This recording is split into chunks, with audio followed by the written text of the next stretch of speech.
dazugehörige Video auf YouTube wurde ein viraler Hit mit über 24 Millionen Aufrufen. 117 waren von mir. Ich weiß. Alle 117 hast du an mich weitergeleitet. Das russische Außenministerium hat Mearsheimers Artikel als Rechtfertigung für den Angriffskrieg retweetet. Welcome. Verstehe ich das richtig? Um sich von dem Vorwurf der Nähe zu Russland zu befreien, wollen Sie jetzt einen amerikanischen Wissenschaftler anschwärzen? Nein, Euer Ehren, eine ganze wissenschaftliche Theorie. Und Sie sind Neorealisten, oder was? Ja, sieht man das nicht an unseren neorealistischen Anzügen? Nein, Aber an unseren neorealistischen Brillen. ehrlich gesagt auch nicht. Nee. Ich halte das für eine gewagte Strategie, die Schule der realistischen internationalen Beziehungen anzuklagen. Ich möchte widersprechen. Denn könnte man nicht argumentieren, dass die Vertreter dieser Schule mit ihrer Kritik an der US-Außenpolitik dem Kreml sehr viel mehr Argumente für ihren Krieg verschafft haben als Uthoff von Wagner? Irgendwie das Gefühl. Ich auch. Ich würde sagen, gehen wir in medias res, meine Herren. Ist es nicht Kern Ihrer Theorien, zu sagen, die wichtigsten Akteure in der internationalen Politik, das sind im Grunde Staaten? Und diese Staaten stehen ja quasi im Wettbewerb zueinander um das knappe Gut Sicherheit. Ja, so ist die Welt. Ne? Und da Staat B nicht weiß, was Staat A so vorhat, naja, da muss Staat B genügend Macht ansammeln, um seine eigene Sicherheit zu gewährleisten. Ja, so läuft der Hase. Was Staat A wiederum als Bedrohung seiner Sicherheit wahrnimmt und seinerseits aufrüstet. Ja, so ist das nun mal. Ne? Das heißt, die militärische Stärke des einen ist also die Bedrohung des anderen. Ja, so ticken die eben. Und weil es keine übergeordnete Autorität gibt, die das Verhältnis der Staaten regelt, geraten die Staaten im Wettbewerb um Einflusssphären unweigerlich aneinander. Ja, das war ziemlich 80er, aber so läuft das. Und sagt nicht der Neorealist John Mearsheimer, dass der Westen durch sein Verhalten, wie zum Beispiel die NATO-Osterweiterung etc., Russland quasi gezwungen hat, seine Einflusssphäre mit Gewalt zu verteidigen? Ja, das sagt John Mearsheimer. Ja, sehen Sie, Euer Ehren, da ist es doch. Nicht? Wer die Entscheidung von Putin für diesen Krieg als logische Folge von Einflusssphären normalisiert, nicht? Der rechtfertigt diesen Krieg und ist moralisch zu verurteilen. Und das können Sie jetzt tweeten, Euer Ehren.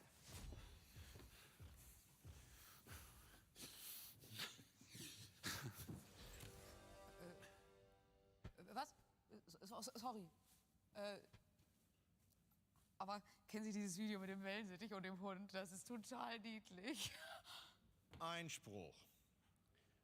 Diese zwei Clowns können nicht einfach wissenschaftliche Theorien anklagen, nur um davon abzulenken, dass Linke wie Sie unsere Theorien mal ganz gut fanden.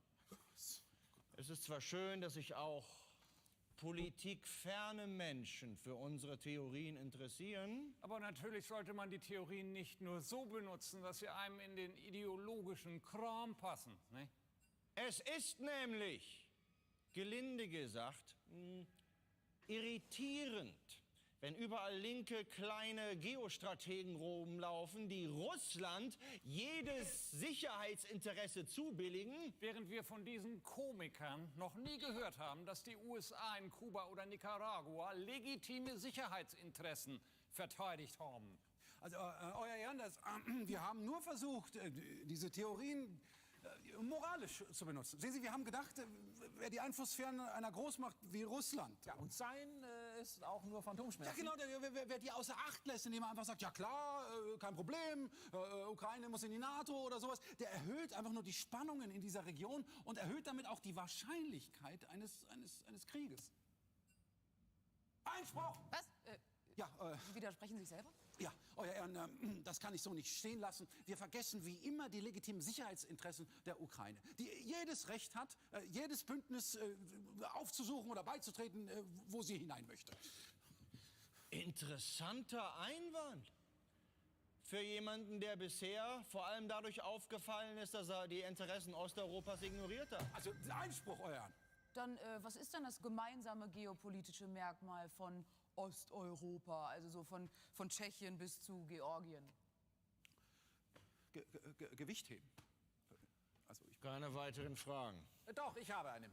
Wie kann denn die Ukraine selbstbestimmt sein und Frieden mit Russland haben? Das ist ganz einfach. Die Gegenmacht muss stark genug sein. Also Sie meinen, es wäre realistische Politik, die Ukraine in ihrem Abwehrkampf zu stärken? Ja, und auch im Interesse des Westens, weil sie den Aggressor für uns zurückschlagen. Moment, aber das bedeutet ja auch, die Ukraine für unsere sicherheitspolitischen Interessen zu instrumentalisieren. Langsam fangen sie an, es zu begreifen. Nicht? Ja, aber das bedeutet doch auch, dass das Recht auf nationale Selbstbestimmung nur die Staaten haben, die sich durchsetzen können. Jetzt haben sie es begriffen. Aber das ist doch scheiße. Ja, das Argument überzeugt uns. Ha, echt? Nein. Ja. Könnte man nicht eine Welt schaffen, in der nicht hauptsächlich das Kalkül der Großmächte den Ton angibt? Genau, ja. Ja, tolle Idee. Kleiner Einwand.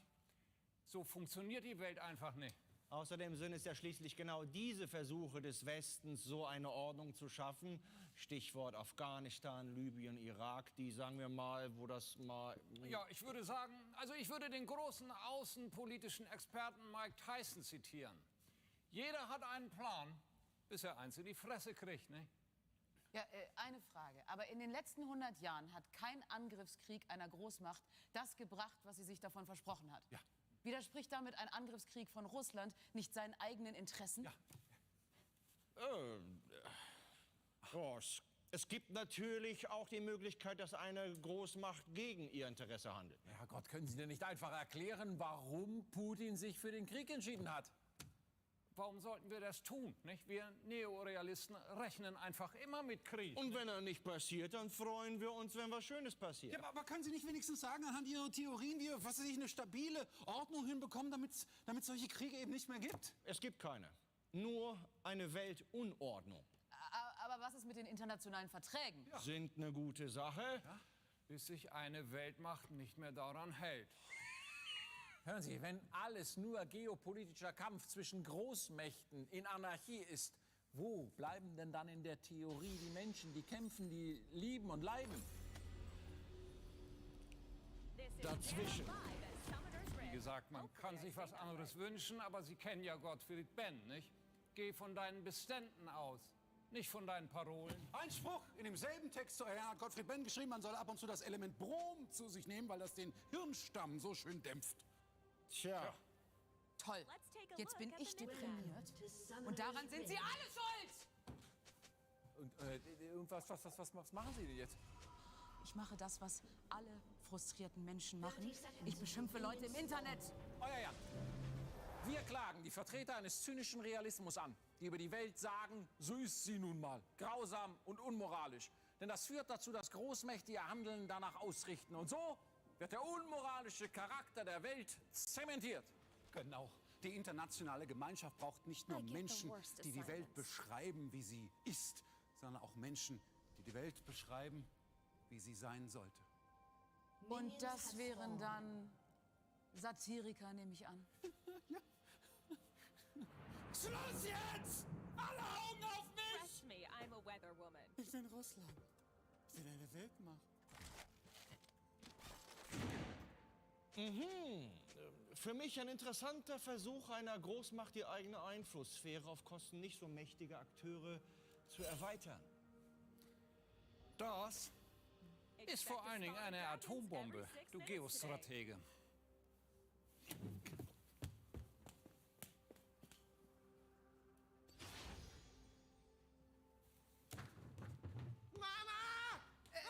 Ruhe! Das ist doch immer noch hier ein Perfect weather for a team fight.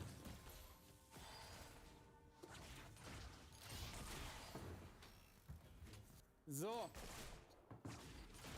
Afternoon, ma'am. also das mit den Putin-Witzen in der letzten Sendung, das war übrigens seine Idee. Okay, die waren ein bisschen überspitzt.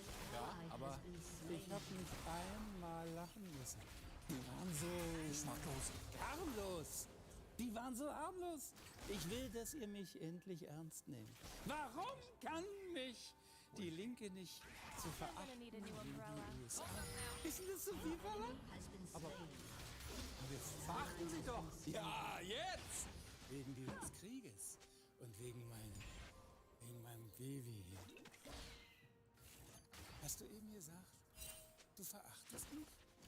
Nein, ja, ich meine, was er meint, ist, für uns waren sie ja bisher eher so ein von der NATO konstruiertes Feindbild. Ich war schon scheiße, bevor es die NATO überhaupt gab. Ich bin ein ganz normaler, imperialer Dreckstaat. Naja, also ich will Ihnen nicht zu nahe treten, aber Imperiale sind ja doch mehr so ein Regionalbär. Hä? Ich meine, Sie hatten doch nicht mal Kolonien.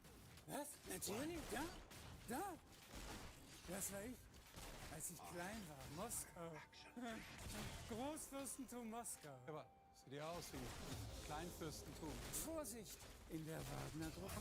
Ja, und dann habe ich Sibirien kolonisiert im Osten und dann im Westen die heutige Ukraine, Polen, Baltikum und dann im Süden Kaukasus, Zentralasien. Ja, aber ich meine, das waren ja alles Ihre Nachbarn. Da mussten sie ja gar nicht hinsegeln. Ich meine, da konnten sie einfach zu Fuß gehen. Was ist denn das für ein Blödsinn? Ha? Wenn ich ein Land überfange, ne, dann ist das eine Kolonie.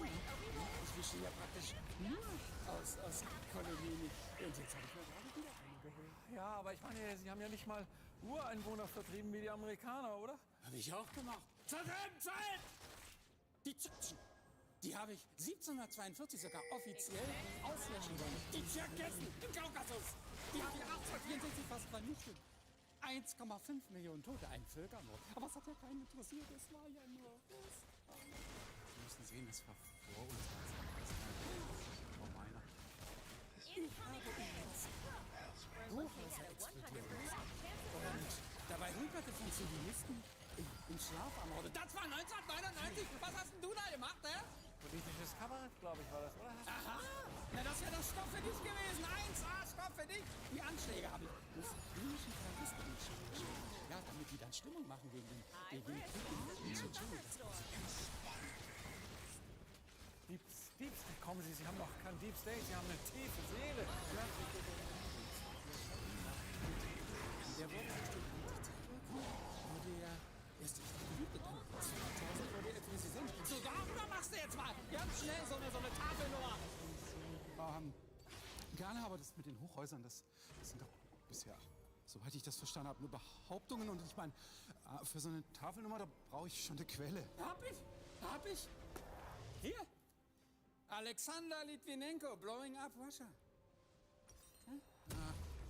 Ist denn der seriös? Der ist tot.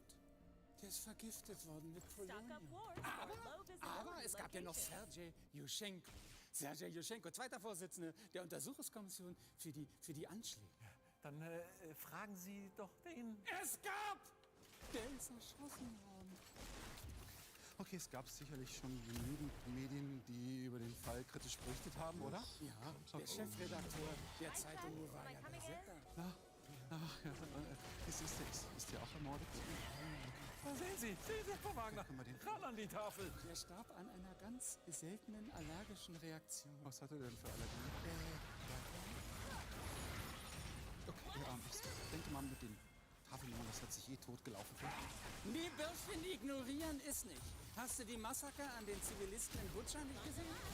Und darf ich dich erinnern? Ich hatte hier immer eine Bombe. Ja, der Russe würde hier nicht Rolling stehen, in. wenn Sie Ihren satirischen Job anständig gemacht hätten, Herr von Wagner.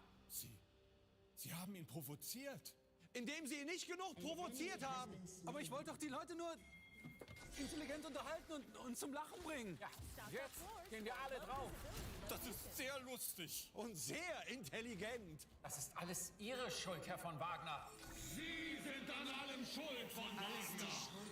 Alles deine Schuld von Wagner! Alles Ihre Schuld, Herr von Wagner.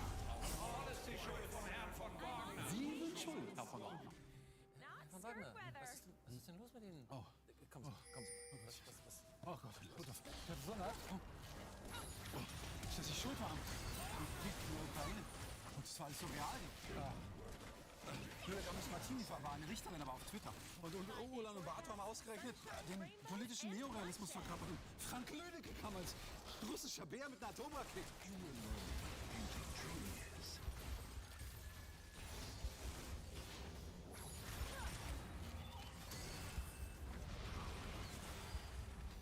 Expect sporadic tanks.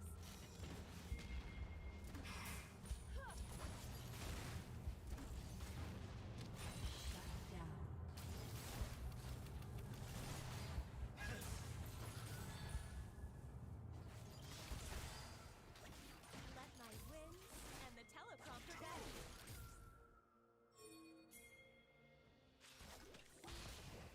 Incoming damage.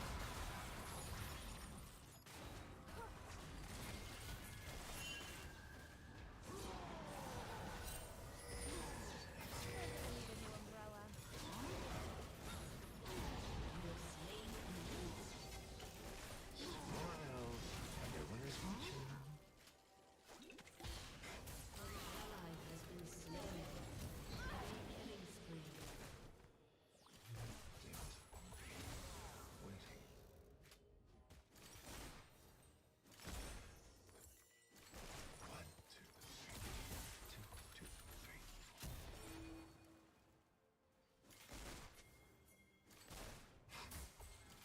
This passion compels me.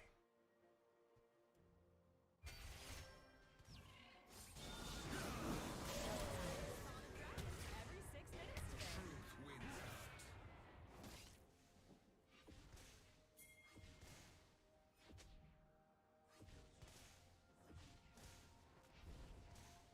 Bundle up. What a scoop.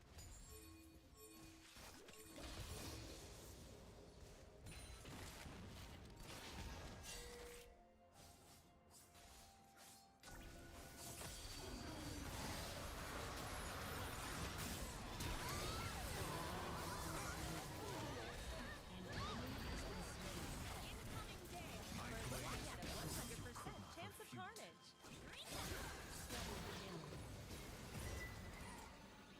There is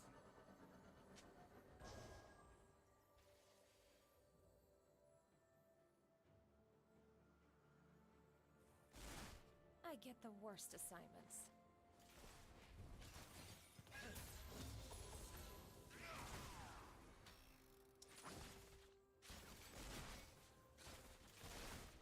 It's gusty. Stay indoors today.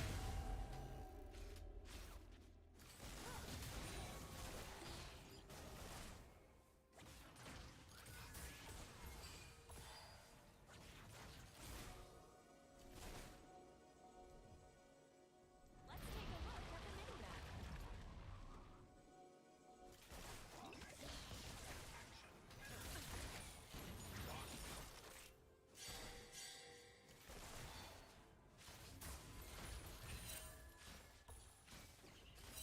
Trust me, I'm a weather woman.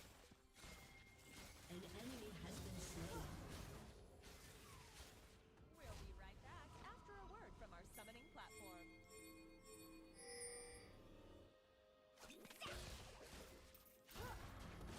Roll crunch. Wait, are we rolling? We'll be right back with more pain and death after these messages.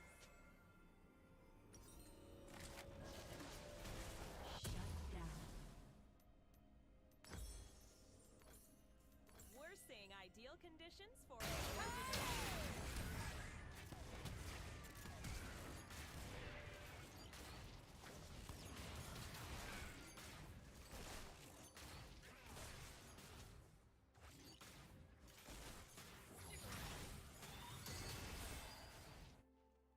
stay indoors today.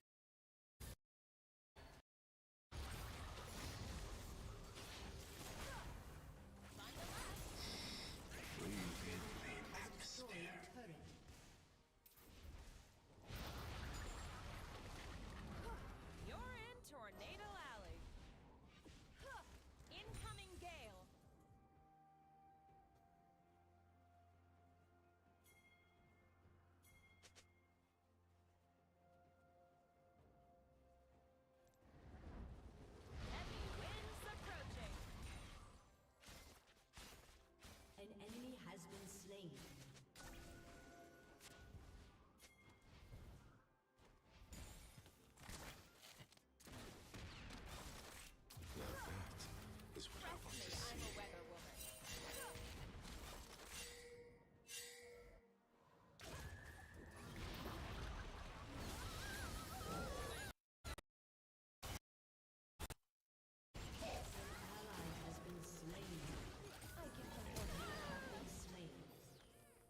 soon fall.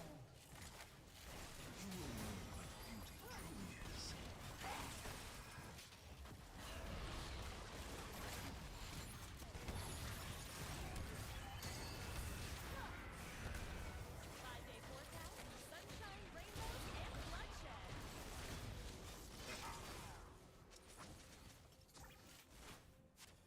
Your turret has been destroyed.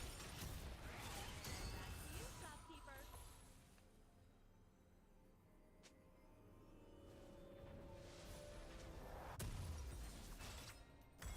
We're seeing ideal conditions for a gorgeous lane.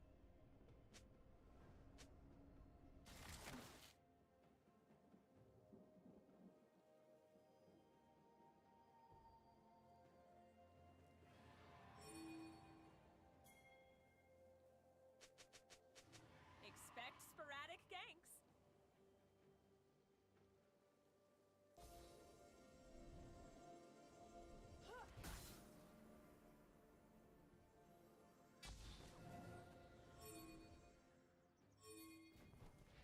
What a scoop! Your team has destroyed a turret.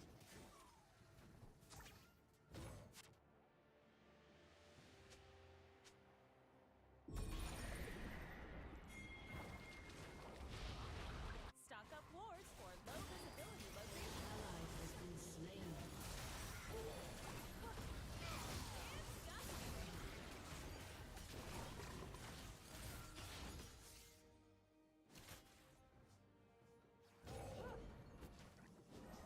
Expect a spawn of dragons every 6 minutes today. Ally has been slain.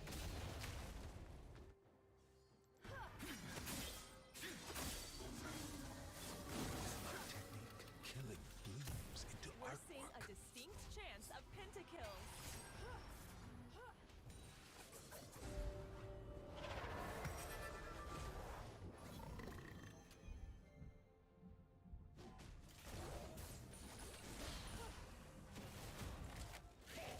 Let my winds and the teleprompter guide you.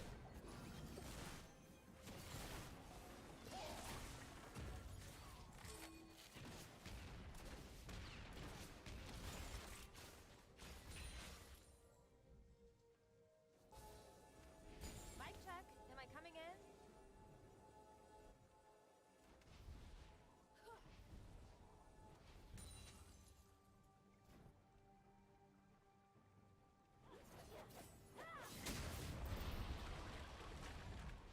Wait, are we rolling?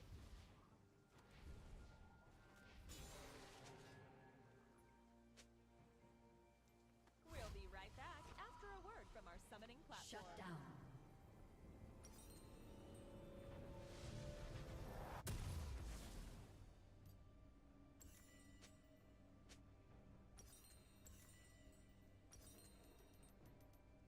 I'm gonna need a new umbrella.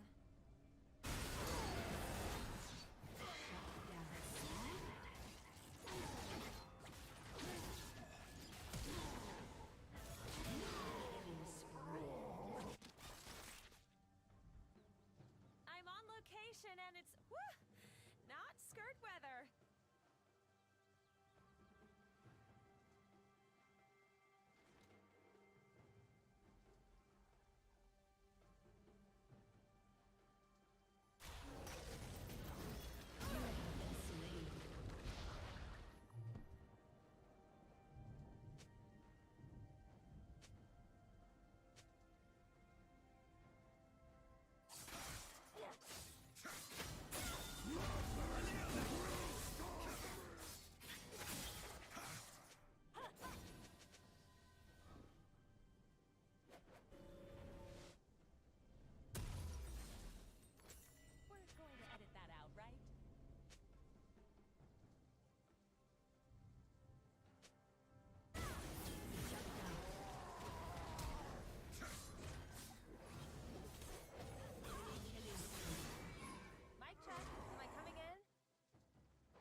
forced to silence.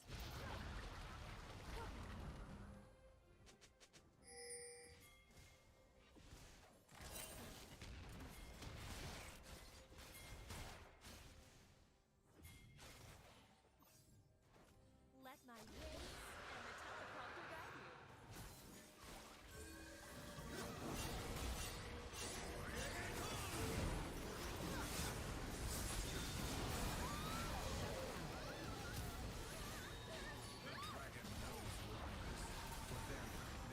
I'm on it. Starkweather.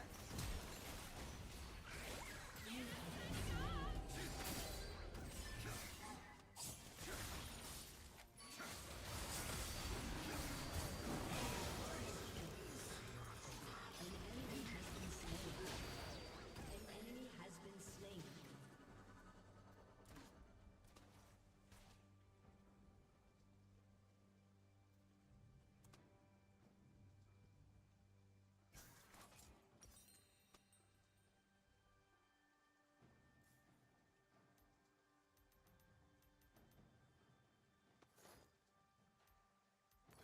An enemy has We're been looking slain. at a 100% chance of An ally has been slain.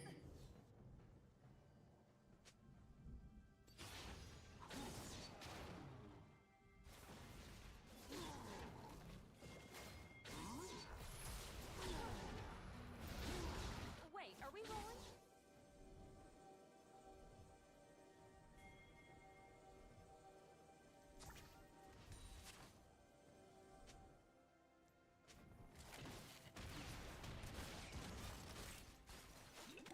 Let's take a look at the mini-map.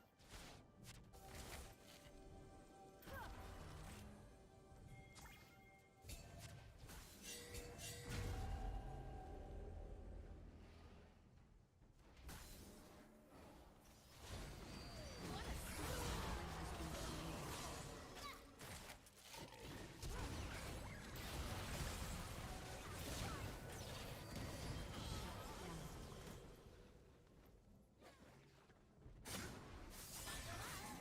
Trust me, I'm a weather wolf.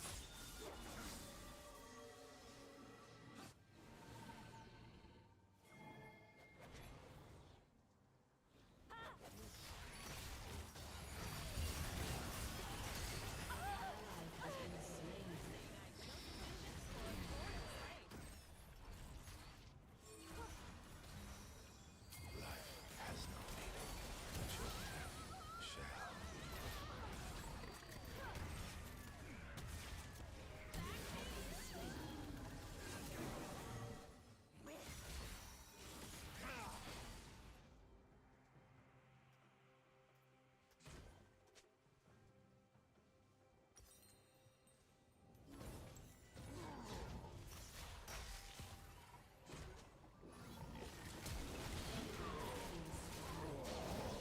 Shut down.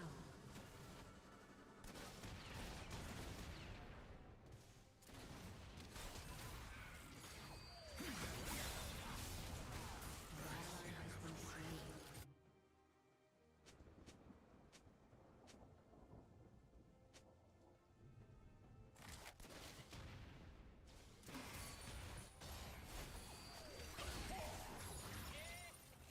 Stay indoors today.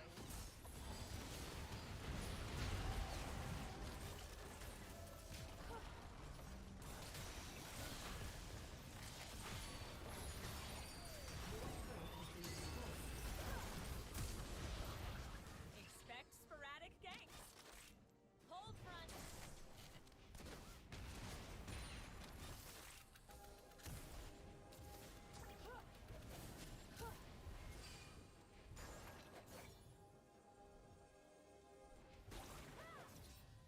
Five-day forecast, sunshine, rainbows, and bloodshed.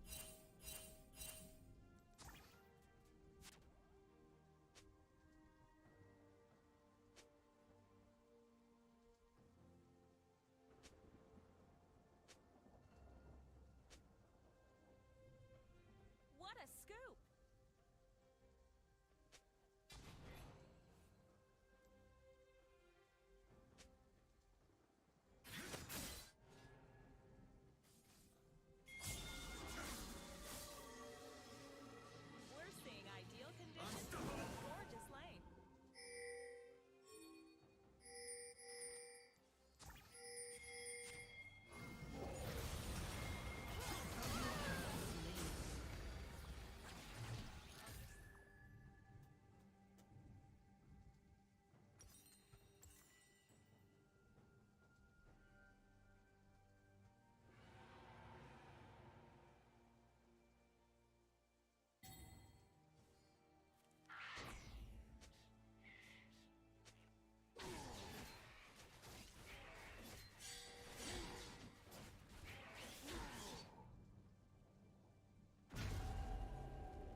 worst assignments.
I get the worst assignments.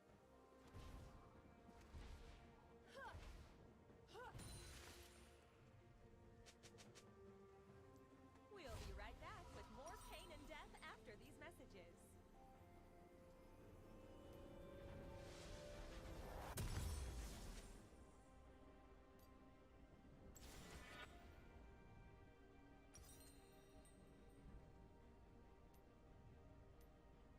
Wait, are we rolling?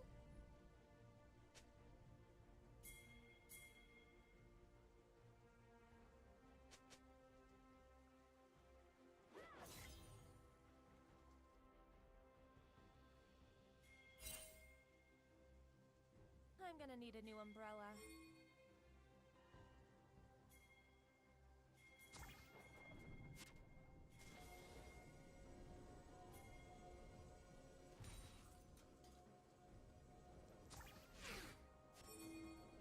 Mic check. Am I coming in?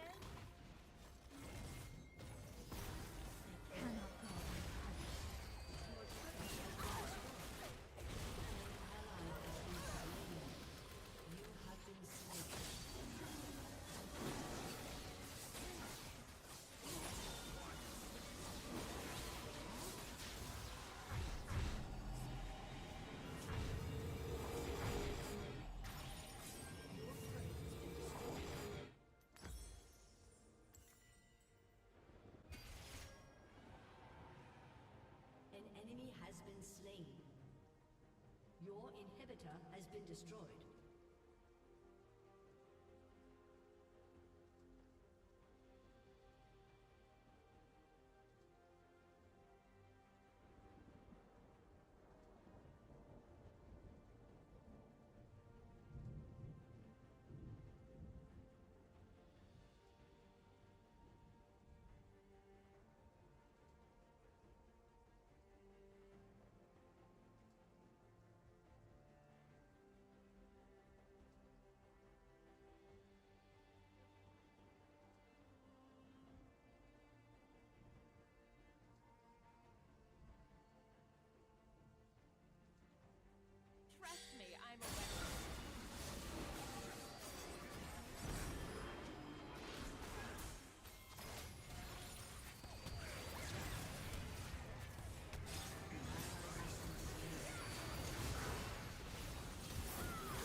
looking at a 100% chance of carnage.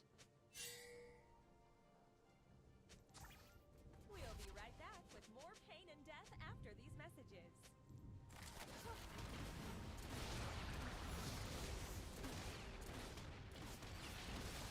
Let my wings and the teleprompter guide you.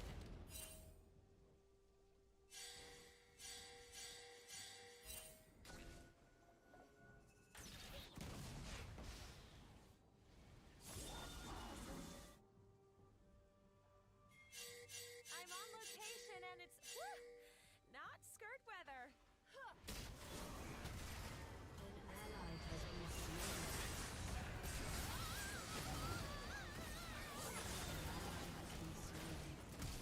The enemy's inhibitor respawned. Expect sporadic days. It's ducking.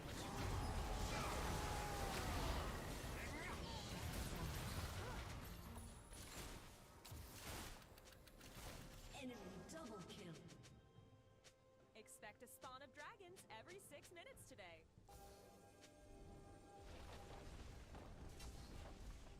Your turret has been destroyed.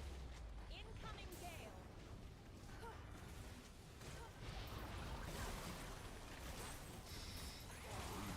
Five-day forecast. Sunshine.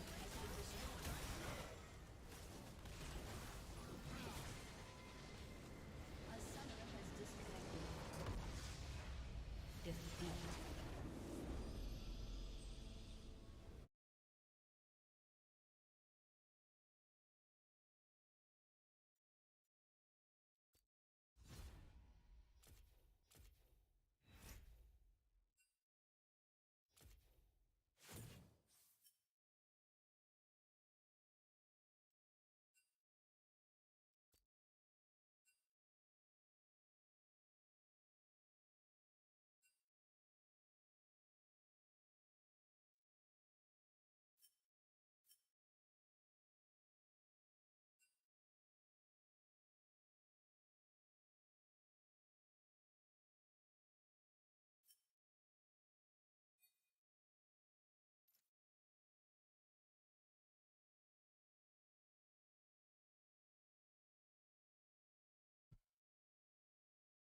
Connected. User was moved to your channel. So. Ich moved worden? Ja.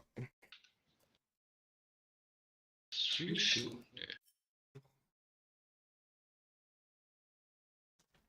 Doch, doch, doch. Bist du offline? Ja, nicht mehr auf Twitch. Die haben einen von meinen Streamerband, dann habe ich Twitch-Account gelöscht. Ist das erneut? Oder was? YouTube, die echte. Oh.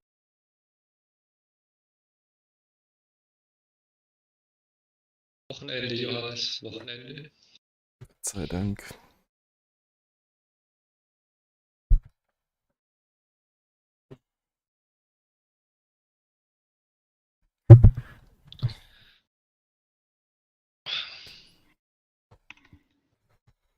Gott sei Dank.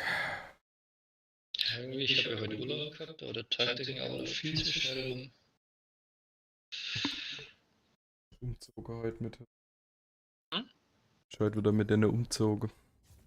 Ich habe keinen Bock gehabt. Ich mache morgen wieder was, aber ich habe jetzt mal einen Tag Ruhe geholt.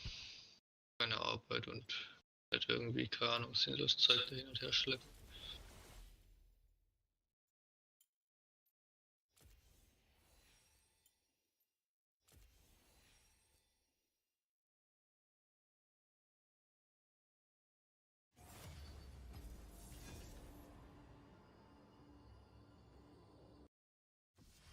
Von Matze was gehört? Oh ja, der war heute ganz erst. Warum? Wie ist es ausgegangen, das Gespräch gestern mit seinem Tech-Leader? Das würde mich interessieren.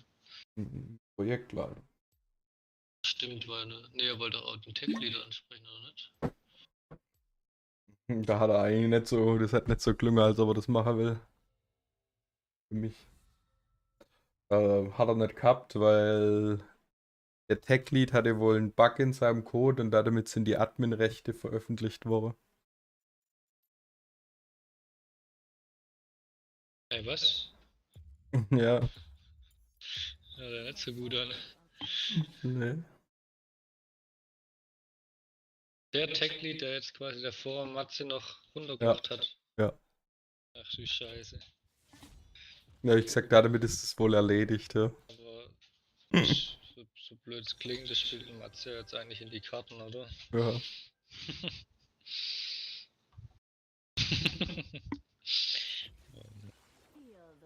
Ja, vielleicht, also wenn er sich wirklich so arschig verhalten hat, wie Matze gesagt hat, und es war böswillig, dann gibt's Karma.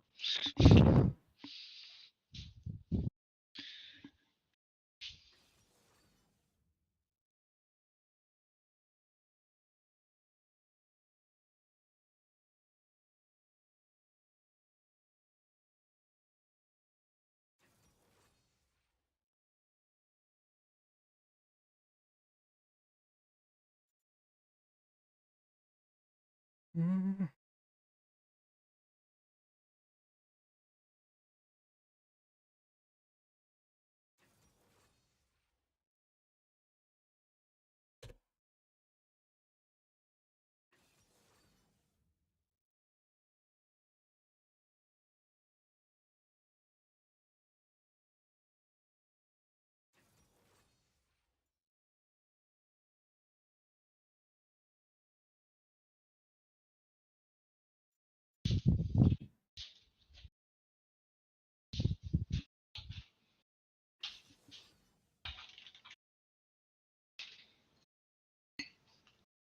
Johannes, ich brauche Ideen. Was? Was soll ich als nächstes basteln? Von Messer oder Dolch oder irgendwie sowas? Bär. Speerspitze.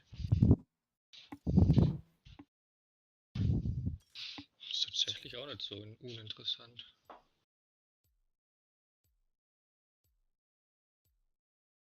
Eine Ölpresse und kannst Millionen verdienen. Presse. Ich arbeite dran.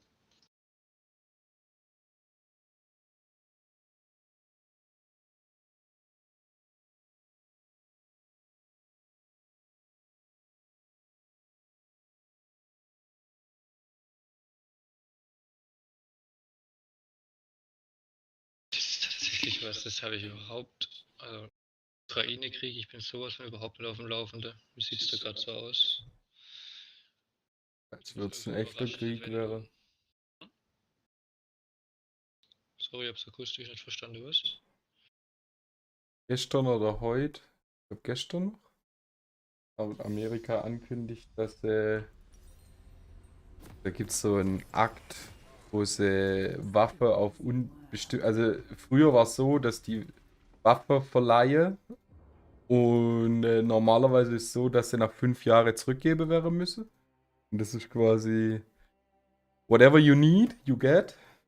Und bei der Ukraine haben sie jetzt die Provision, also die Klausel rausgenommen auf Zeit, sprich, die unterstütze jetzt die Ukraine auf unbestimmte Zeit, wenn es durch Parlament geht, mit allem, was wir brauchen. Ist gut. Das ist eine Kriegserklärung.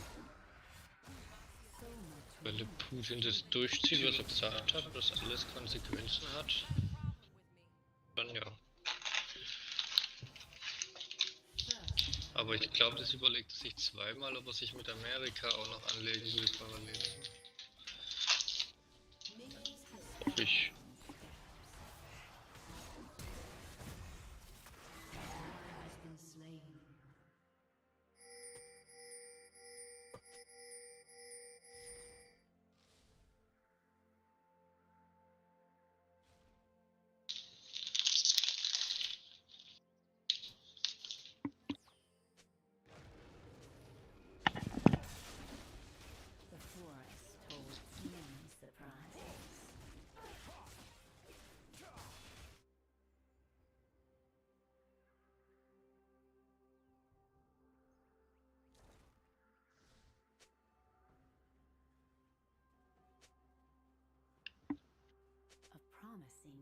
garden.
An enemy has been slain.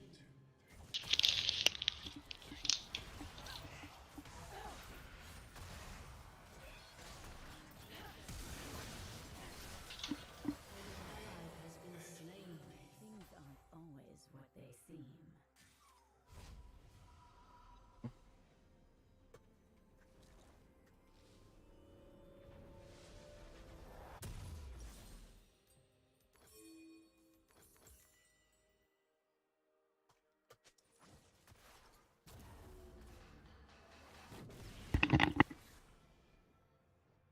Such a busy world.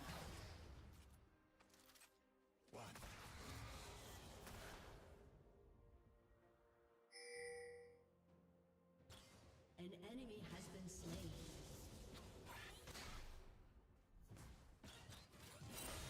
Just a holy flower.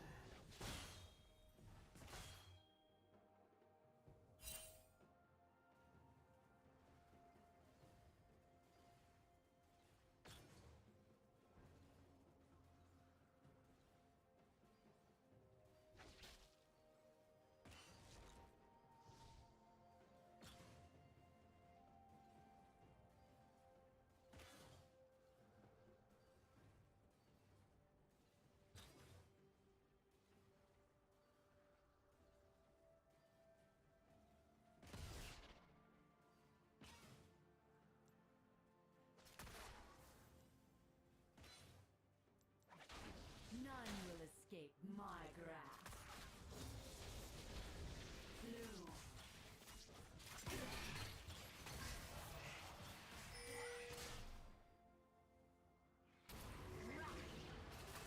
Through my work, you shall transcend.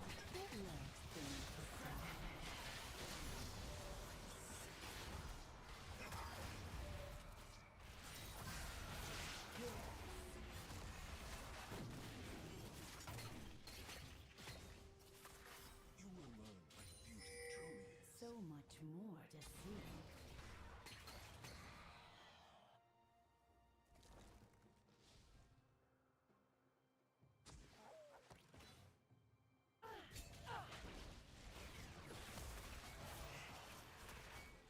My prey thinks itself clever.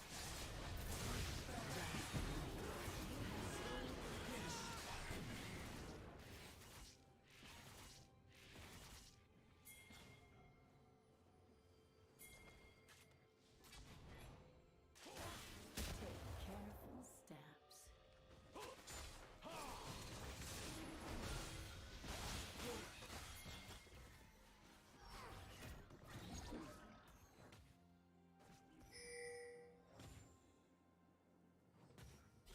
The forest holds many surprises.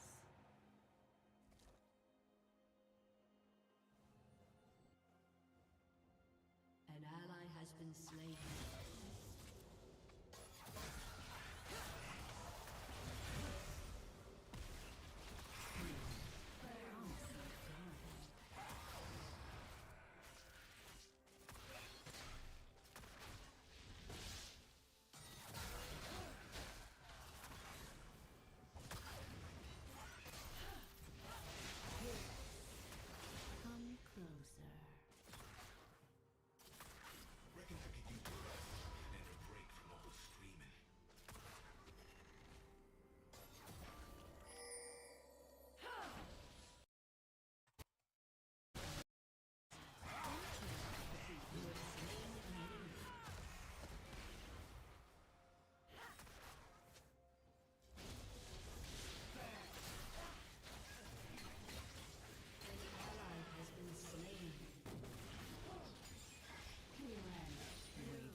ist weg. Sure.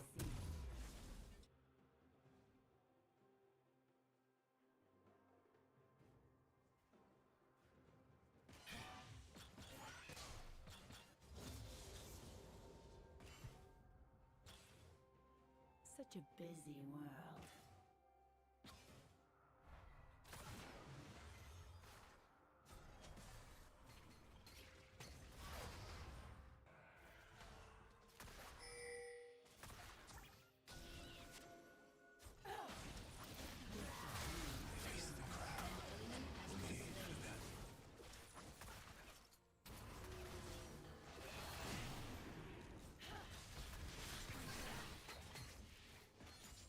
An enemy has been slain.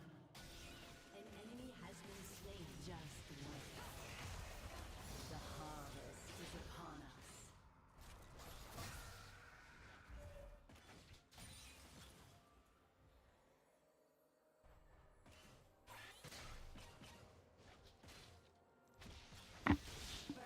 Total. Baby. Ja, das ist eine Ausnahmesituation. Es war eine andere Katze auf der Terrasse.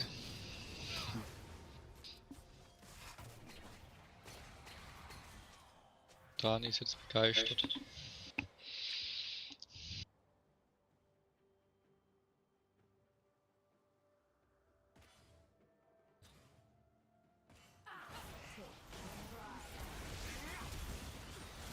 TFT ist aber heute nicht hold.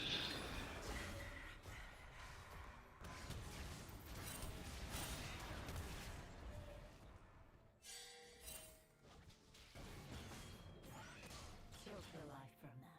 An ally has been slain.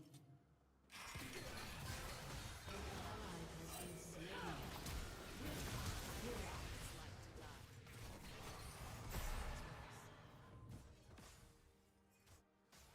The forest holds many surprises.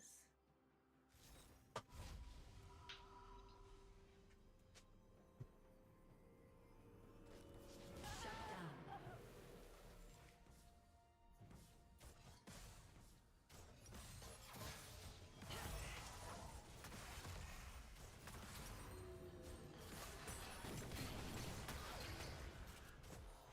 A promising garden.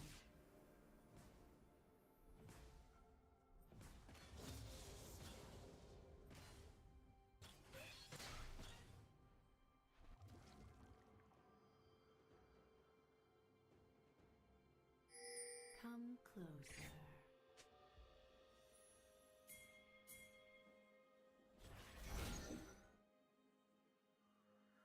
An enemy has been slain.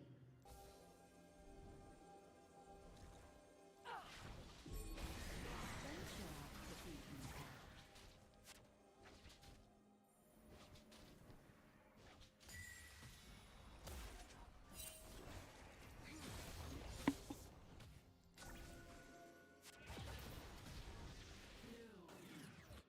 Wait until my seeds take root.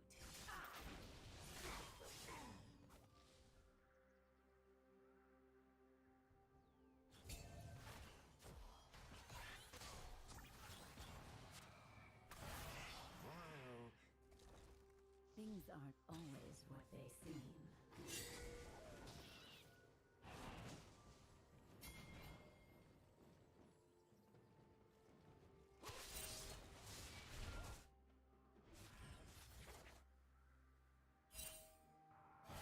Such a busy world.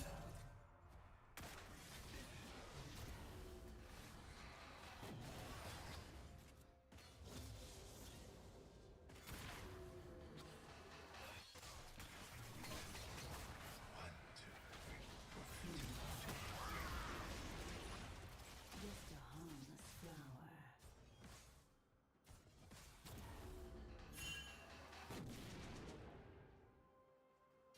An enemy has been slain.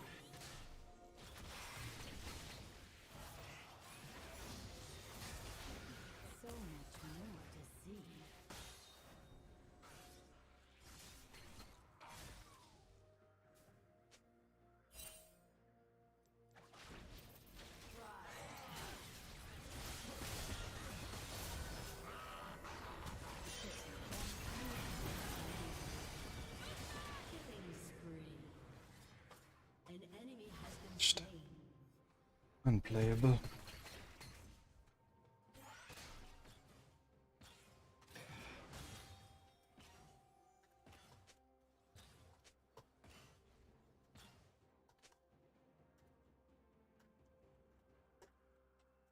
Turret plating will soon fall.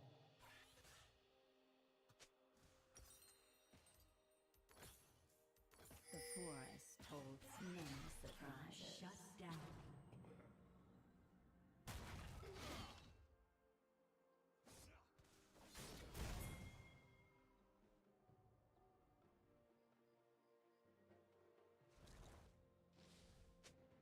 A promising garden.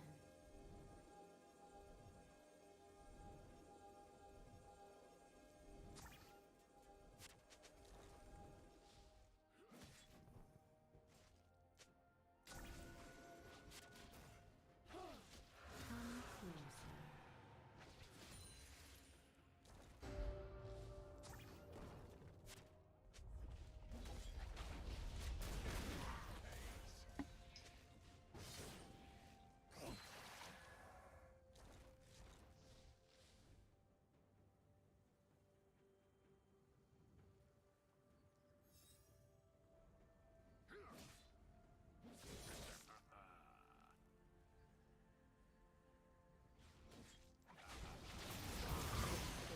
Shut down.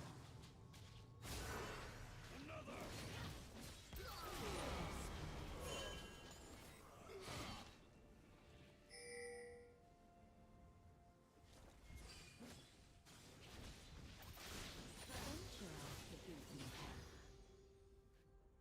Your team has destroyed a turret.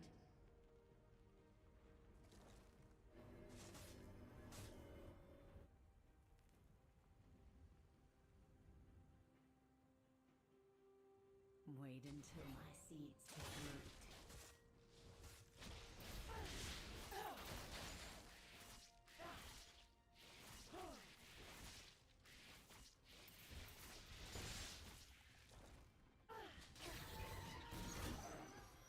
None will escape my grasp.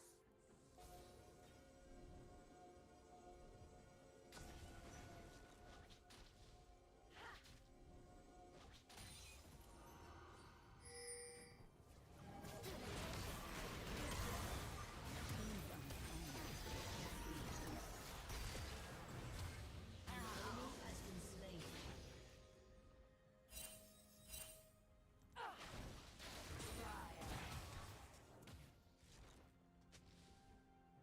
Rampage. Such a busy world. Your team has destroyed a turret. Rampage.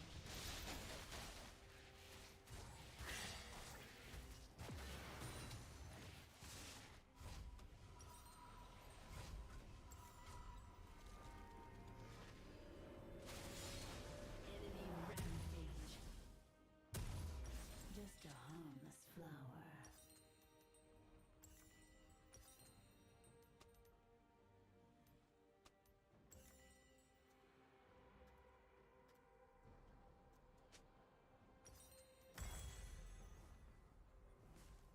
So much more to see.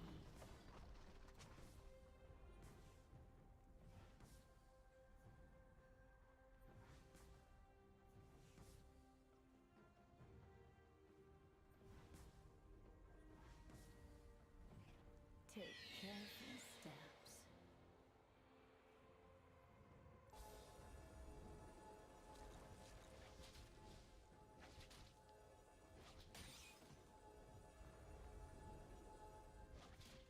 Unstoppable. Pierce. The forest holds many surprises.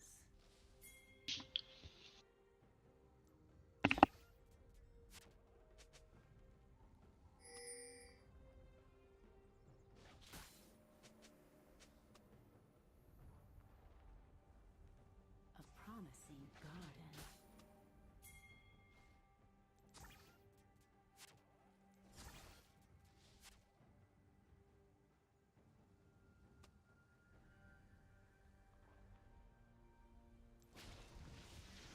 Come closer.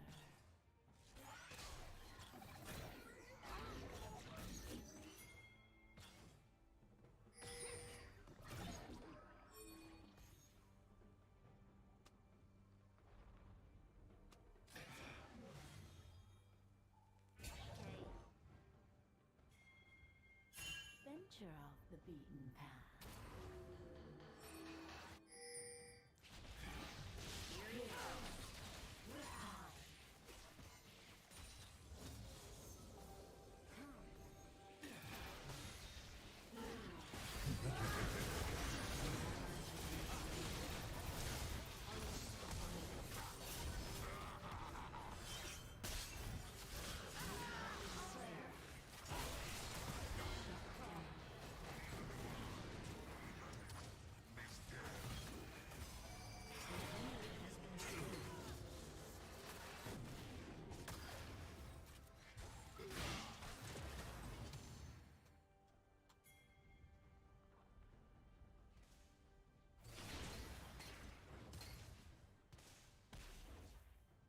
Your turret has been destroyed.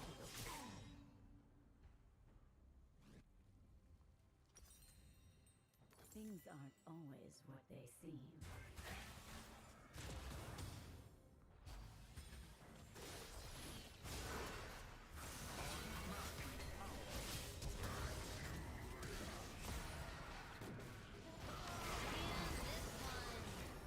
Such a busy world.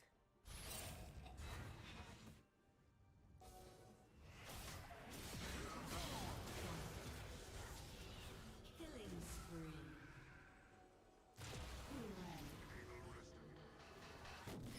Just a harmless flower.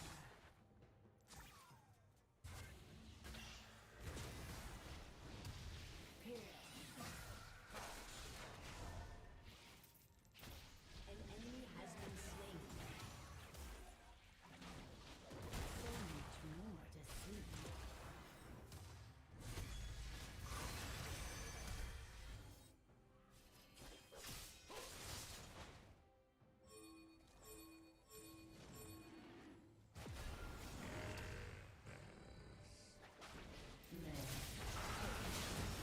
Enemy has been slain.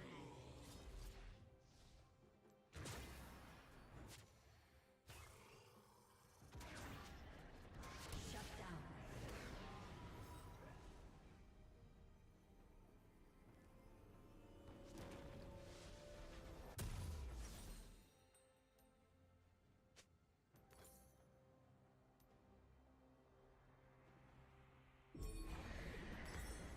The forest. An enemy has been slain. Surprises.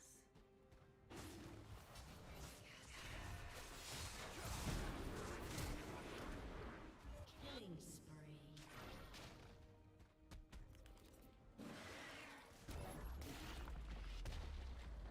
Your team has destroyed a turret. Your team has destroyed a turret.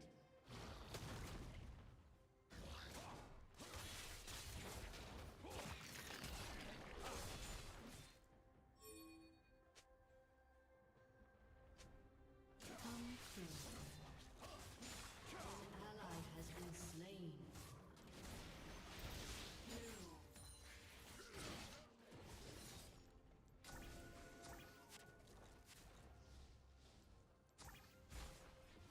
Venture off the beaten path. An enemy has been slain. An enemy has been slain. Whatever. An ally has been slain.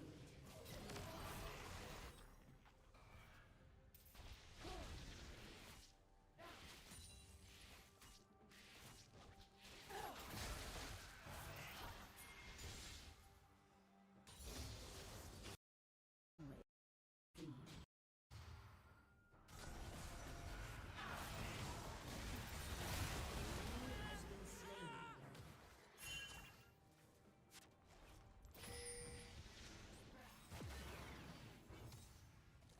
Such a busy world.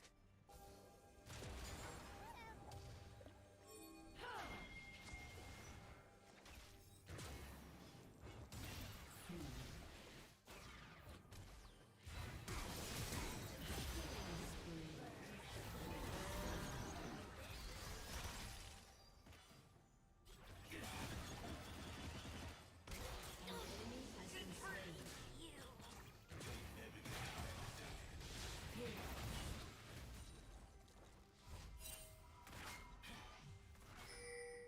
So much more to see.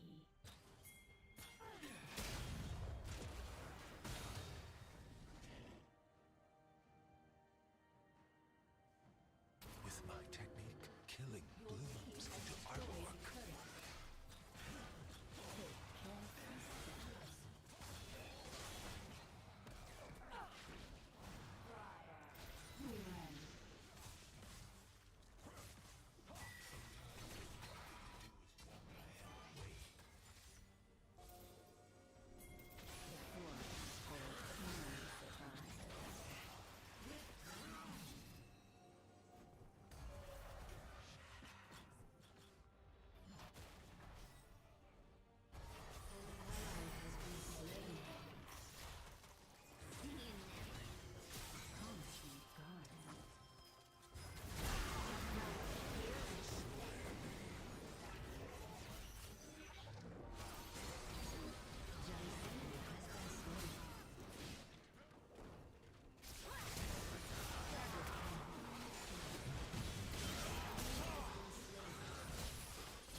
Venture off the beaten path.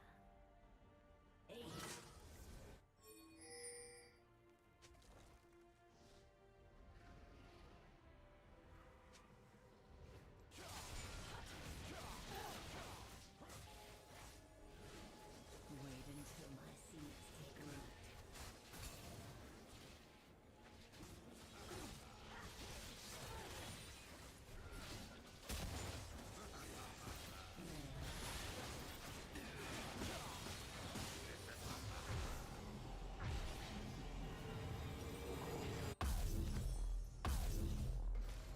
Things aren't always what they seem. Don't forget this game.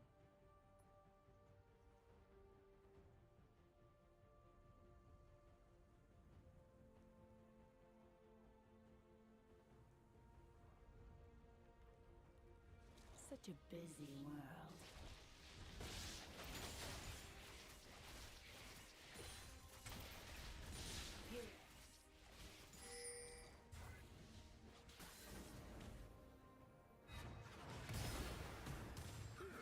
Just a harmless flower.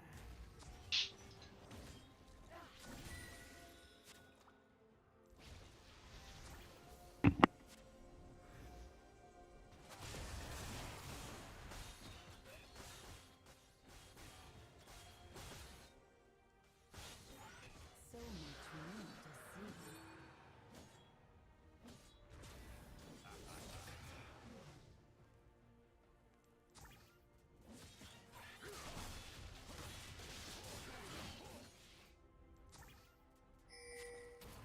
Take careful steps.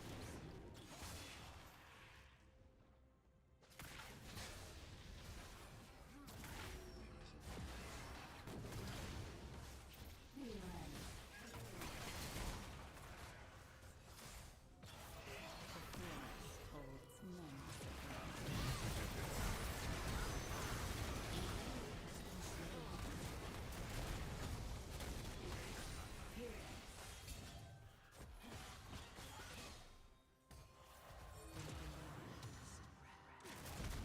Promising garden.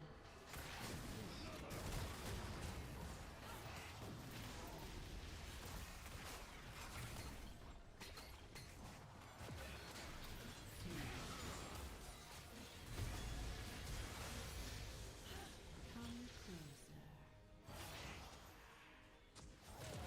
Just wait. An enemy has been slain.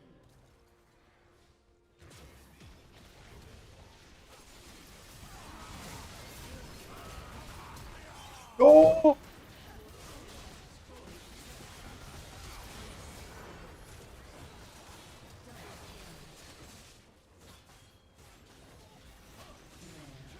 Your team has destroyed an inhibitor.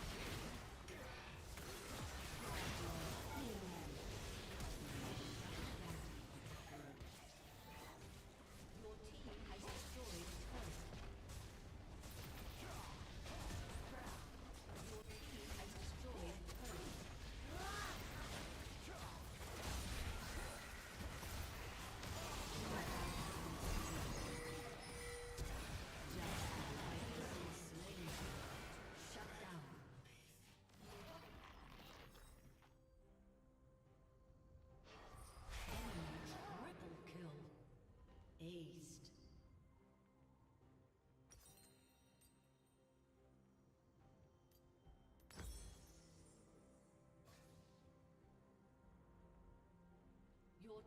has destroyed a turret.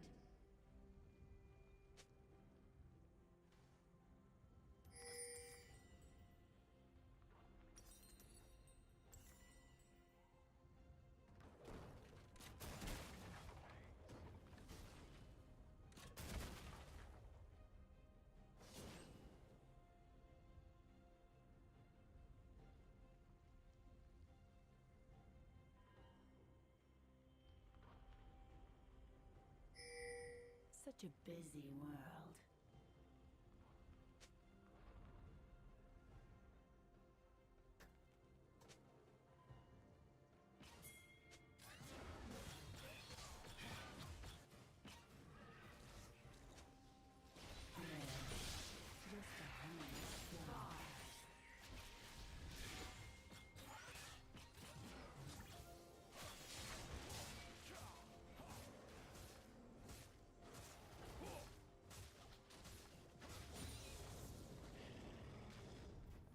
So much more to see.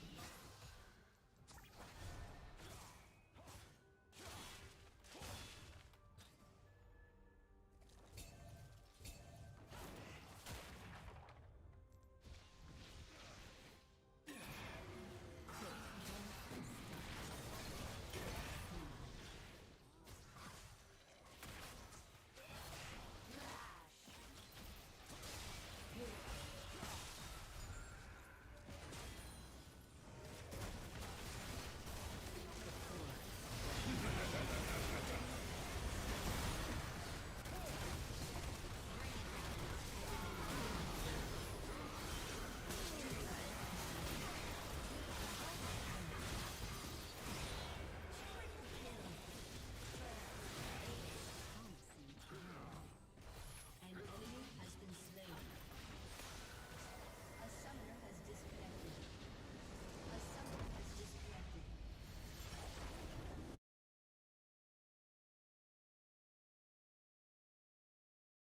Hotline.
Fun, fun, fun.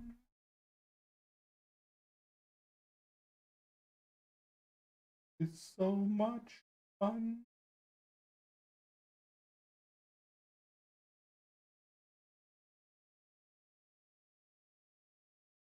Bye, bye.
is at your command.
Mhm.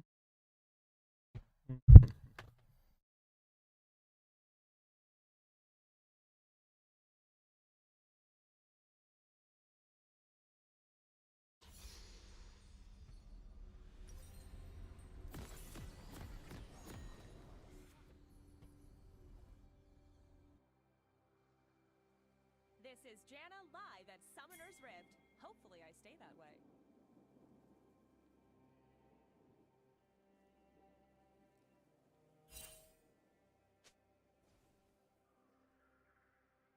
Welcome to Summoner's Rift. 5-day forecast, sunshine, rainbows, and bloodshed.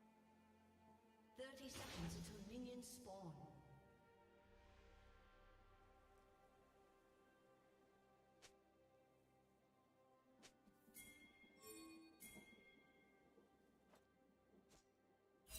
We're looking at a 100% chance of carnage.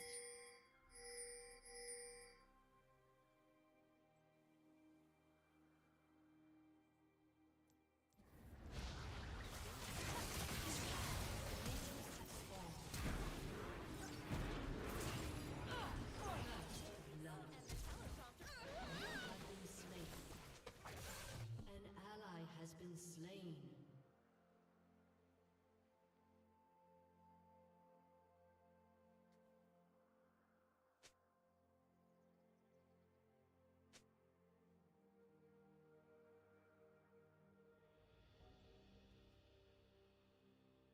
Expect sporadic ganks.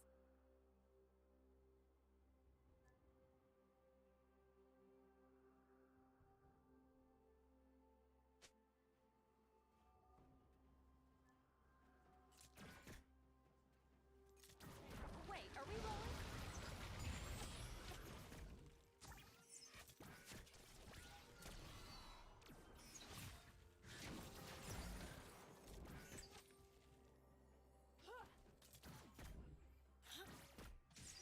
We're seeing a distinct chance of pentakills.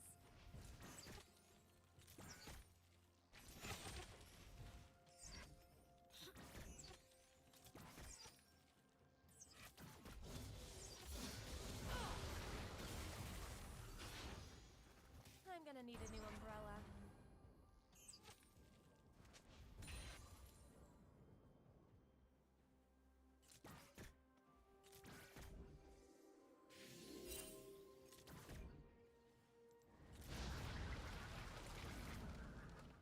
get the worst assignments.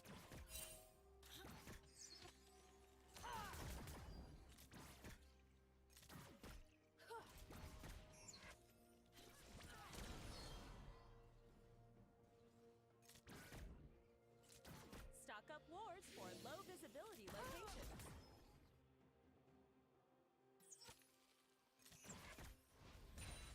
An ally has been slain.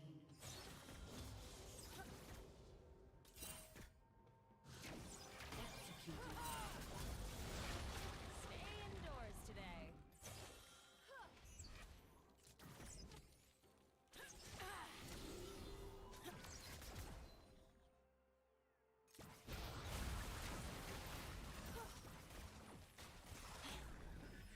What a scoop!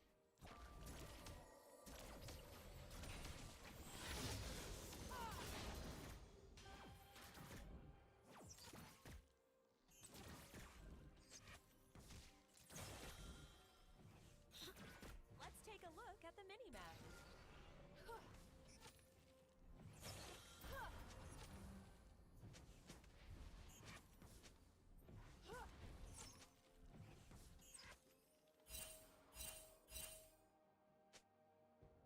Trust me, I'm a weather woman.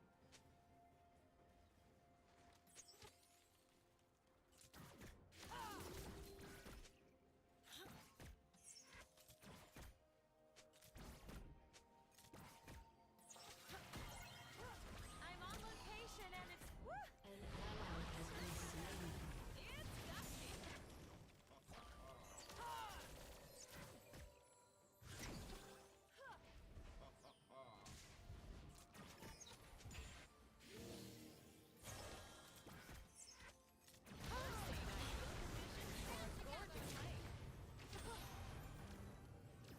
An enemy has been slain. An ally has been slain. An ally has been slain. You have been slain.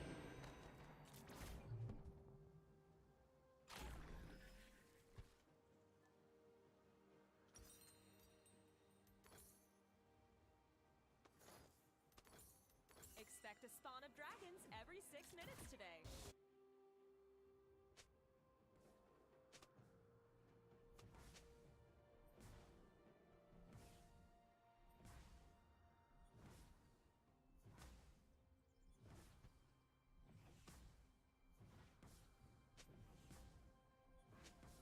Mic check. Am I coming in?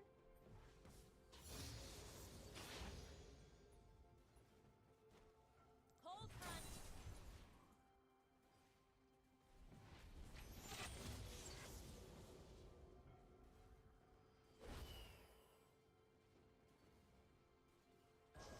High risk of severe thunderstorm.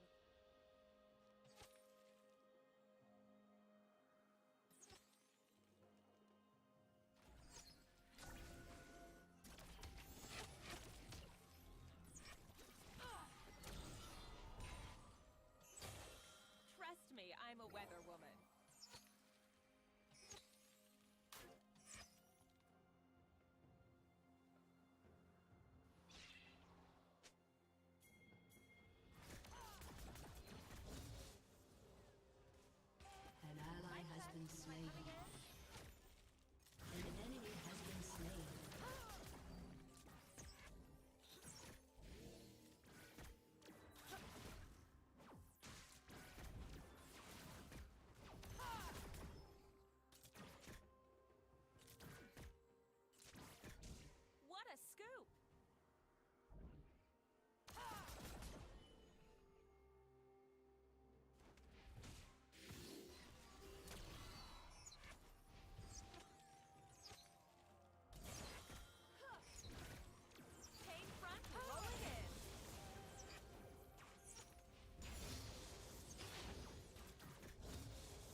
worst assignments. And back to you, Enemy shopkeeper. killing spree.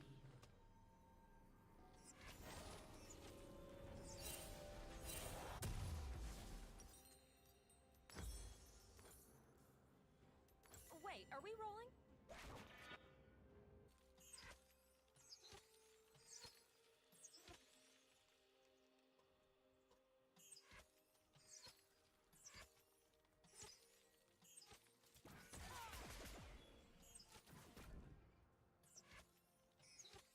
Expect sporadic ganks.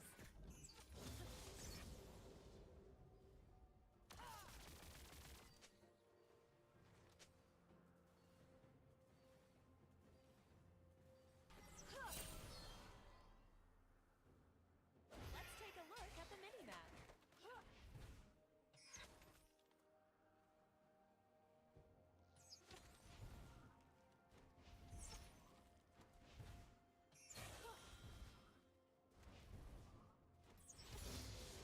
We're looking at a 100% chance of carnage.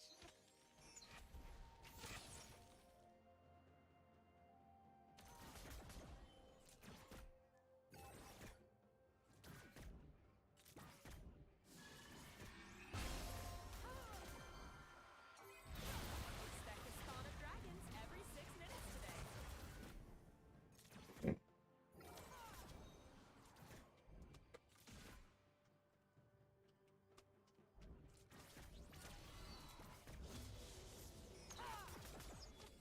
Bundle up.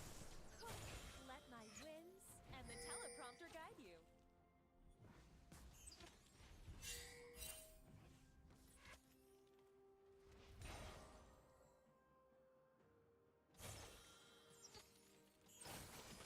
Incoming gale. An enemy has been slain. I'm gonna need a new umbrella.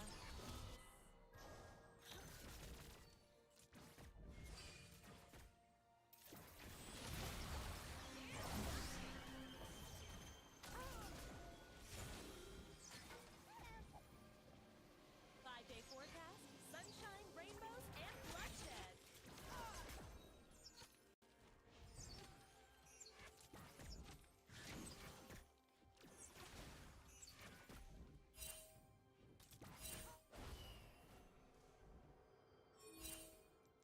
Stock up wars for low visibility locations. We'll be right back after a word from our summoning platform.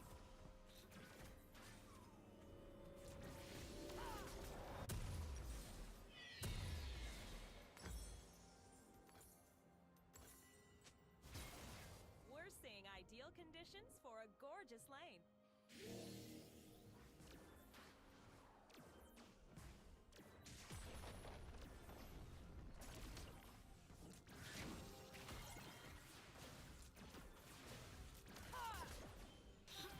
I get the worst assignments.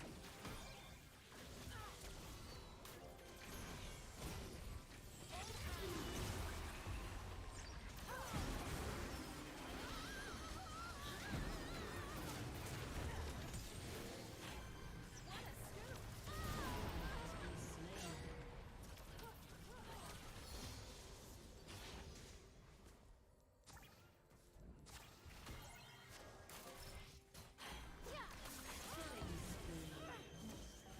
Bringing you the most accurate weather.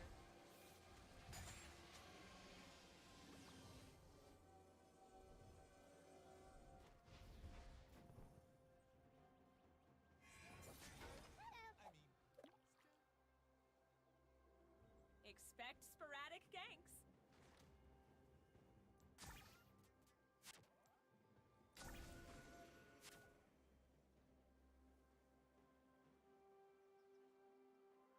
Rampage. I'm on location and it's not skirt weather.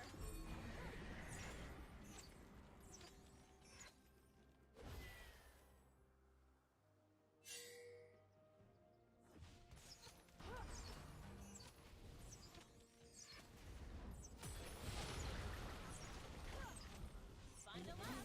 We're looking at a 100% chance of carnage.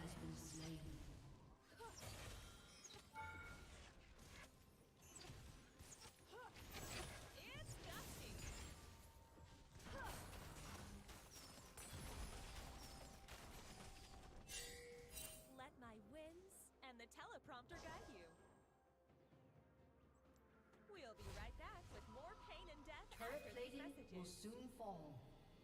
Your team has destroyed a turret.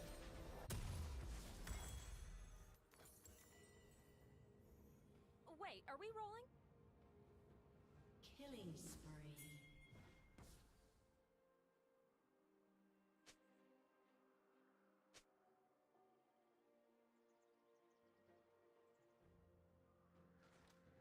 We're seeing ideal conditions for a gorgeous lane.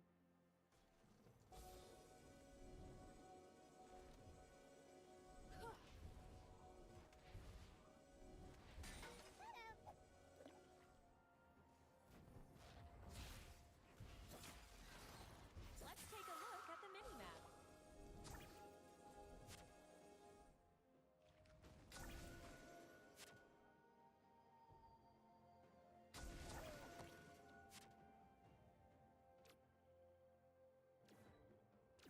Stay indoors Your today. turret has been destroyed. Rampage.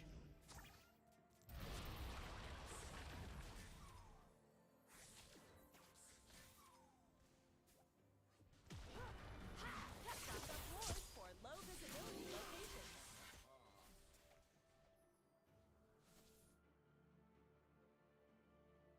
An enemy has been slain.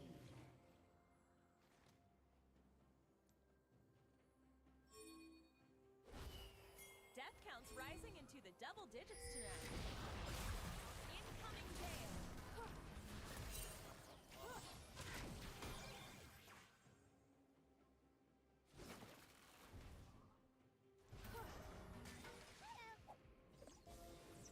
Trust me, I'm a weather woman.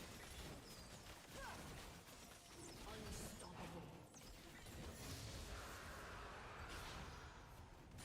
An ally has been slain.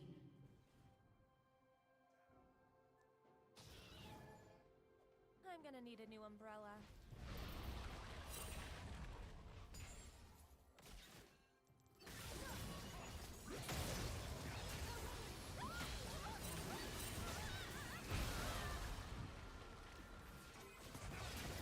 Expect a spawn of dragons every 6 minutes today.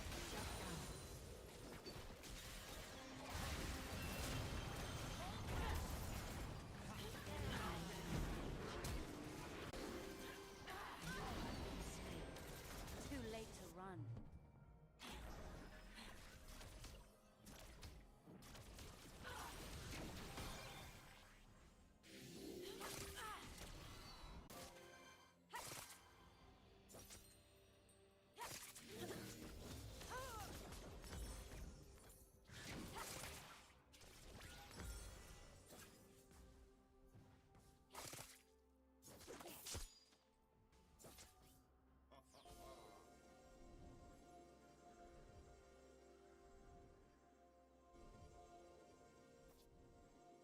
Five-day forecast, sunshine, rainbows, and bloodshed.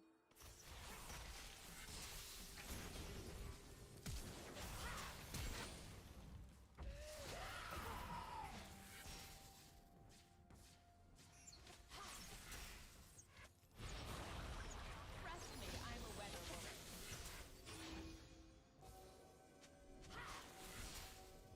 Bundle up.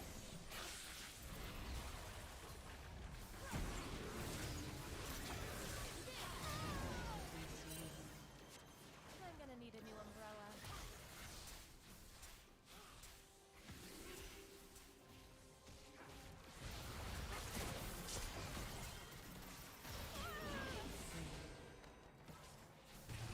They never get tired of dying. Dear friends, please stop dying. Love, Akshay. Rampage.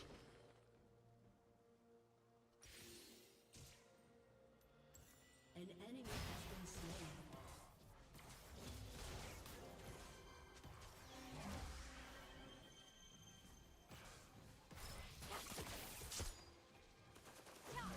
Your team has destroyed a turret.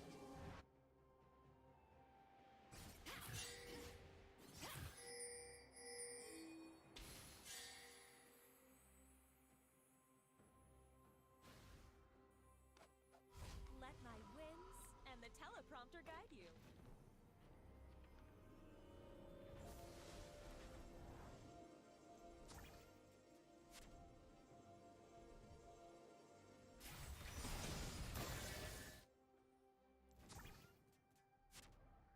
An enemy is unstoppable.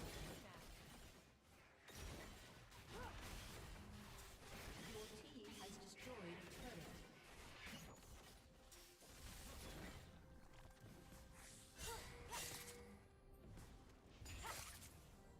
Pressure is building.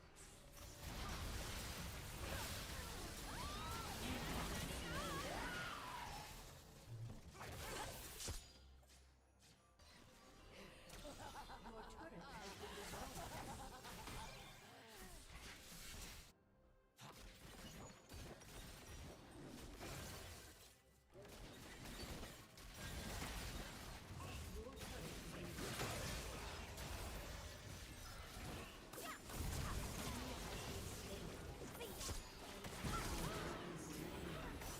Your team has destroyed a turret. Double kill.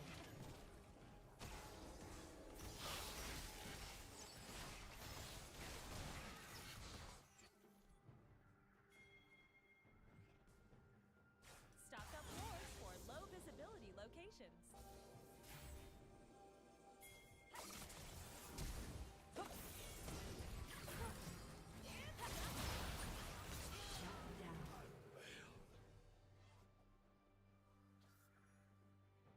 Expect a spawn of dragons every 6 minutes today.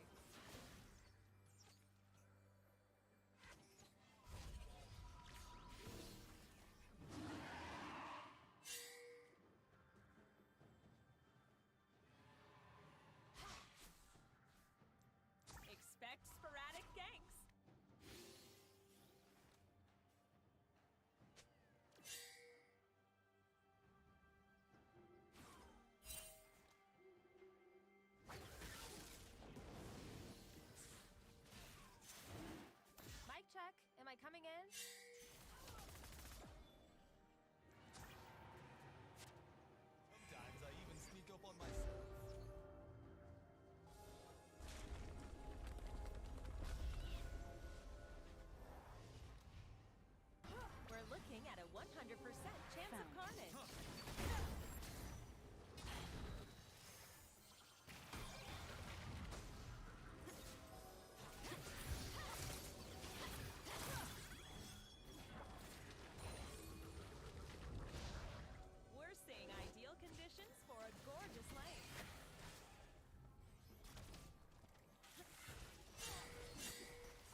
Seit wann spielst du Jenna?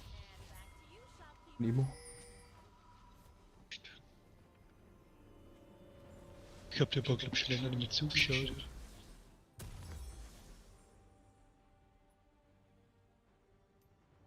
Als ich gegen den Damager. Karma sieht auch ziemlich OP aus. Ja, aber ich glaube. Ich mag die auch einfach nicht. Die ist absolut.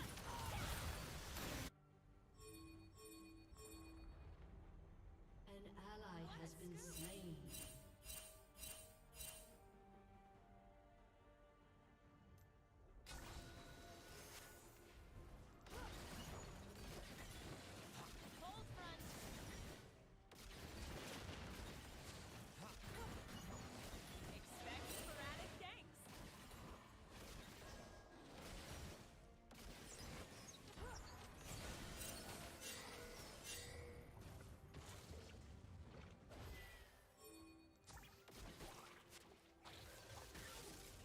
Expect a spawn of dragons every 6 minutes today.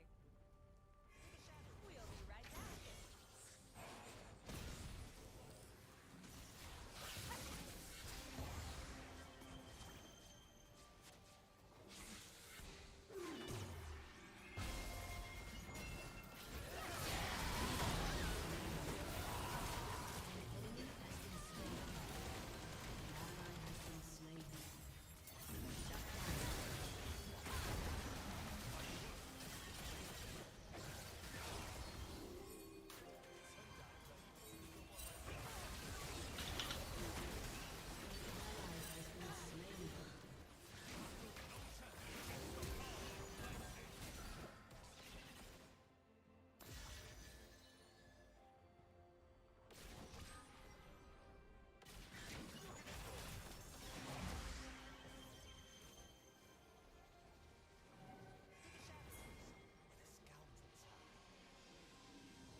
Stock up wars for low visibility locations.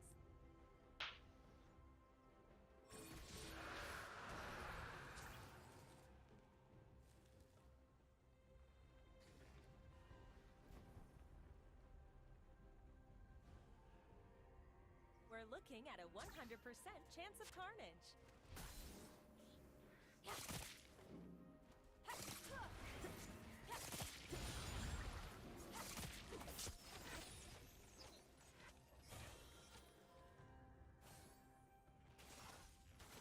Let's take a look at the mini-map. We'll be right back after a word from our summoning platform.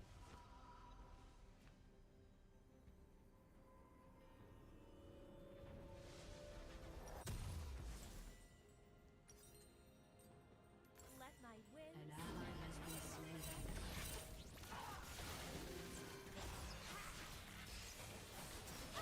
Killing spree.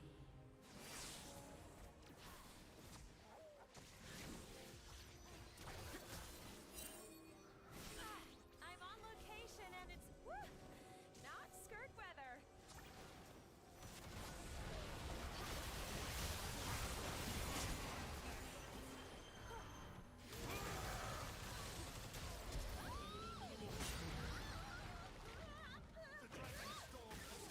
Let's take a look at the mini-map.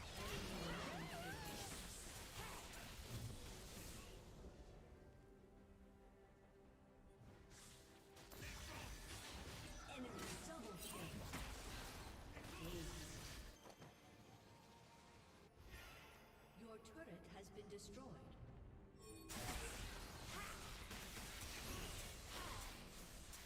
An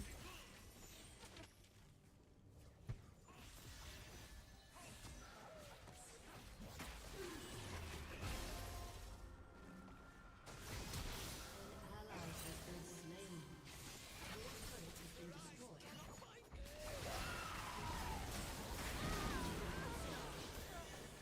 Your inhibitor has been destroyed.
Not get it.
My hatred for online trans activist communities has grown, but my support for actual trans people that are dealing with trans issues has also grown.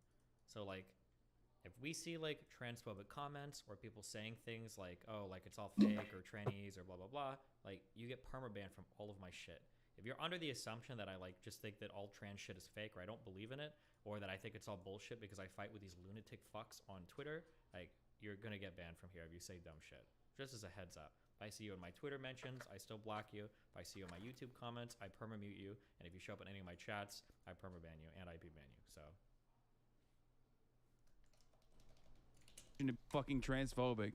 But the thing is, this is. I'll say this. I've said this a million times. I don't know if you guys can be as strong as I am. Okay, you do not let your opposition define your political views ever. You do not do that. You cannot ever fucking do that. Don't let people you hate tell you what your political beliefs should be by just believing the opposite thing they believe. That's the thing. What we meant by that is being trans is not, but transitioning is. But Let me whatever. do you one better. Hold on. I just want to do one better. It's not what we meant. It's literally what we said. I watched it back. We didn't say being trans is unnatural. No. We said transitioning is. Hormone therapy, all this stuff, all of it's very natural. You know, taking puberty blockers or like hormone blockers, taking all this stuff, perfectly natural. He really said that transitioning is natural. It's not. I'm not saying that this gender dysphoria is not natural. That's not what we're talking about. Transitioning is nothing natural. It's like saying that taking steroids is natural. It's not. No, never mind. That's a pretty nuanced view to have. That's good. I know. Yeah. That's not what we meant. That's literally what we said. I know. Yeah. And he's just not gonna watch it and deem us transphobe. So if listen, dude, if you're gonna watch something and do commentary with something said and not watch what they said and build a narrative, you haven't said anything. That's the dumbest way to do a take. That's the dumbest way to dispute someone's narrative or whatever. I don't know, it's because you don't have any arguments or whatever or not, and you base yourself on, oh, this is what they do. This is what they do. That's what they do. You, for someone that don't want to be typecasted, that's just weird that you do that. But whatever. Hey. You're just saying that because you're a transphobe. Yes, sure. Let's keep watching. God, fucking 10 hour. I covered the shit for like 10 fucking hours and they cut like 30 seconds and go, this is so stupid. Trans people are weird and unnatural. And then everyone was like, Pog! Fuck yeah! Thursday to my BBs in here. Oh my god, wait, do we have an uncle? Dumbass. Abbott and Preach were the ones that were DMCA for criticizing Christian faith. Wait, what? Really? They're actually, I don't know anything about them. So I hate that he just said that. I hate that he said that. Do you understand like everything that's going on with that statement? Like just it's not even clout brained. It's hardcore team sports brain. Like, somebody says something and you disagree with what they said, and then somebody is like, they also criticize these people that you hate. And, like, your brain is like, oh no, wait, what? These guys criticize somebody that I don't like, and now they're criticizing me. I thought we should be 100% lined up with every single like, it's like such a dumb, like, that is like so indicative of the underlying thought process there. They are actually not bad. What the fuck? Oh, but they said my C word ban was good, like I deserved it, and I was a racist for saying cracker. That's also not what we said. What? What the fuck? Hey man, we have a Jordan Peterson moment. So what you said was, so what you're saying is, that's not what we said. God, just I'm nothing. You know what? Let me just keep You know what? No. Just no. Just no. This is so stupid and asinine. Like, you put work. That's how you build your narrative? You're just gonna lie about the whole thing? Ah, you stupid fuck. That's the thing, all right? I really want a motherfucker to be able to explain to me his point of view. And engage with what you're actually That's saying. all I want. Not a straw man. I want to have a conversation with a motherfucker. Yeah. But no, you dumbass bitch. You're just gonna invent shit. You're low. You invent shit. That's what you do. Like, what is it with you? You're not smart enough to dispute or to say to take a point that someone says and go on that point. You gotta lie. It's easier to straw man. Like, you stupid. Is it because you're stupid or you're not able to do it? What is it? Which one is it? You know your shit. You've been talking about that shit a whole lot of time. It's really simple. Listen to what we gotta say and then go on that. But you gotta lie. Like, how dumb are you? Like, you know you're dumb. You're not. You know you're not mentally capable. Don't push me like that for me to stop. I'm not stopping. You know you're not mentally fucking capable of doing this shit. Is that what it is? What is it? That's gotta lie? Let's just watch the whole thing and see what they got. God damn. Stop. No. Hey, I remember one time we had a fucking conversation and you told me about. I told you I was on you because of ghosting. It's like, well, why you ghost? You owe these motherfuckers an explanation. It's like, no, I don't hold these motherfuckers shit because they didn't have the courtesy. They didn't have the courtesy to see that I was annoyed, and they were annoying me, and they were getting on my nerves, and they didn't have no courtesy there, so I don't have to show them courtesy. I have to show this motherfucker courtesy of listening to his video. When he don't listen, he don't bother, he just makes shit up. Hold on. Interrupt this video with this, please. Iman wasn't being a bad person in informing me, but that's the reason why I looked at this video. I would never have fucking seen it in any other capacity. Wait, who did Pokey send in this video? Iman wasn't being a bad person in informing me, but that's the reason why I looked at this video. I would never have fucking seen it in any other capacity. But I looked at the video, and you know, I gotta say I wasn't a fan. And I mean, I guess we can go over it. I can talk to them as well if they really want to. But like, only good faith, okay? I'm not trying to fucking like get easy quips. I'm not trying to get like fucking clips. I'm not trying to like lock them into a corner to get them to admit that like they have some transphobic opinions or anything like that. That's usually what is the successful model for debate lording. I know how to do it. Imagine accusing these guys of debate lording. Also, why would a son want to talk to these guys? Oh, because they get 26.5 million views a month. He saw the sub count. He's such a disgusting little fucking clout goblin, dude. He's such a clout goblin. There are good guys and bad guys, for sure. But it is deeply frustrating. What did he say before anyway, and Iman was like, really comprehend the news. It's so much better and so much easier for me if I can assume a role, assume a team, and then my team is like good and the other team is bad.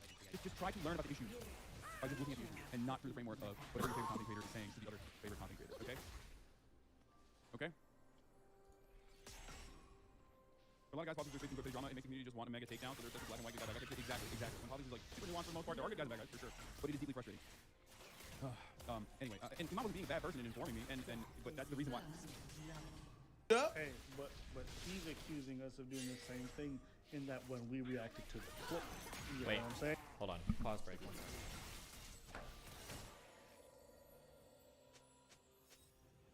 An ally has been slain. Always what they see.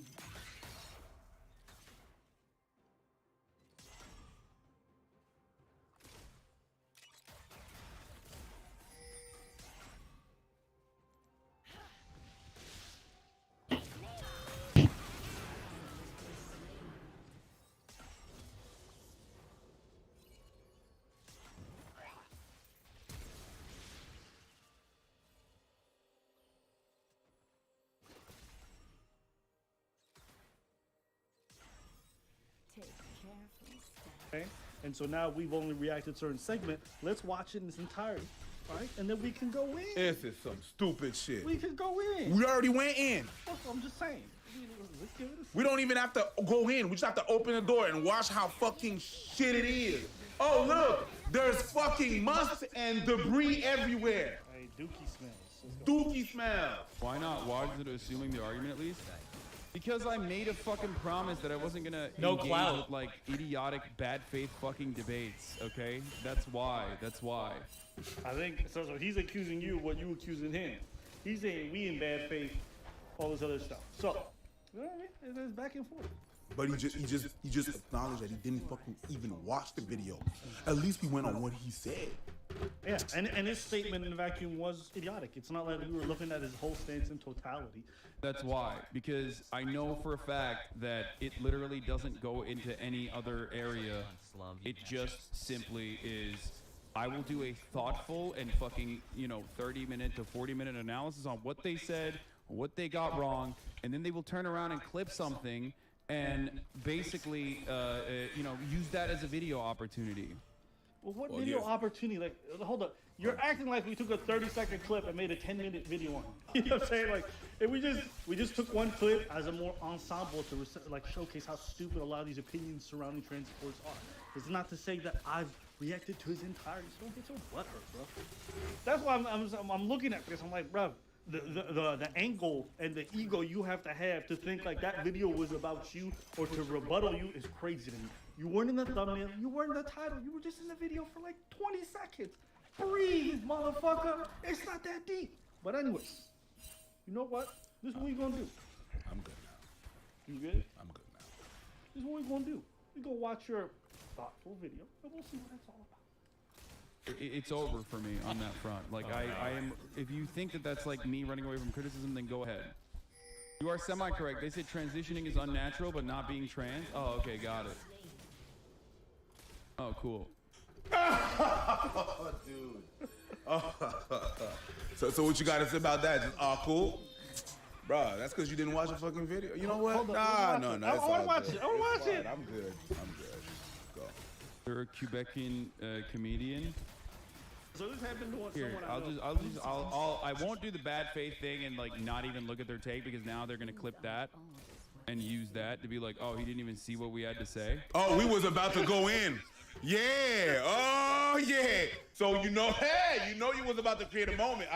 Smart on you. See, you just proved to me that you're not that dumb. I appreciate you. This is the thoughtful video he did on the subject matter. Thank you. Okay. Have you already covered that trans athlete winning this swimming competition? Genuinely just curious about your thoughts on it. My position, first and foremost, is like, I don't care. And my secondary position is like, I think you don't care either. You're just like trying to make an argument. You're just trying to debate about it. Yo-ho, And my chill. and final position ultimately is that it straight up does not matter. Absolutely does not matter in the grand scheme of things. Even if trans women were completely dominating certain fields of sport, the only... This guy in chat is spamming me the question for like 12 fucking hours. It's like insane. Chill. I don't know. Jesus. The only reason why you would consider that to be completely inappropriate and unnatural is if you think trans women are unnatural. And that's it.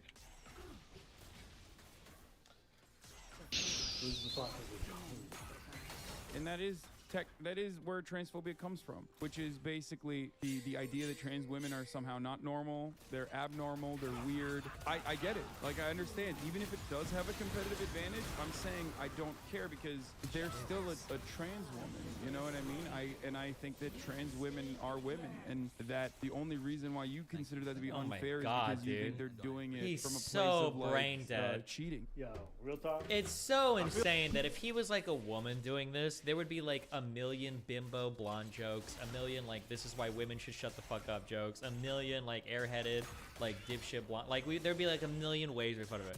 But like because he's an attractive guy, he gets away with it. If you want to talk about sexism, this is a really good.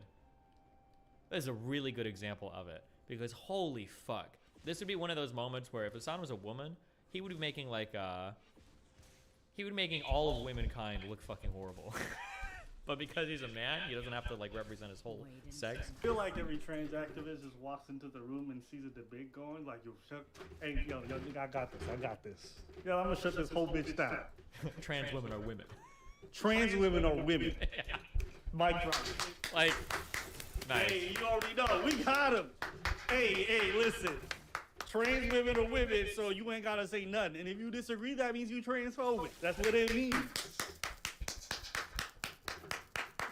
Oh my God. That's what they're doing. That's really what they do. There's no more argument than that. You know what? Trans women are women. Fantastic. But they're still not female. And at the end of the day, sports is not about your gender expression. It's about your sex, your biology. Nobody cares about your gender expression. Gender and sex are different. Though we call it women's sports, it was really just about you calling it female sports. The reason why is about physiology. Nobody cares about how you express in the world. So to me, when people say, I think they should compete because trans women are women, it doesn't matter. It's not the point of why we created the category or why we sequester women to this segment of society when it comes to sports. It's because biologically speaking, there's a difference. That's all it comes down to. So I don't understand why people say stuff like, well, you know, I think that they should be able to access these sports because trans women are women. That's not what it's about. We're talking about biology and motherfuckers are still talking about gender expression. Who cares? Nobody cares what you identify as. Not as far as this conversation goes. Because trans women are women. And if you disagree, that means you're a transphobe. Social justice unite! And the worst thing is that we do agree. We agree. We agree. But these things are separate. But that's not what we're talking about. If you go to the doctors, okay, yes, trans women are women, but guess what? You still have the physiology, right, and the biology of a male. As a result, when you go to the doctor, that's going to factor in. They shouldn't just be like, well, trans women are women, so I'm going to treat you. It's a different ballgame. So when it comes to risk for certain diseases, different things, they have to acknowledge the fact that you're biologically a male. Ma'am, you have prostate cancer. No, trans women are women. You're gonna die. You have you got testicular kids. No, trans women are women. That's not what we're talking about. And yeah, you are a woman. It doesn't defeat the. Well, you know, women are also at 75% risk for getting trans. No, males are. Okay.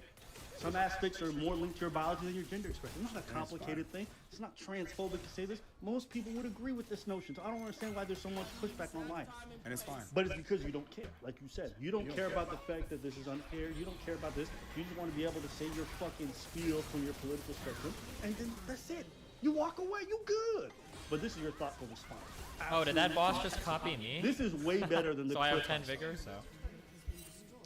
Like, you think that there's something like mischievous going on behind the scenes. And like, I personally think that not a single human being on the planet is gonna undergo HRT, gender confirmation therapy, literally fucking like get brutalized by people over and over again for just the crime of existing, have their existence be debated on in public by academics every fucking day just to win like swim victories. Like, you're psychotic.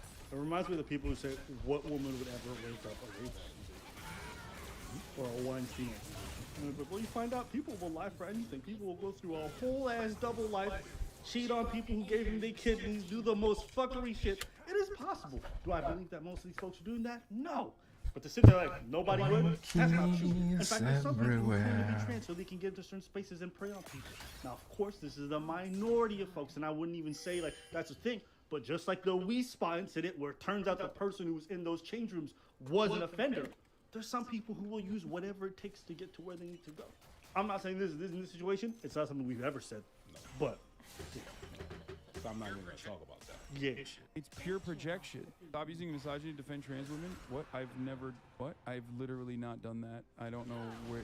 Because you said you don't care about women's sports. I mean, I don't care about any fucking sports. But anyone who says that they don't care, That's such a cop out. It's like the thing that like all the gamer bro fucks because people can't fathom that people have different interests than them, right? I'll be honest. I don't care about women's sports. I don't care about men's sports. I don't really care about any sports, right? But I'm not like everybody. There are some people that super do care. To try to like instantiate your view onto everybody and pretend that every single person is gonna feel the same way is so fucking stupid, right? Like, you know what else I don't really care about? Like fucking minority issues because I'm not a minority. Like, it's not like that's not something that affects me every day. But you would never go around and you know, people are talking about like, hey, like there's a lot of racism. I don't care. I'm white. Like, how fucking stupid do you have to be to say something like that, right? Like, well, what about women's sports? I don't know. I don't care about sports. Okay, good for you. Then the conversation is about you. That's like an even better reason for you to shut the fuck up then. Let the people that do care talk about it. Like, how fucking stupid are you?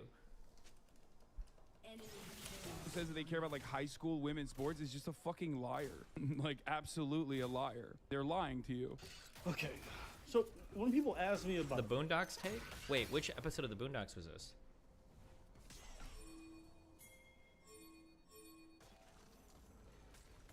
Oh, was this the moment? I feel so cucked. The one episode or whatever where the guy's like, oh, I don't care, I'm white. Yeah, okay. Right? Do we care about high school women's sports? Well, who cares about high school women's sports? And the people who live in that area traditionally do. There's plenty of high school teams that are heavily supported by their local community, the alumni, folks who come to watch. Depends on where you live.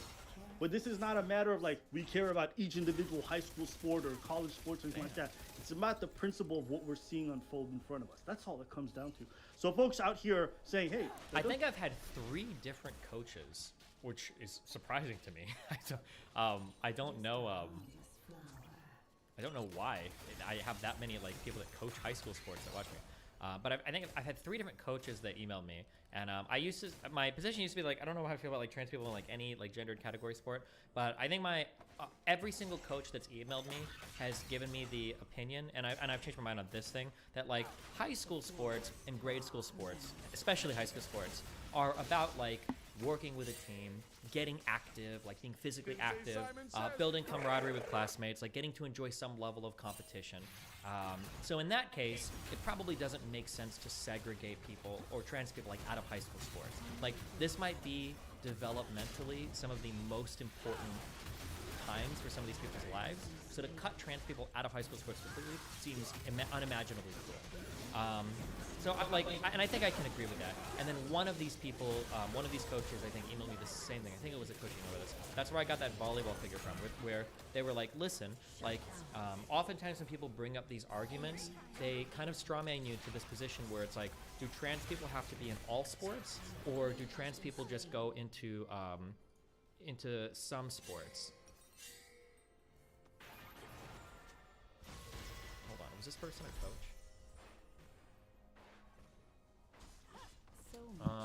Okay. Quick background for me. While I'm not an athletic director or have a professional career in sports organization, I'm a licensed USA hockey coach. I played sports through the majority of my American competitive system, youth U20 level. I don't know what the fuck that means. And I participate in the organization side. I currently work as a game designer in systems balancing and matchmaking.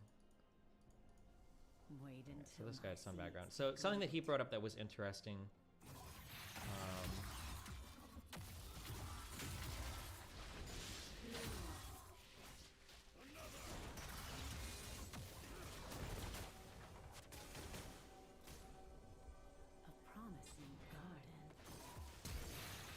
Oh, it was this thing that I kind of brought up with the last person. When we get to college sports, the framing needs to be right. If you are an NCAA athlete, you are a top-tier athlete in the nation, even Division III, and male or female. And if a trans woman is participating in cis women's sports at the NCAA level, they are removing a cis woman from the limited pool that can participate in those leagues. This sounds very turf or a conservative point, but again, it's not that trans women don't have a place to participate in their sport. It's not even that they can't find a league that they can be the best player in. All of this can already be done. But trans women go a step further and say, I want to join a new category so that I can be crowned one of the best players in the category. There are 500,000 girls in high school volleyball players, and there are 5,700 girls in D1 NCAA volleyball. 17,000 girls in all of NCAA volleyball. The goalpost is a trans woman destroying the best records in the history of all of cis women, but rather the mere presence of trans women in cis NCAA sports as an indication that they are already in the top 1 to 3% of women athletes in the nation. That was an interesting point. I never really considered that, like, I guess technically all of NCAA is technically, like, relatively elite when it comes to sports. Somebody just messaged me and said, Hassan is still going on about debates being bad for 2 hours. The harvest is upon us.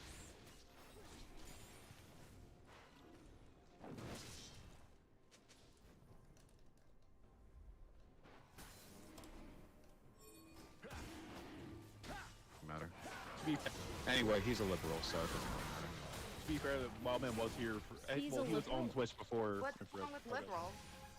I who's don't, a liberal? I don't know. Who are you? Who are you? Wild man. Oh, why are you calling him a liberal? Why do you think he's a liberal? There are a couple of reasons. I mean, he's certainly not a socialist. What's a liberal? Oh, is that a Professor Wolf answer?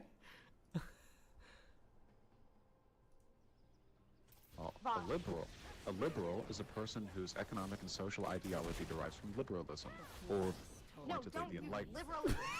Wait, what did you say? Was this a recent panel? Did this just happen? Liberalism, the broader, Enlightenment philosophies, it tends to be associated with things like, Wait, the question was, why is that guy a liberal? Why are you defining first what liberal isn't, and then defining what liberal is? Why is the guy a liberal? Fine, you found me out. I don't actually think he's a liberal. Honest to God, I think he's probably closer to a fascist. I don't think that he embraced liberal values. Wait, is Vosh even trying anymore? How does this guy have fans? I know that some of you in my fan base listen to Vosh. How do you do it? How do you make it through? I don't understand. What is you guys? You have to be insane. You're crazier than Vosh is. What is happening with you guys? Please, somebody explain to me. I don't actually think he's a liberal. Honest to God, I think he's probably closer to a fascist. I don't think that he embraced liberal values. I was just using the term liberal. I was just using the term liberal because I always call people fascists and I get made fun of for it, even though I can substantiate it most of the time. So in that You didn't even substantiate how he's a liberal. case, I decided to go with liberal. But no, I think he's probably a fascist. Yeah. Okay, I just don't know what these words mean, and then you use liberalism in the definition of liberal. Oh, she tweeted. Oh, thank you. Nice. I understand. Big Joel said, the thing of if you use a word loosely at all, it means every use is fair game, doesn't actually work or make sense. I disagree. My response was, how can you say that? Nazi, pedophile, communist, socialist, fascist, racist, rapist, etc. Literally none of these words mean anything anymore because they were all overused and expanded so much in the American lexicon, they essentially mean person I don't like. And then No Nothing comes in and he says, that's not true, stop trying to gaslight. I don't know if he's memeing here by saying gaslight or whatever, but this is another really good example of it. Oh, no, he is trolling because he's showing gaslight is like a word that people use all the time. That I understand. He is trolling. I can't tell. It's hard to tell, right? Doesn't seem very right to me or fair. Or doing it from a perspective like, my high school team, what's gonna happen to them? Most of us are coming from like, yo, we see something that we clearly unjust. And it just doesn't sit right with the fact that everyone's closing their eyes like it's the Bird Box challenge because of some like political affiliation. You get what I'm saying? There was a Bird Box challenge? It feels like it, doesn't Like it? motherfucker was walking in the street blindfolded? Such a That's what it feels like. Hey Hassan, I support trans women in sports, but please stop with if they dominated women's sports, it doesn't matter. It matters to plenty of women athletes out there, and the way to fight transphobia is with knowledge. Data's out there. The most trans women don't have a significant competitive edge in sports. Let them participate. That's not I mean, I true. mention that all the time as well. That is not true. That is see, not true. See, if you would have done a well thought out response, you would have actually looked into it because most studies and the preliminary ones indicate that there's some measure of advantage. Yes, it is measurable, whether it be fucking bone density, lung capacity, all these things. Most of the studies do that. Now, there's still more data to come out, but undoubtedly, just judging by the fact that, like, looking at how much more successful trans women are compared to trans men. No, not you. Okay? And just what the studies that we have so far, the science is pretty indicative that there's an advantage. And remember what I told you last time? What? Where the standard is trash. The test levels or whatever they have to meet is like 6 times higher than average cis women. It's kind of weird. So it's like you're not even really making them do a real transition where they're meeting like the normal levels of a cis woman after 1 year. So I don't understand how folks can say I'm doing a thoughtful response. It's going to be really good. Blah blah blah. Blase blase. You watch it and it's like, bruv, this is full of nonsense and misinformation. But it's been full of misinformation. How am I going to be surprised that it's full of misinformation from a guy that is misinformed about us? Facts. That he's spreading lies about us, saying that we said some shit that we haven't said, did some shit that we haven't done, putting words in our mouth, and now I gotta be surprised that he does this with numbers and statistics. Nah, I'm not. I'm not surprised at all. That's what you do. Whatever it fits your narrative, that's a low key noble. That's a low key noble. Yeah, he lied, but it's for the cause, so it's good. No, it's not. Oh, that's a Vosh position. No, it's not. You're doing a big disservice to the cause. Yep. That you're serving. by being low-key noble, by lying. I don't want to go down here yet. He's straight up lying. And that's precisely why I always say, like, even if they were dominating, which they usually aren't, even if they were dominating, who cares? Trans women are still women. You don't have this kind of attitude towards, like, any sort of tall people who are naturally tall. You don't have this sort of attitude towards Messi, who had to literally take supplements and steroids specifically to, I think, what is it, like, combat early onset dwarfism, if I'm not mistaken. Like, you cherish people when... What? You don't have this attitude towards tall people, or Lionel Messi, who had to take some injections. Ich bin mal raus. Habt ihr noch viel Spaß? He has like unfair advantage. User disconnected from your channel.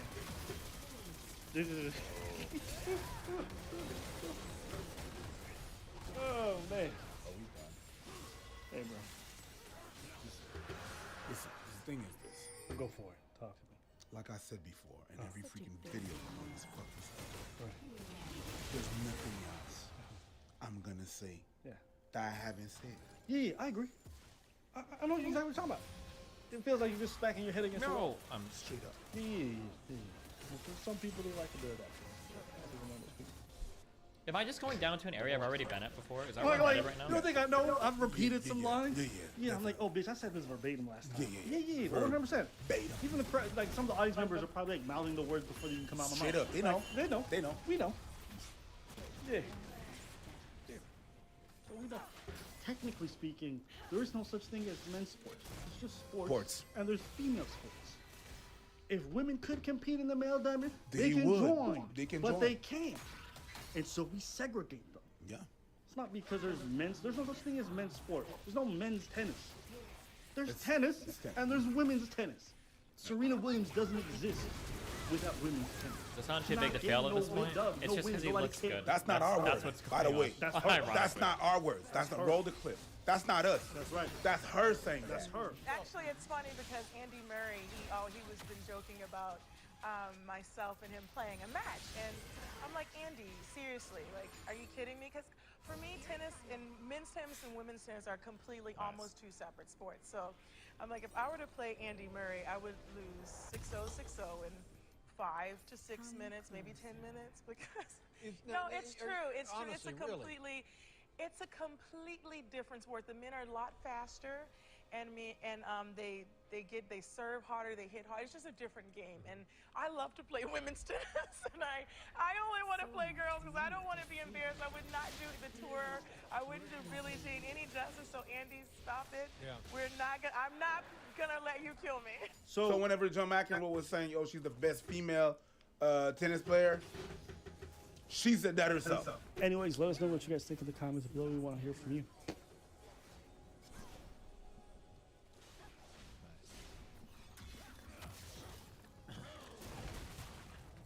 Why am I being like this? Hold on.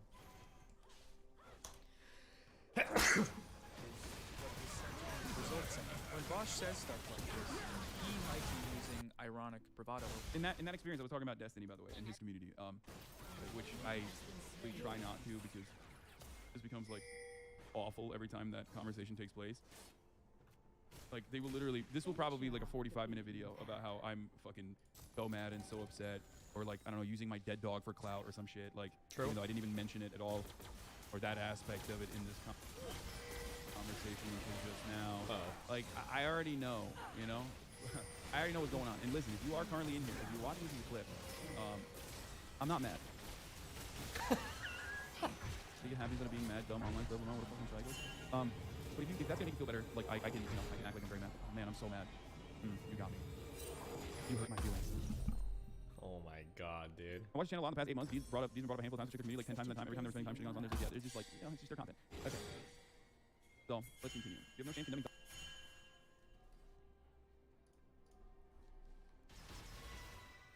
Okay, Brittany wants to chat, guys. Everybody, hold on to your bubbles.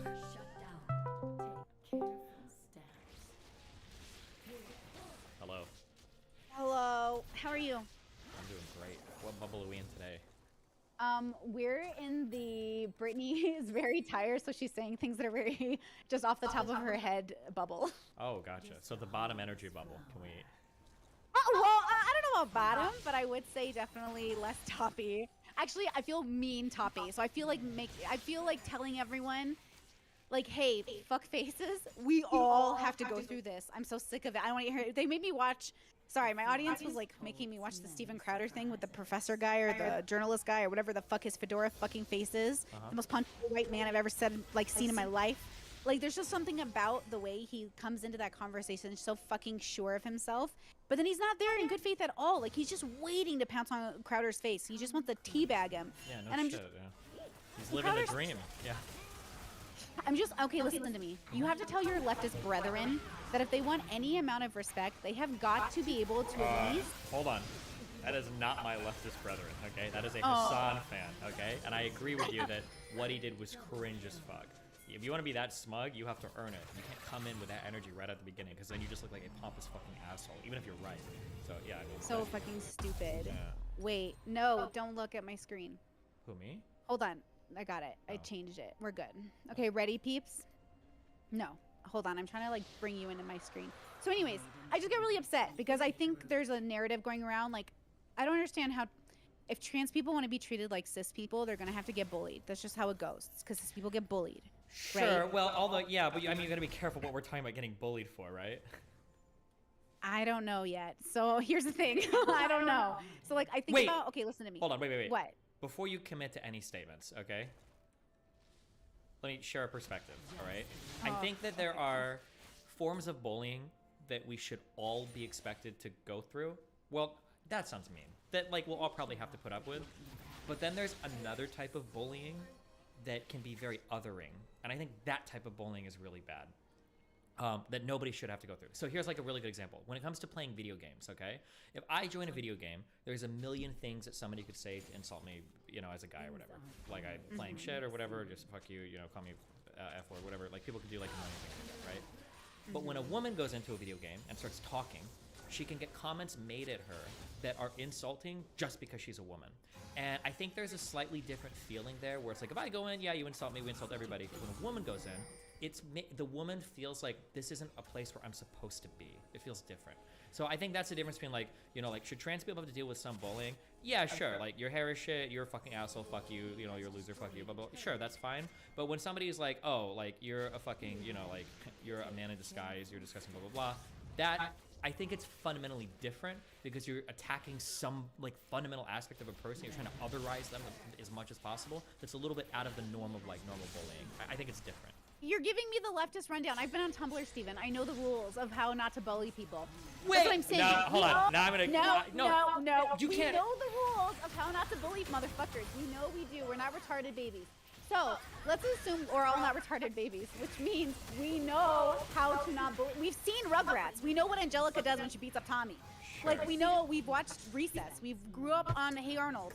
We've watched the 90s shows. We know we're not supposed to bully people for what they look like or whatever.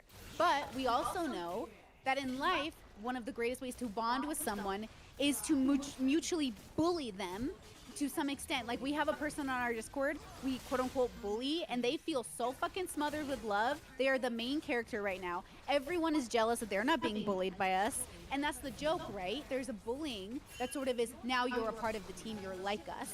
And then there's bullying that's just mean, and you're like, what are you doing, dude? Why are you making it weird? See how people make things weird? And that's what ruins things. It's not the authenticity. It's not the bullying. It's not the many girlfriends. It's not anything. It's not the details, Steven. It's the feeling we get because of the intent. Oh, that's so gay. I hate everything I about understand this. what you're saying. It's just that this has to be, this is like a very, very, we've talked about this, I think publicly and privately. There's a very careful line that you have to walk when it comes to that type of bullying. Because there is like a camaraderie bullying that you can do that everybody can like have some fun like riffing off each other with. But there's also the type of like frequent bullying that some people can tolerate and everybody thinks they like it, but in actuality, like it makes them feel pretty shitty.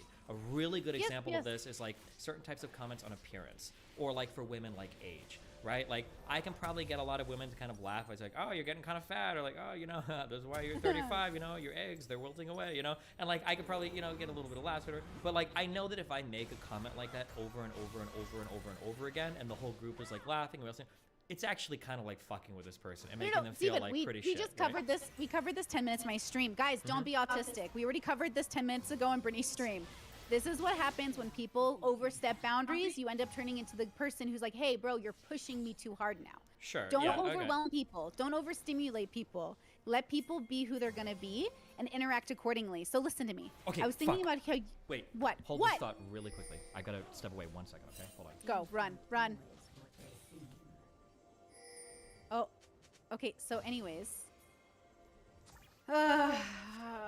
Let's fuck this. Just start bullying Steven. Let's just start bullying Steven, or we're bullying Steven now. What's the Discord, bros? The Discord is through Patreon. Thank you. Join us. We are definitely not a cult most of the time.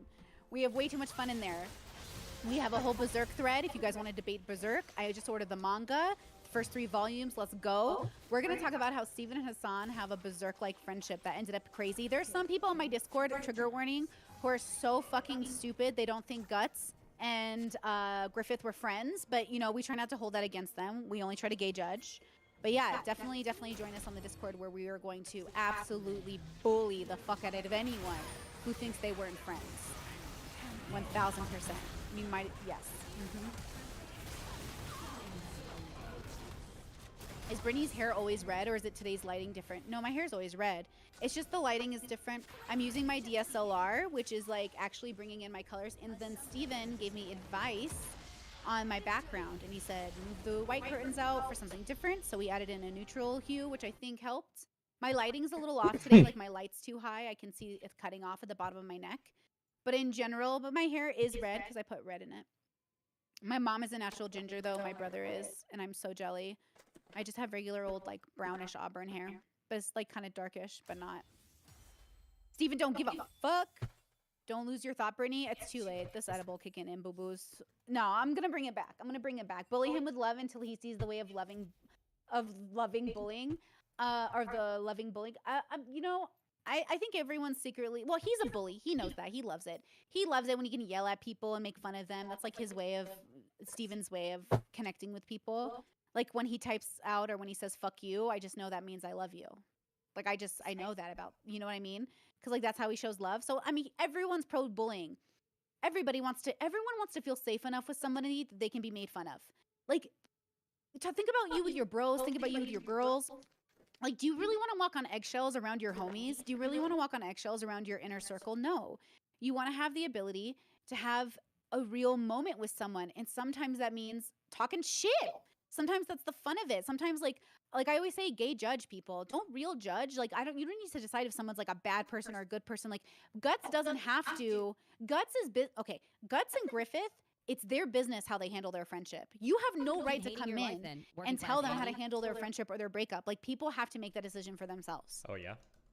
Exactly. Just like Hassan and Steven.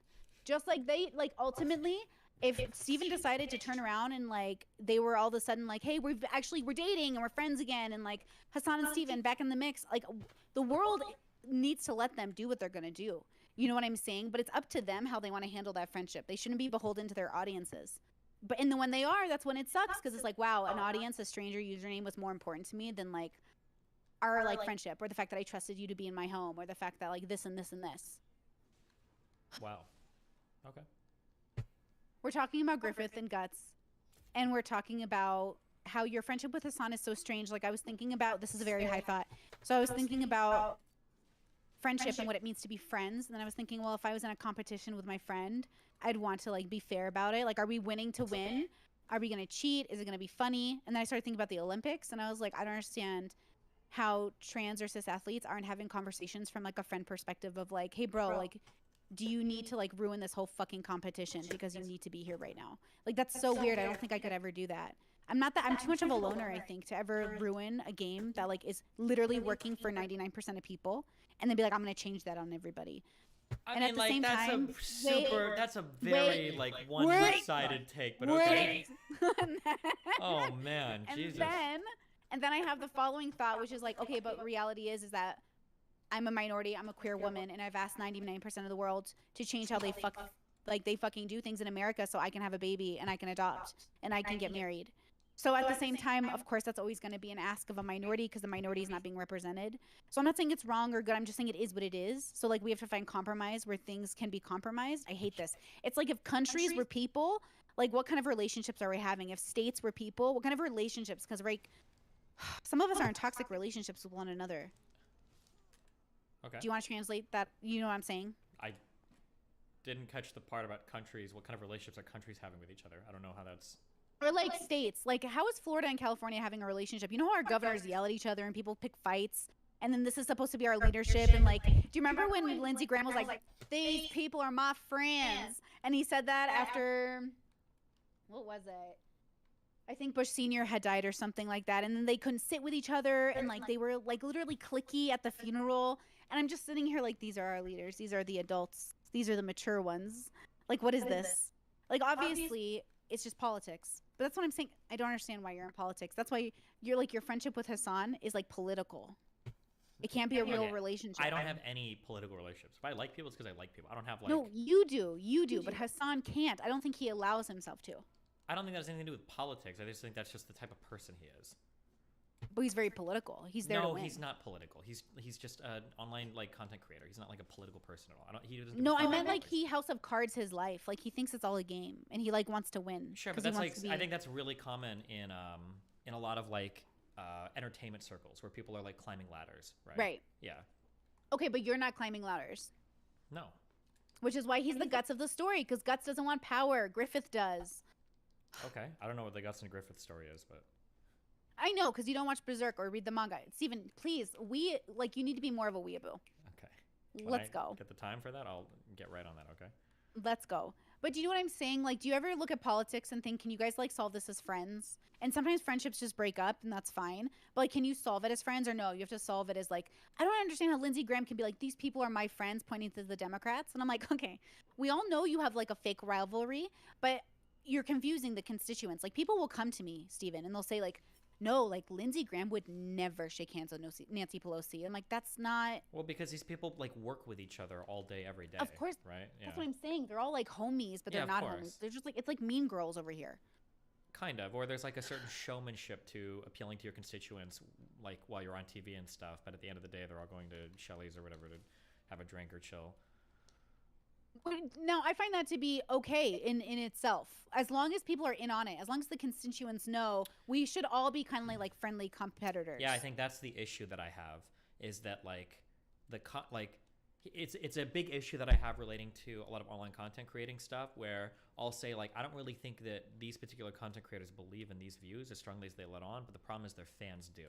Like these people do. Yeah. Yes, okay. So we know what happens in YouTube. We know what happens in politics. So I guess like, okay, what does this mean? So now we know this. Great. Now we have more information. Now what? What is this power? What power do we gain from this knowledge? Nothing. What do you mean? I don't think there's anything to be gained from that. Well, what if everybody knew that? Like knew it. Do you think it would change anything? Either too stupid to like really grasp it, or they don't want to grasp it, or it just doesn't coincide with their worldview enough, and they don't care to like do any amount of investigation to see why. So I don't think it's relevant. Or they might even acknowledge that it is true, but they still feel like it's okay for them to hate the other side. So.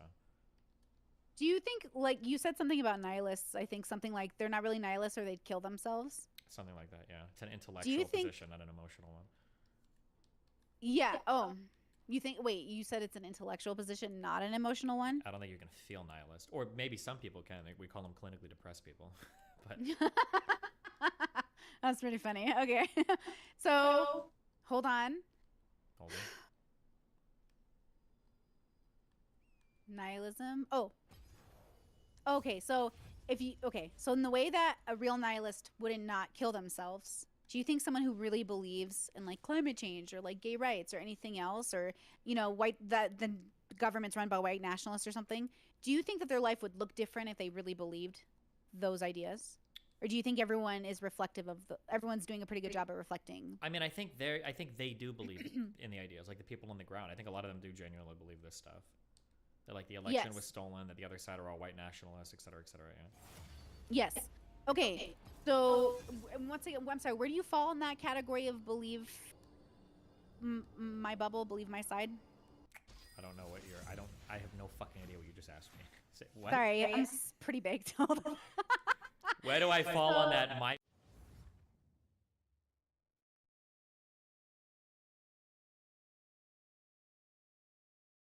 Well, howdy there, Internet people. It's Bo again. So today we're going to talk about Trump's bad day yesterday. And it was a bad day. It is a bad sign for his political future. It was a list, just loss after loss after loss in one single day. So the first one is the Department of Justice announced that it was looking into the trove of classified documents that were found at the golf course down there at Trump's little club. It's worth noting that if this had been you or I, we'd already be in cuffs. That's a big deal. The fact that DOJ is investigating it is nice. It seems like that should be well underway by this point. And while this in and of itself isn't really a huge deal to Trump, he's used to these kinds of investigations. It's just one more headache. On top of that, the Attorney General in New York is asking the judge to fine Trump $10,000 a day for his contempt contempt of court for not turning over documents. Now we all know that Trump is a million bazillionaire or whatever, but $10,000 a day adds up really quick.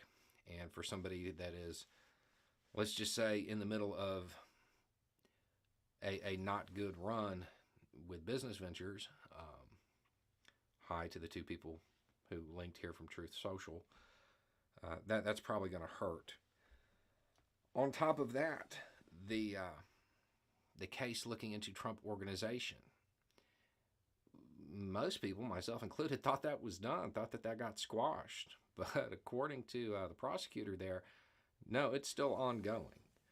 Now, the reality is we don't know if it's really still ongoing or prosecutors just saying that. But it's one more headache. And then we get to the ones that really matter for his political future. The first was all of those Republicans in the Senate unanimously voting against Russia. That's voting against authoritarianism. That's voting against Trump's brand. That's a bigger deal than I think people are gonna realize at this point. You're starting to see that fissure between the authoritarian Trumpism that has ruled the Republican Party for years and what the Republican Party used to be. And the unanimous votes against Russia are votes against Trump. They're votes against Trumpism. Quite a few of them cast by people who are ardent supporters of Trumpism. And then you have the big one, Mitch McConnell, who is really the lead Republican figure when you're talking about excluding the Trumpist loyalists. He's the person that controls the Republican Party. He said that they would be backing Murkowski. Now, if you're not familiar, this is a senator who was very vocal when it comes to opposing Trump. Trump has a hand-picked candidate trying to primary her, and McConnell is openly saying that the Republican Party is going to support Murkowski. That severely undercuts Trump. It undermines him. And it casts a lot of doubt on his political future. Anyway, it's just a thought. Y'all have a good day. A summoner has reconnected. Welcome to Summoner's Rift. Thank you, Mr. Chairman. And Reverend Sharpton, your current MSNBC co-worker, Joe Scarborough, is my former congressman. And when Joe Scarborough served in the Congress, he had quite a bit to say about your contribution to the national discussion. It was in the 106th Congress that Joe Scarborough filed House Concurrent Resolution 270 entitled Condemning the Racist and Anti-Semitic Views of the Reverend Al Sharpton. Mr. Scarborough's resolution began by saying, whereas the Reverend Al Sharpton has referred to members of the Jewish faith as blood-sucking Jews and Jew bastards. My question to you is, does Mr. Scarborough's assertion that you said these things, is that true, or did you not say those things? They are patently untrue. I never said that. Okay. And can I finish my answer? No, it's actually my time, but you will be able to Well, answer I a number thought of you raised the question. So the next question Can I relates answer to the Mr. Scarborough's question? second comment. It says, whereas the Witness, Reverend... since aspersions were cast on the witness, the witness will be permitted. No, I'm sorry, Mr. Chairman. Aspersions weren't cast. I asked... You asked, was it true that I said that? I can't reclaim my time, Mr. Chairman? Witness, you will have your time. The witness will be permitted to answer. You asked me, was that true? And the answer is no, that was not true. And as you know, Mr. Scarborough and I work very closely together. He comes to National Action Network conventions. I think he's a great guy, and we do each other shows often. Mr. Scarborough also said... Fine people will add 30 seconds. And, Mr. Chairman, parliamentary inquiry. None will escape my wrath. Appropriate for a member of the body to personally attack a witness before the body.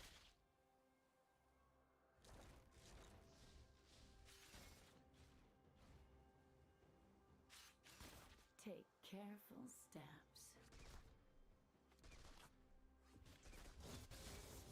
Shall I say, can a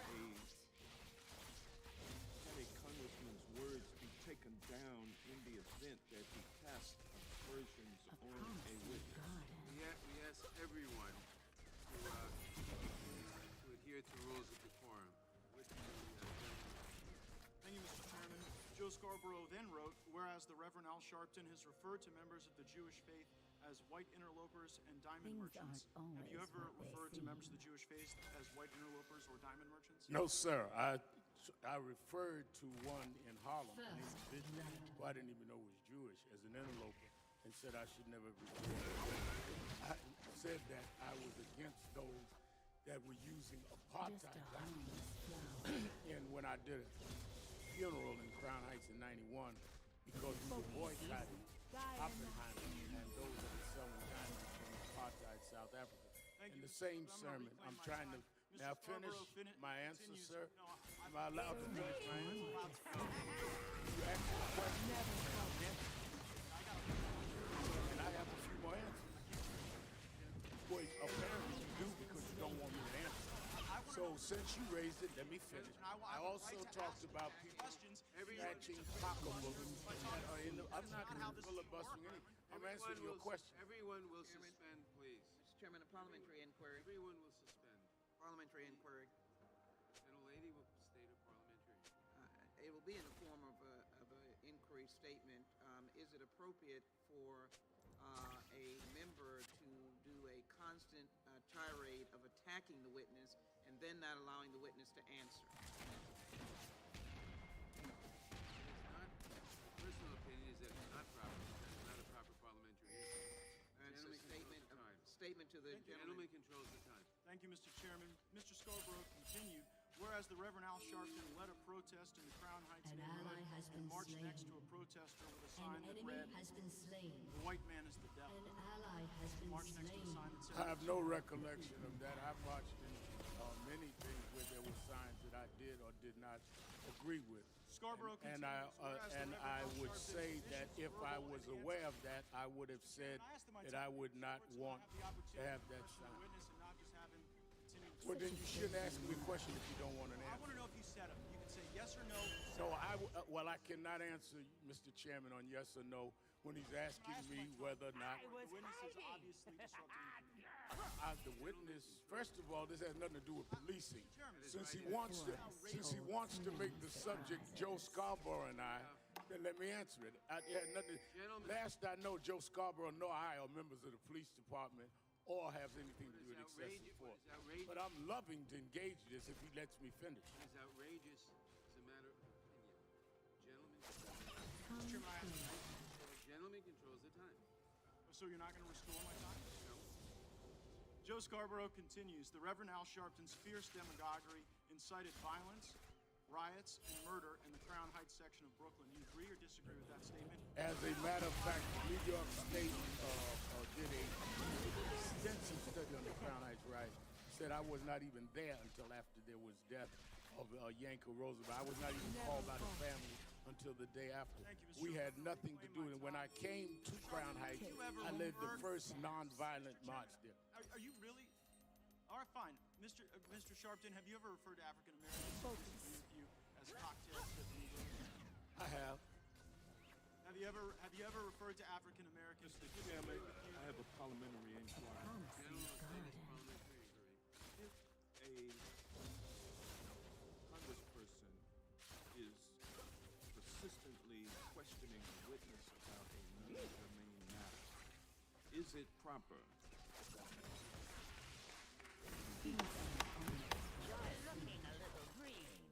think the gentleman makes a fair point. The rules provide members with very wide latitude. Parliamentary inquiry. Gentleman will state his parliamentary inquiry. Does it violate any rules of decorum for a member to read specifically verbatim from a document filed in the congressional record as a resolution? Gentleman from Florida may proceed. Thank you, Mr. Chairman. Have you ever referred to African Americans who disagree with you as yellow and then the N-word? Just a harmless. I don't know that I've referred to people as names. I don't know if it's because they disagree with me, but I have said things about blacks and whites. I'm glad you made it clear that I don't only attack whites. Thank you for that. Have you ever said that? Have you ever referred to African Americans who disagree with you as Negro militants? I didn't know that was a derogatory statement. I didn't say it was. Just ask if you used it. I don't know. I don't recall. Have you ever said, if the Jews want to get it on, tell them to pin their yarmulkes back and come over to my house? No, there was a man named Mordecai Levy who had been charged with some terrorist acts who threatened to march with me and several other activists in New Jersey. And he said he was going to come deal with my hairstyle. And I'm referring to his hairstyle. I said for him to pin it and come on. I was not talking about all Jews, no. No, I said about Mordecai Levy. Have you said, I'm in hell already, I'm in Israel?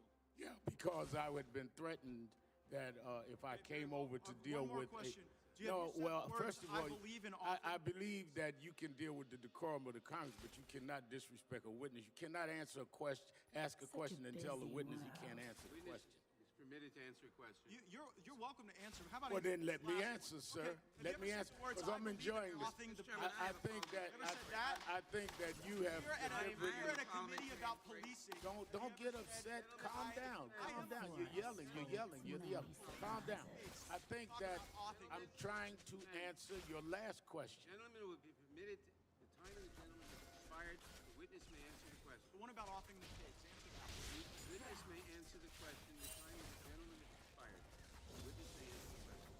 A question that he raised, what I was saying was clearly that I have disagreed with blacks and whites. I've used language graphically sometimes to do so, some of which I've grown beyond, but none of which shows anything other than I am an equal opportunity attacker. And I'm glad that Joe Scarborough and I both are equal opportunity attackers that now work together. Mr. Chairman, I ask to be recognized for unanimous consent. Gentleman will state his unanimous consent. Mr. Chairman, I seek unanimous consent to having the use of the Scarborough resolution. Object. The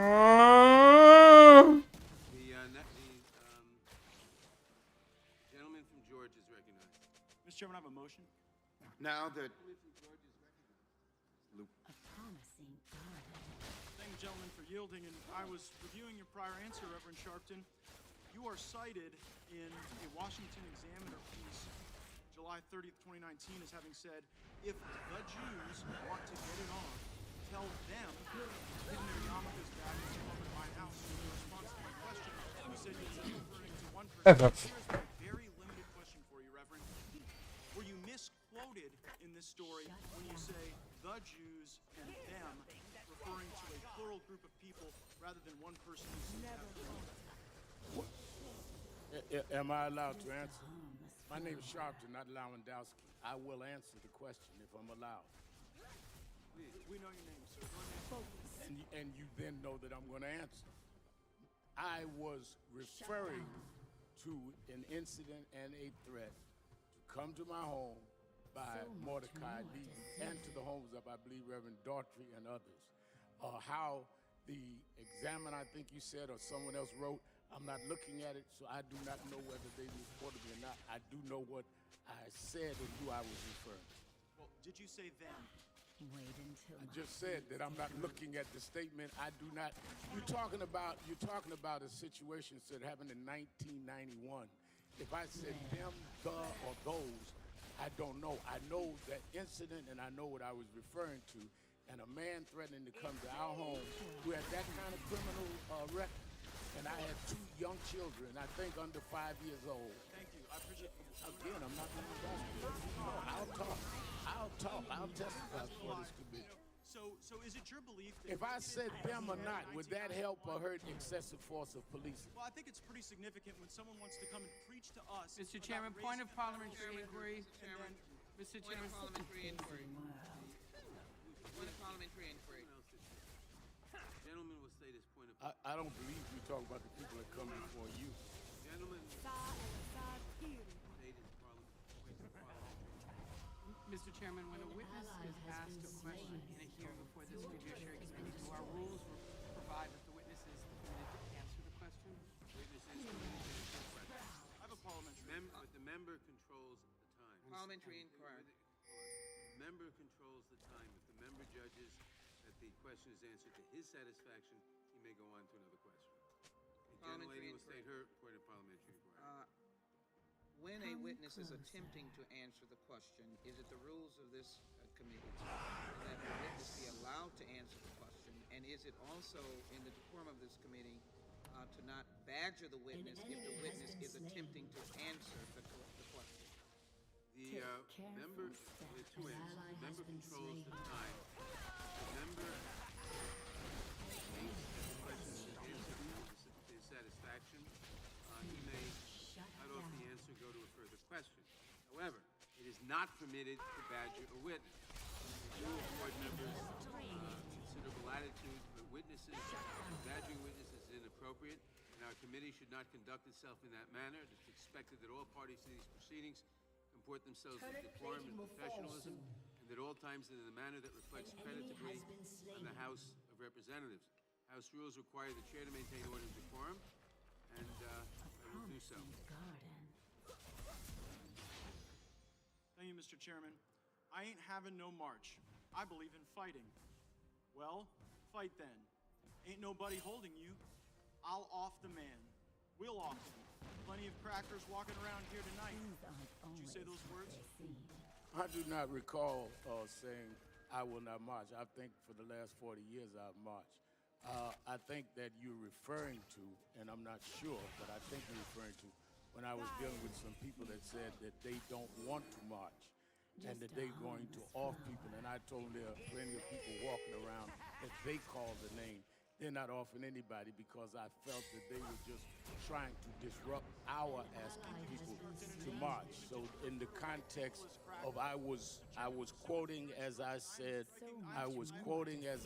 the reference made about I don't want to march. And astrology and mathematics before Socrates and them Greek homos ever got around to it. Did you say that, Mr. Sharp? I talked about African history and I talked about how we had dealt with astrology as well as mathematics and philosophy and religion in Africa.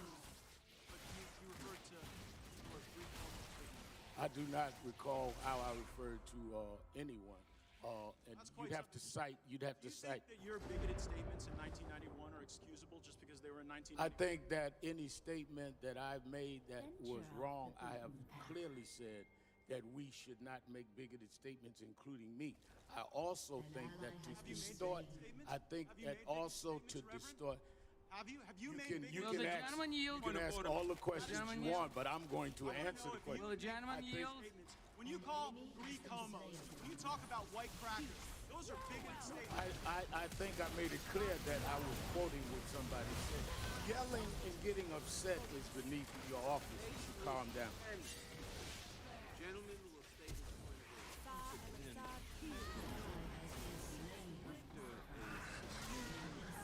On the character of a witness that has been called by people on this panel.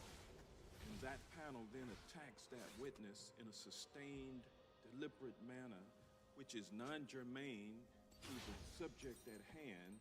Is it appropriate for a member to ask that the offending member's words be taken down? It is not under the rules appropriate. Time is adjourned.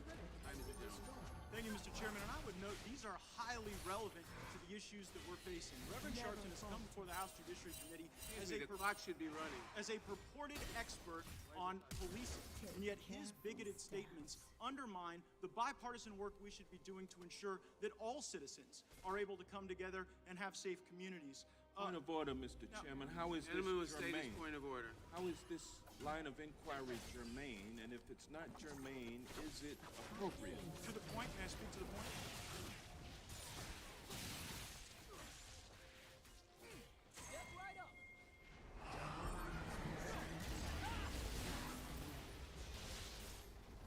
Your turret has been destroyed.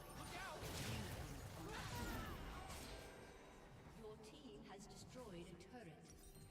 You have been slain.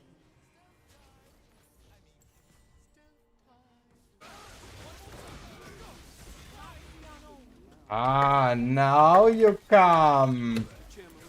So glad you played the bastard role and have no brain. This panel, and now we have a reverse of that. We have one of our members doing the same thing to a witness who we have called. I don't think it is within our best practices to allow our process to get down to the level that we have now sunk.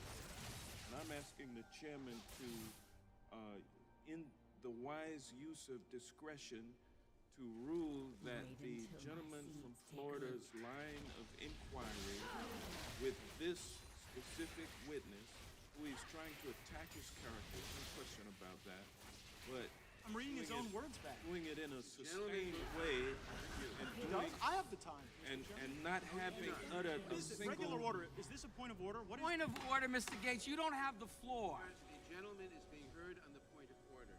Will I be heard on the point of order? Gentleman is being heard on the point of order. not having uttered a single word of relevance to the issue of is it appropriate for this to allow the use of this platform to attack the character of a witness. I mean, this is taking our process to a level objecting to it all the way in the mud. I mean, it's not it's the fact that it's not germane. To the point. The chair will rule on the point. Although the gentleman's comments may be I object to that. Point of order. That is an improper the characterization. gentleman's of members of the comments committee. may be characterized as whatever you want to characterize them as. I have a point of order that your words be taken down. Oh, woe is me. I pick a fight and now I need help. Under the rules, the gentleman has wide latitude both on the question of germaneness and on the language that he uses. And unfortunately, under the rules, I cannot overrule him. The gentleman will proceed. Thank you, Mr. Chairman. You sold your life story, Mr. Sharpton, to your own charity. How much money did your charity pay you for the rights to tell your story? Parliamentary inquiry, Mr. Chairman. This is an outrage, and the question is whether you can impugn the motives and/or insult or badger the witness or cost or characterize his presence at this table. Gentlelady I have a parliamentary inquiry. not recognized. All right.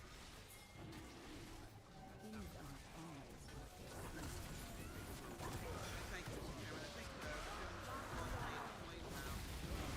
We had this days ago. Motive and character destruction was not in the course of questioning.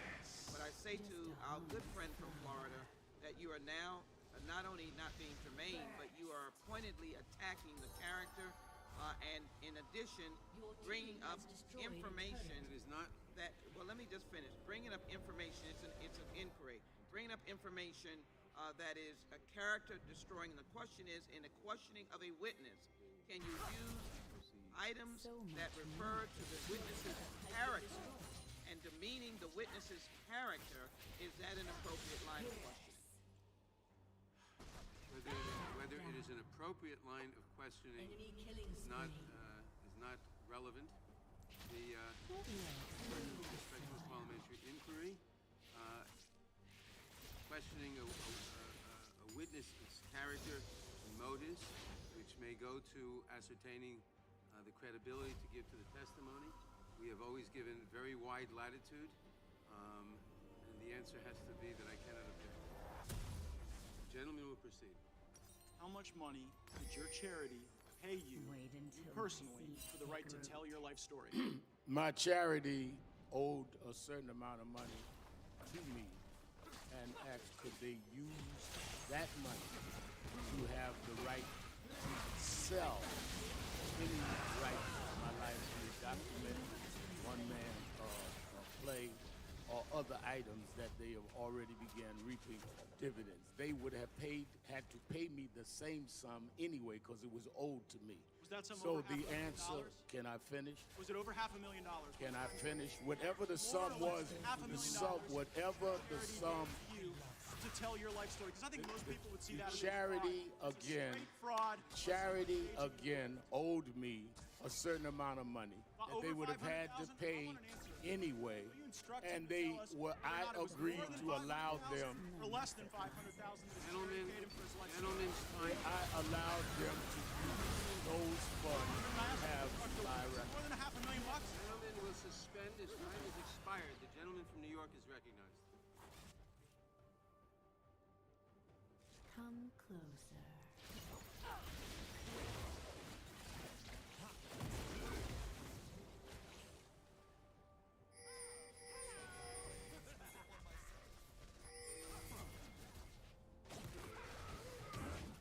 The heart is upon us. An enemy has been slain. Good morning, everybody. For those watching on television, there's still degrees. Careful steps. I don't know what it is, but let it be said the air conditioning in the Senate works. Thank you all. We're going to have a hearing today about all things Crossfire Group, our investigation. We'll have 5-minute rounds as usual. I'll try to make sure you not cut off at 5 minutes and finish your thought. And I appreciate all the participation. Mr. Rosen, thank you very much for coming to the committee voluntarily, and we appreciate your service to our country and your participation in the hearing today. And I'll try to do a pretty short opening statement. Senator Feinstein, then we'll invite you. So why are we here? I think we have a clip that I'd like to play now. This is of Mr. Rosenstein, May 1st, 2018. Wait a minute. Turn it up. Stop. We make mistakes. That's not to say we're flawless, but when we operate in the Department of Justice, we're going to do something wrong. We have to have admissible evidence, credible witnesses, and our case in court, and we have to affix our signature to the charges. That's something that not everybody appreciates. There's a lot of talk about FISA applications, and many people that I see talking about it seem not to recognize what a FISA application. A FISA application is actually a warrant, just like a search warrant.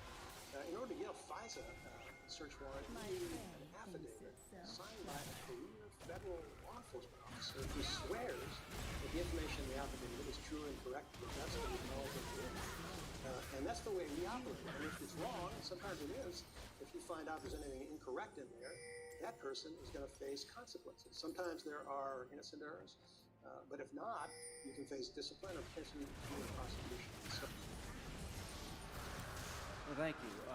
That was delivered at the Freedom Forum by Mr. Rosenstein on May basis here is the fact it didn't work that way. You are reclaimed. We know now, based on the Horowitz report that was delivered to this committee in December 2019, that the FISA warrant application process did not work the way Mr. Rosenstein described it in 2018. What do we know? We know that exculpatory information was withheld from the court. We know, according to Mr. Horowitz, without the Steele dossier, paid for by the Democratic Party, prepared by a former British agent working with a Russian subsource, without that dossier, there would have been no warrant issued against Carter Page. We also now know that an email was doctored to get the FISA warrant by a lawyer at the FBI. So why are we here? We're trying to find out how that happened. We're trying to find out how Crossfire Hurricane got so off script. And our desire is to make sure it never happens again. Every American should be concerned by the fact that the Inspector General found criminal wrongdoing, abuse of power, and a warrant application against Carter Page, a advisor to the Trump campaign. And we're here to try to find out who knew what when. Find out that Mr. Rosenstein, did you know that the subsource disavowed the dossier in January 2017 to the FBI? Just a bunch of bar talk and hearsay. Did you know that the FBI lawyer doctored an email showing a relationship between Mr. Page and the CIA and changed it where there was no relationship? Did you know that? And if you didn't know it, why? And we're going to ask everybody who signed the warrant, did you know? And if you didn't know, why? And now that you know, how do you feel about it? And I want the country to understand that the Mueller investigation was allowed to go forward with bipartisan support. I remember Senator Coons and Booker coming to me, and Senator Grassley and Senator Tillis saying, let's make sure that Mueller can do his job without interference. The president was pretty hot when it came to the Mueller investigation, and we came up with legislation to protect the general counsel from being dismissed without cause. Let the country know, let the president know, it was important for Mueller to do his job. Now it's important to find out what the hell happened. How could it gotten to be where it wound up being? What evidence, if any, was there in May of 2017 when Mueller was appointed by Mr. Rosenstein that anybody on the Trump campaign was colluding with the Russians? Was there a lawful predicate to appoint Mueller to begin with? And we'll be looking at that. And we'll be looking at how the warrant was signed over and over by the highest officials in this country, given to a FISA court on 4 different occasions over a period of months, and full of lies,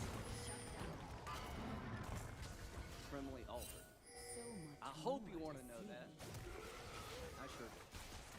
And you got to remember, the people running the Mueller investigation are the same people that were running Crossfire Hurricane, at least until they got fired. So the warrant application that Mr. Rosenstein signed in June of 2017, the last application against Carter Page, who prepared the application? Remember Strzok and Page? March 3rd, 2016. God, Trump is a loathsome human being. Strzok, oh my God, he's an idiot. Strzok, God, Hillary should win 100 million to nothing. These are the people in charge of the Mueller investigation. The FBI lawyer who altered the email after the election said, "Viva la resistance." This is the FBI lawyer in charge of overseeing the Mueller investigation. And finally, August 8, 2016, Page says, he's not ever going to be Trump president, right? No, he won't. Stop.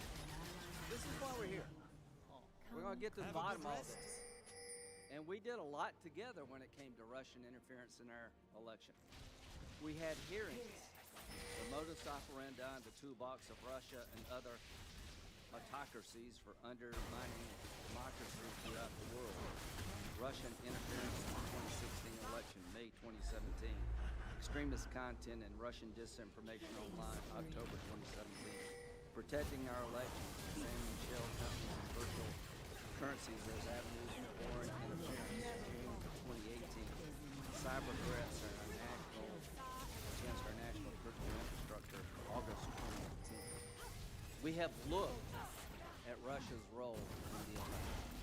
Now we're going to look at the Mueller investigation. And we're going to look hard. And we're going to see if what Mr. Rosenstein said at the start of this hearing comes true. That if somebody corrupts the process, that if somebody lies to the court, they would face discipline or maybe criminal prosecution. You described, Mr. Rosenstein, the way it should work. And you gave us an indication of what happens if it doesn't work that way. Well, what will happen? There are millions of Americans pretty upset about this. There are people on our side of the aisle who believe that this investigation, Crossfire Hurricane, was one of the most corrupt, biased, criminal investigations in the history of the FBI, and we would like to see something done about it. Mr. Durham is looking at the criminality part. What is our job? Our job is to explain to the American people what the Russians were up to, and we did that together. Our job was to give Mr. Mueller the chance to do his work, and he did. Now it's our job to take the Horowitz report that showed 17 violations of the FISA warrant applications against Carter Page, and try to explain how that happened, and shed light on the fact that it did happen, and hope the system will respond. What are we going to be looking at? We're going to be looking at General Flynn's case. We're going to be looking at the fact that January 4th, 2017, the field office in Washington, D.C. said that there's no longer justification for General Flynn to be considered part of Crossfire Hurricane. We're going to be looking at the Mueller appointment in May of 2017 to see if there was a crime worthy of being investigated. Was there any there? We're going to look backward so that we can move forward. We're going to hold people accountable. If you don't like Trump, fine. But this is not about liking Trump or not liking Trump. This is about us as a nation. We're talking about the nominee for president on the Republican side and his campaign being under continual investigation. We're talking about warrants being issued after the president was sworn in. We're talking about a 2-year investigation that spent $25 to $30 million, turned people's lives upside down to see if it should have ever happened to begin with.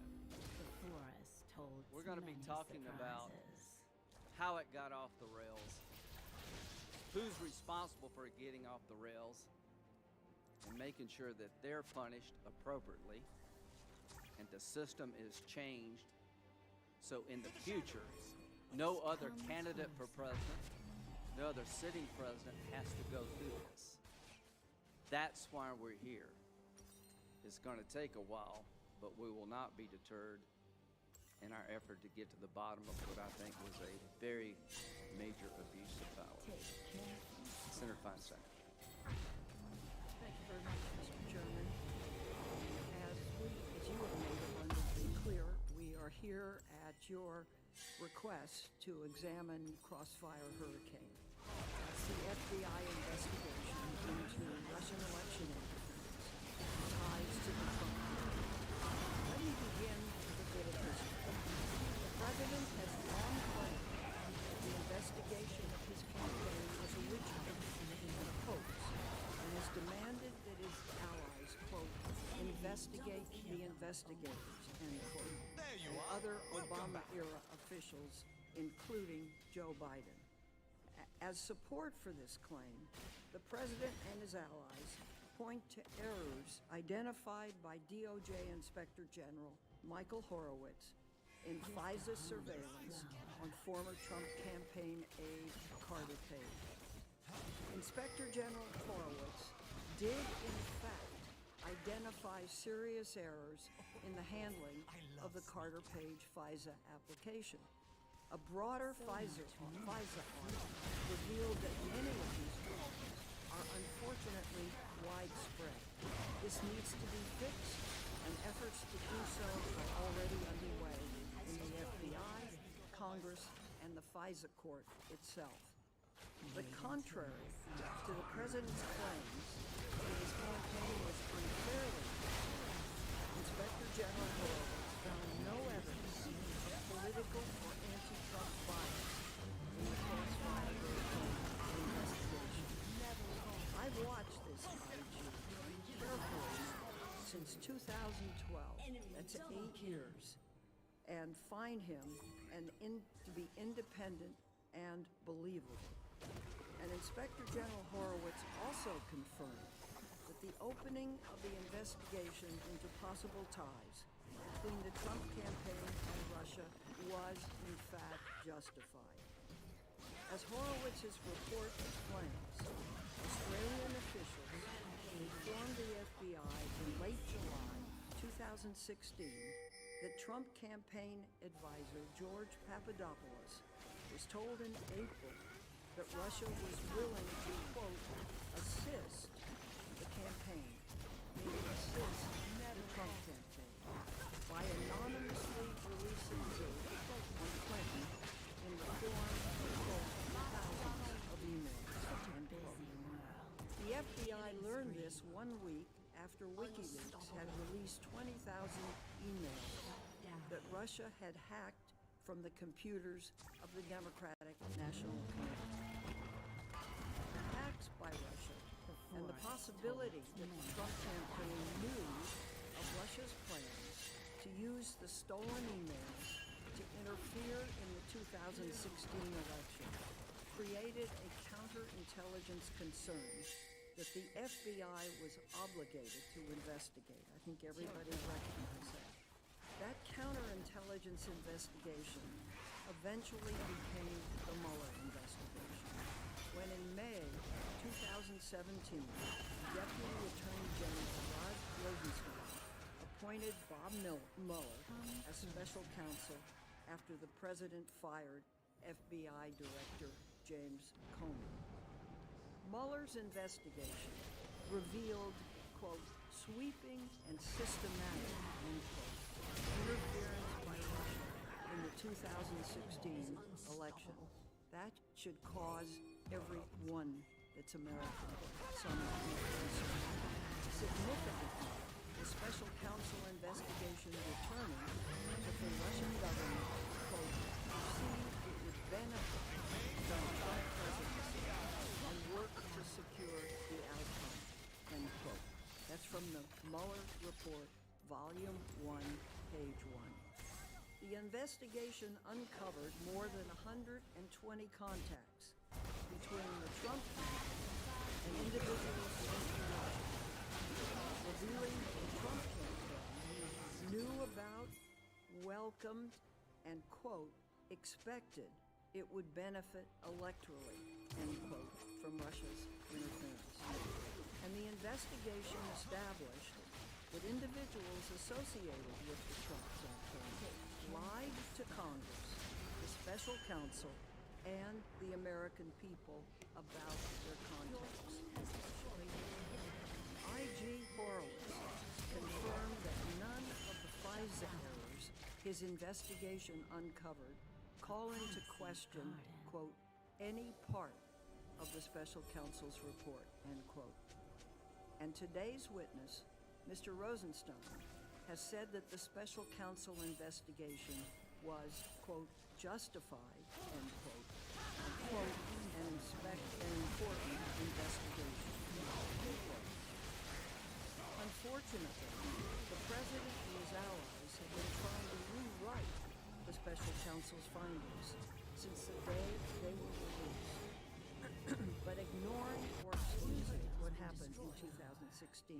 is really very dangerous. It puts American democracy and national security at risk.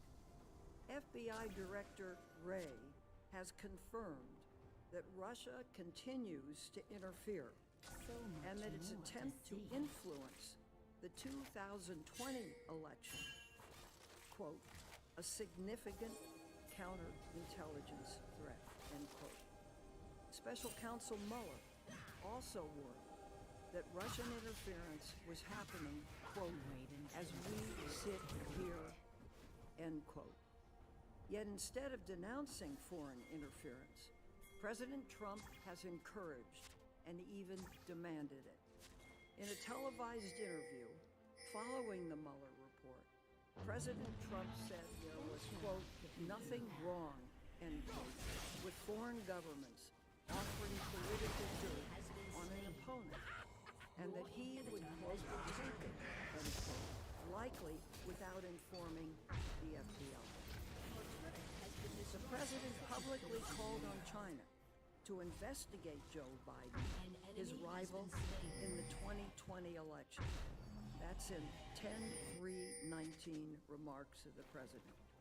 And the president abused presidential authority by withholding critical United States military aid and an Oval Office meeting in an effort to pressure Ukraine's president into announcing an investigation of Joe Biden.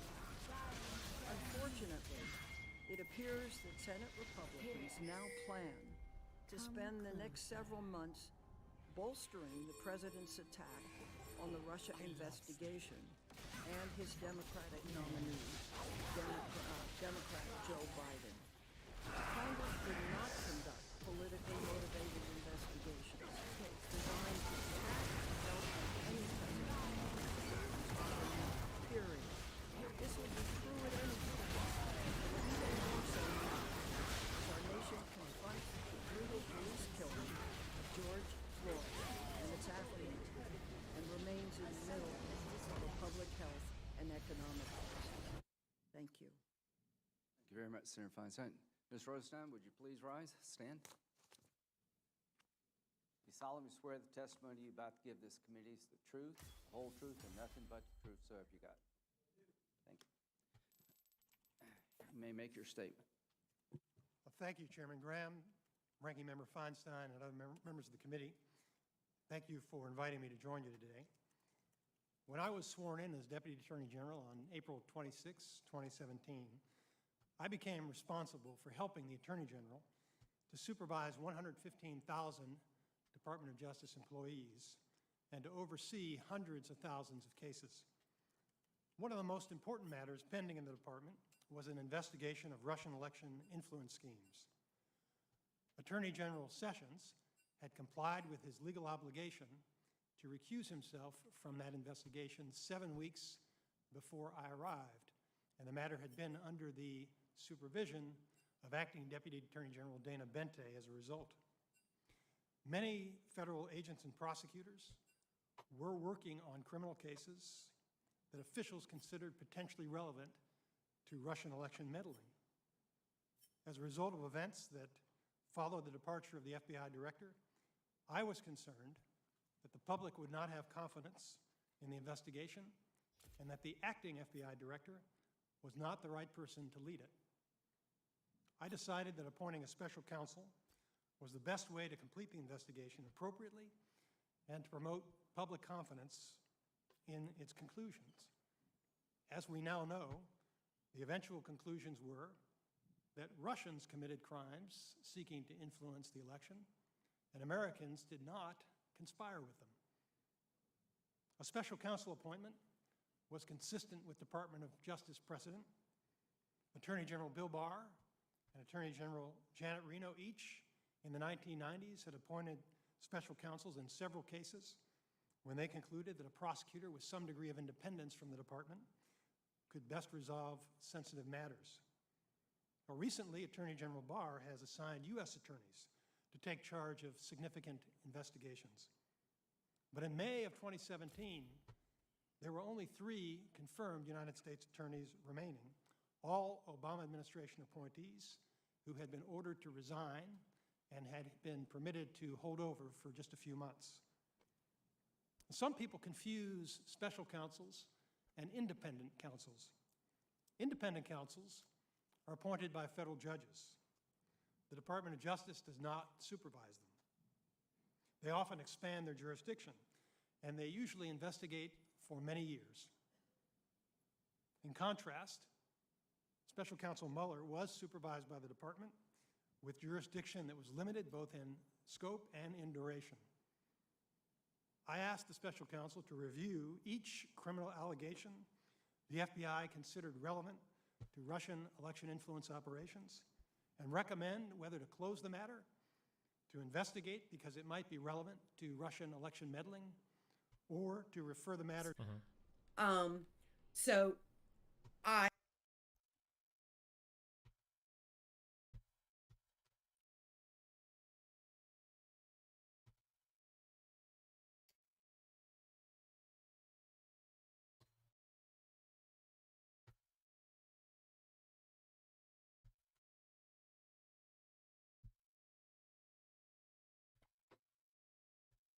EU-Kommissionspräsidentin Ursula von der Leyen hat der Ukraine bei ihrem Besuch in Kiew Mut auf dem Weg in die Europäische Union gemacht.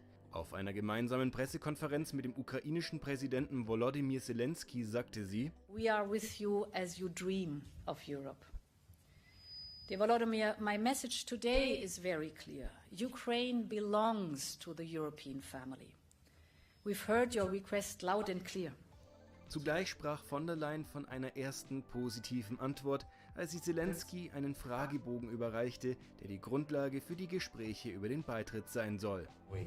Kiew hatte kurz nach Beginn der russischen Invasion in die Ukraine die Mitgliedschaft in der EU beantragt. Derzeit prüft die EU-Kommission auf Bitten des Rats der EU-Staaten den Antrag.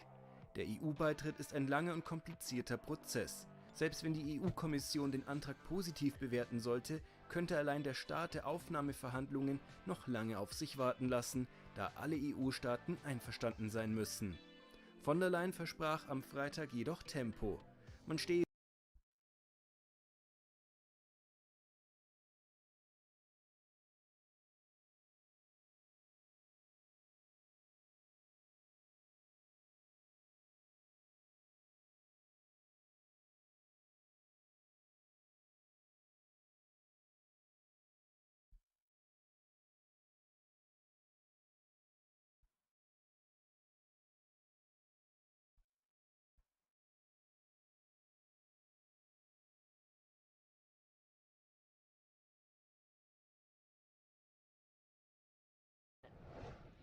I'm good top. You guys can go on bot. Go bot again? 이거 힐컷 하나 샀어야 했는데 다음에 사야겠다. 리플 안 쓰지 않았어? 샀어. 덥게. Can I just kill all 3 people and the Herald? How insane would that be? There's only 2 people, and I did kill the Herald.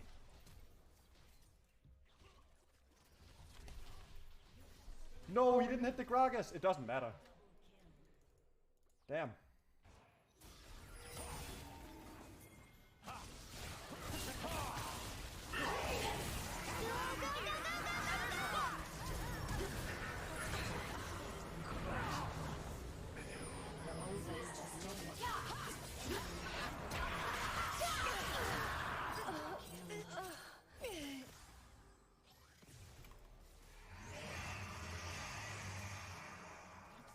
What in the fuck is the sounds, man? Right, games, buy me new underwear. What? I'm Polish.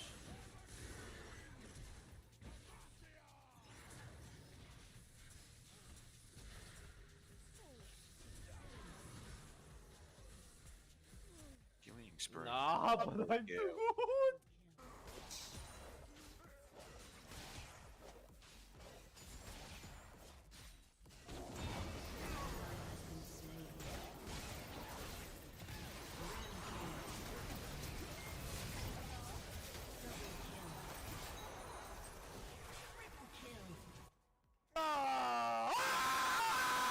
Not bad. 智商管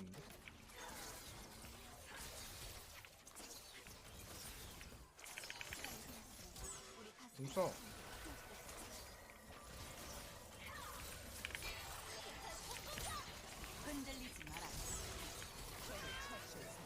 나이스.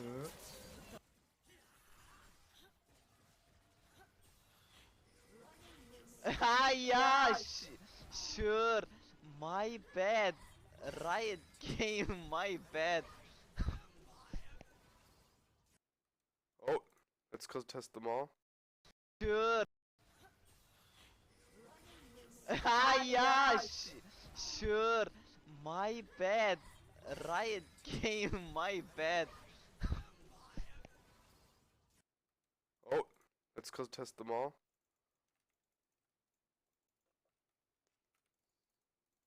Oh my god.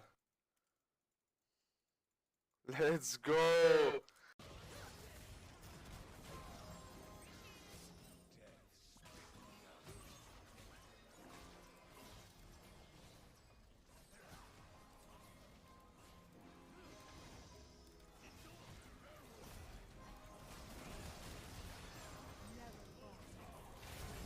Boom, baby. Oh, what up, Silverman? I can only. Boy. Wait, you're outplaying me? Fuck! He doesn't die!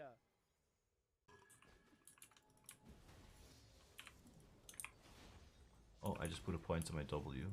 Wait, invisible barrel.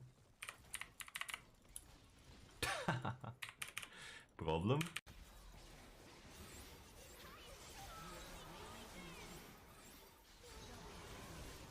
Quick! Ricard, save yourself! Save yourself, bro! You're in danger!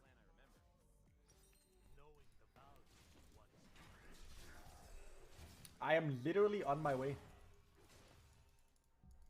You're gonna get flashed on and die. Okay, thankfully not.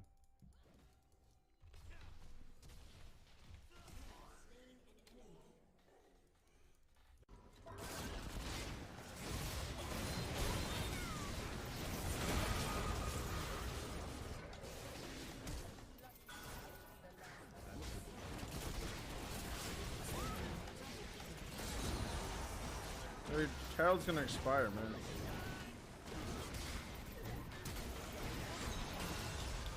Expired. Oh my god.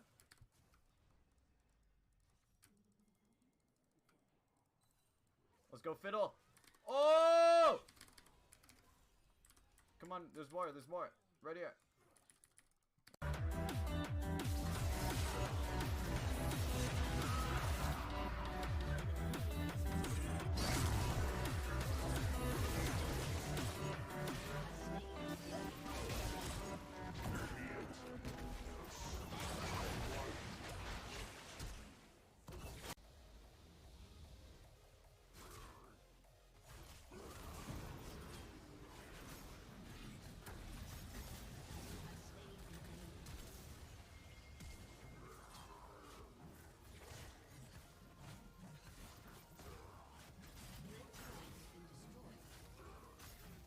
Dude! No way!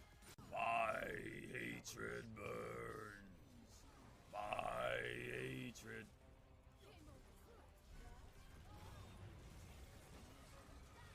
Oh!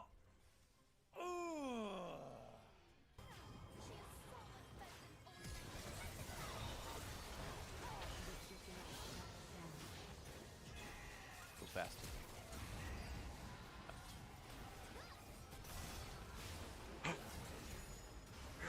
Fucking go, boys. Oh, beautiful. Oh, we win.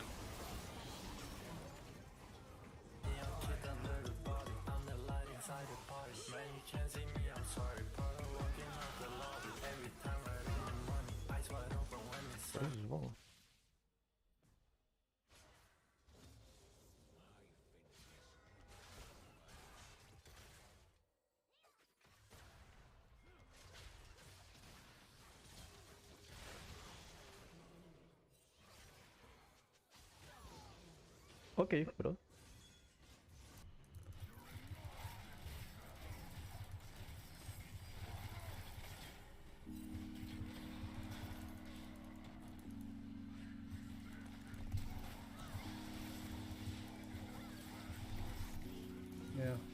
We kill all three of them.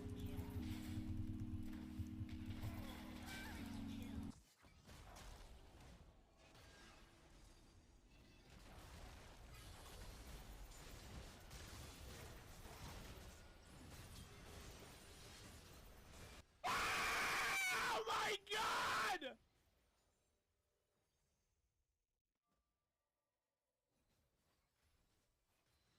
Shit.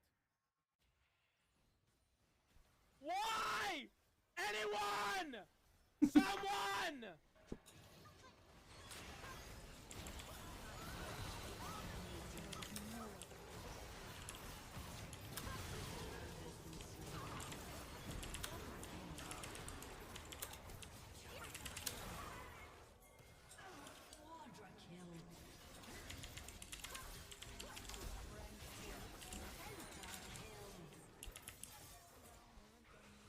Oh, แฮร์รี่โดน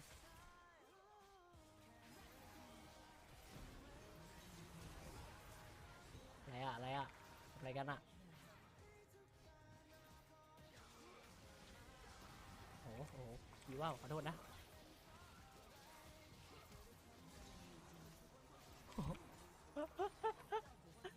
โอเค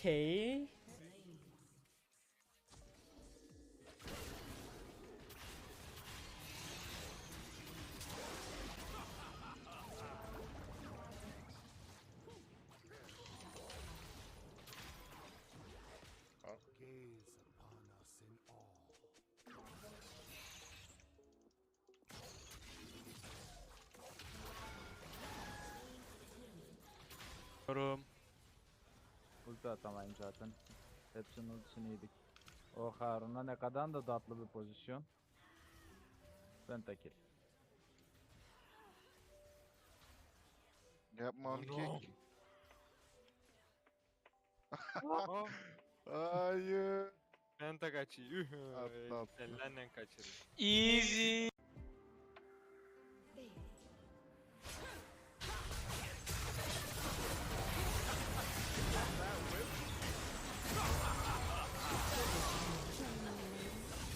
Hemos perdido el game, I'm sorry, pero yo no puedo hacer nada.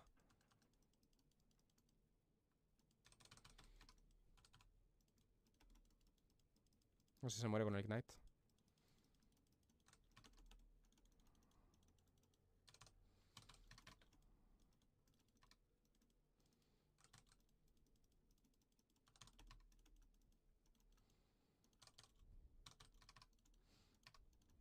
Pues algo sí que podía hacer, la verdad.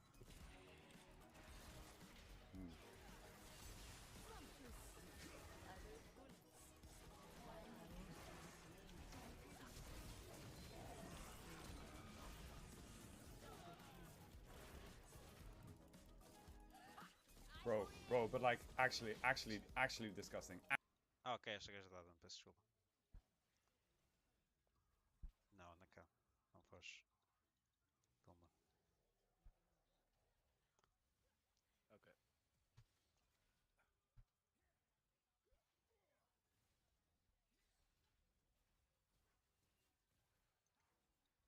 One. Nice.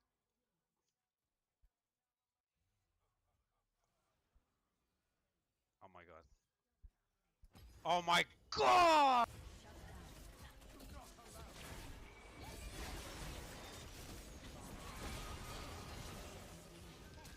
No, that is fucking sad.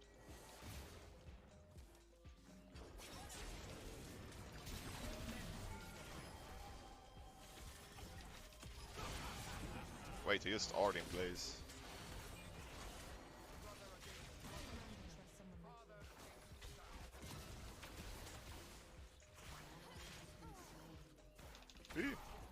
Sweet.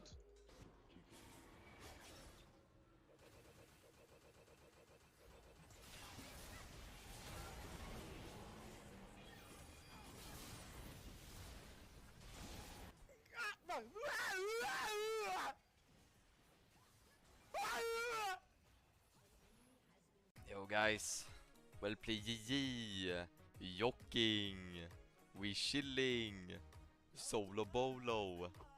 Have a good night guys, have a good night. I love you all.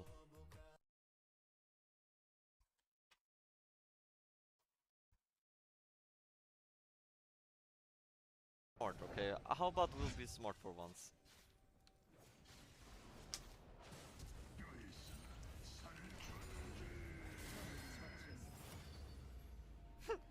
I am pretty dead.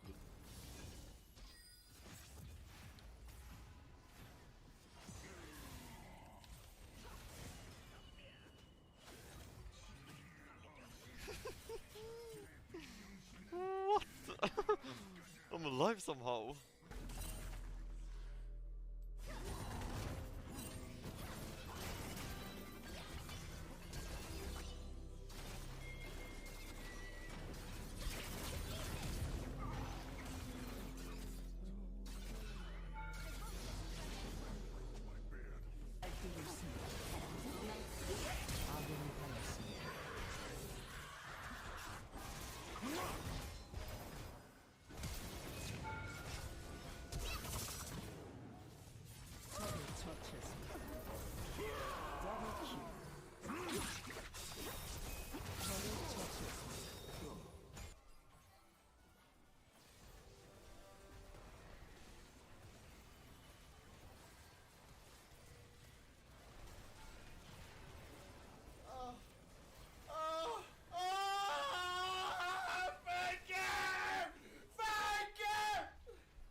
Watch this, you guys ready? Oh shit. Okay.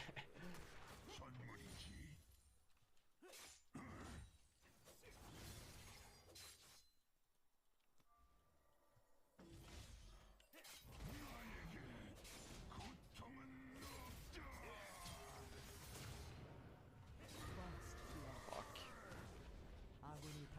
I didn't know that's how Talon worked.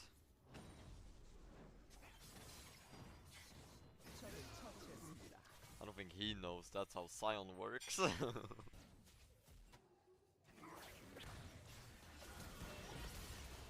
Damn.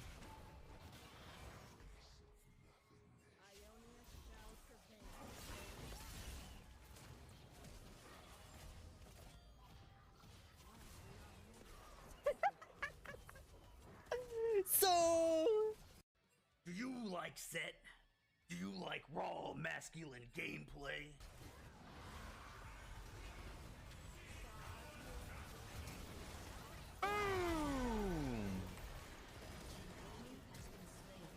Vex would never kill me.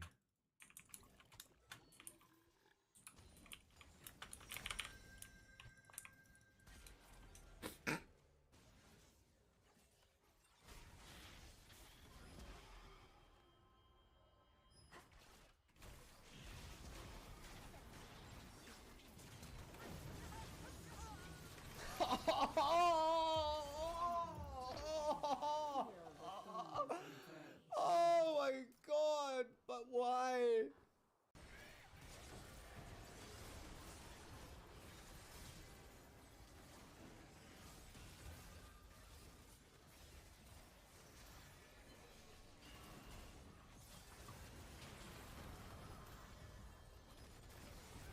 Okay, that's one. Cool.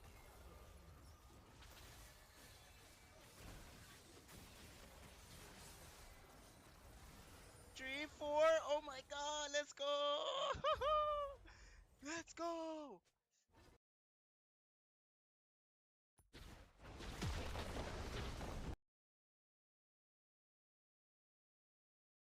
Putin, more specifically, has generally had a pretty good track record when it comes to like, this is a conflict that I'm going to intervene in, this is the outcome that I want, and I'm going to effect that outcome.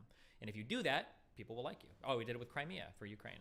But when those missions start to go poorly, so like we're seeing in Ukraine right now, if that mission goes poorly, we would expect to see blowback in the other direction. Like, I would imagine that this is going to go really poorly for Putin. I think that his popular at home is, I don't know if he can propaganda away the unbelievable failure that was Ukraine now, you know? Yeah, I mean, I agree with the assessment that it's like, it's going to be a face-saving operation where they're probably going to pull back. And do you think that they're going to get parts of the eastern Ukraine, like I don't Donetsk know. and whatnot? Okay. I'm not sure. That's probably going to be their goal, is to, Right. yeah, so in Georgia, it was South Odessa and Abkhazia. Fuck, I always fuck the name up. In Moldova, it was Transnistria. But like the goal is always to like you recognize some breakaway state, you send in Russian peacekeepers there, you get a whole bunch of Russian people living there, Russian passports and shit, and then you say like, oh well, these are independent breakaway states, we recognize them as independent, but really they're kind of like controlled basically by Russia, and that's probably going to be the goal with Donetsk and Luhansk or whatever, and in eastern Ukraine. So do you think there's any risk at this point with like continued support in Ukraine? Do you think we're like pushing it, or do you think that like at this point we're like in a more, we know a little bit more, we think that Putin's probably going to start backing off, and therefore we're not like worried that he's going to like escalate into nuclear war or something? As long as he's not fighting a nuclear power, we shouldn't have to worry about nuclear war, is generally the thought. But Yeah, we go 'cause I we know go that- really far out of the way to make sure that this never happens. I don't remember what it was specifically. There was like a NATO pact or something that was made, but like there is literally a direct line from the Kremlin to the White House where if somebody thinks that US and Russian troops are about to cross swords, there will be a phone call made and there will be questions of like, hey, we're about to do some shit here. Do you have anybody there? Have you seen the movie Iron Man? Maybe a while ago. Oh fuck! It's kind of like when I don't remember the name. The black dude calls Tony and he's like, "Hey, do you have any tech in that area? We got shit going on or whatever. Just making sure before we blast it away." Like the United States unironically does this with Russia.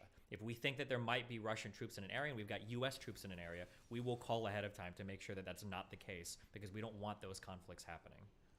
Right. There's like a lot of security protocols like built up because Yeah. people are very cautious not to let things escalate. Mm-hmm.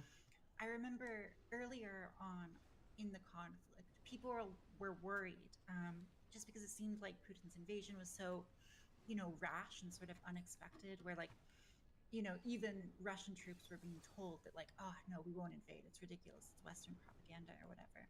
And then, of course, he did. And so I remember people being worried that like, if we pushed Putin the wrong way, he might take even crazier actions. And now that it seems like he might be withdrawing a little bit, it seems like that's no longer so much of a risk.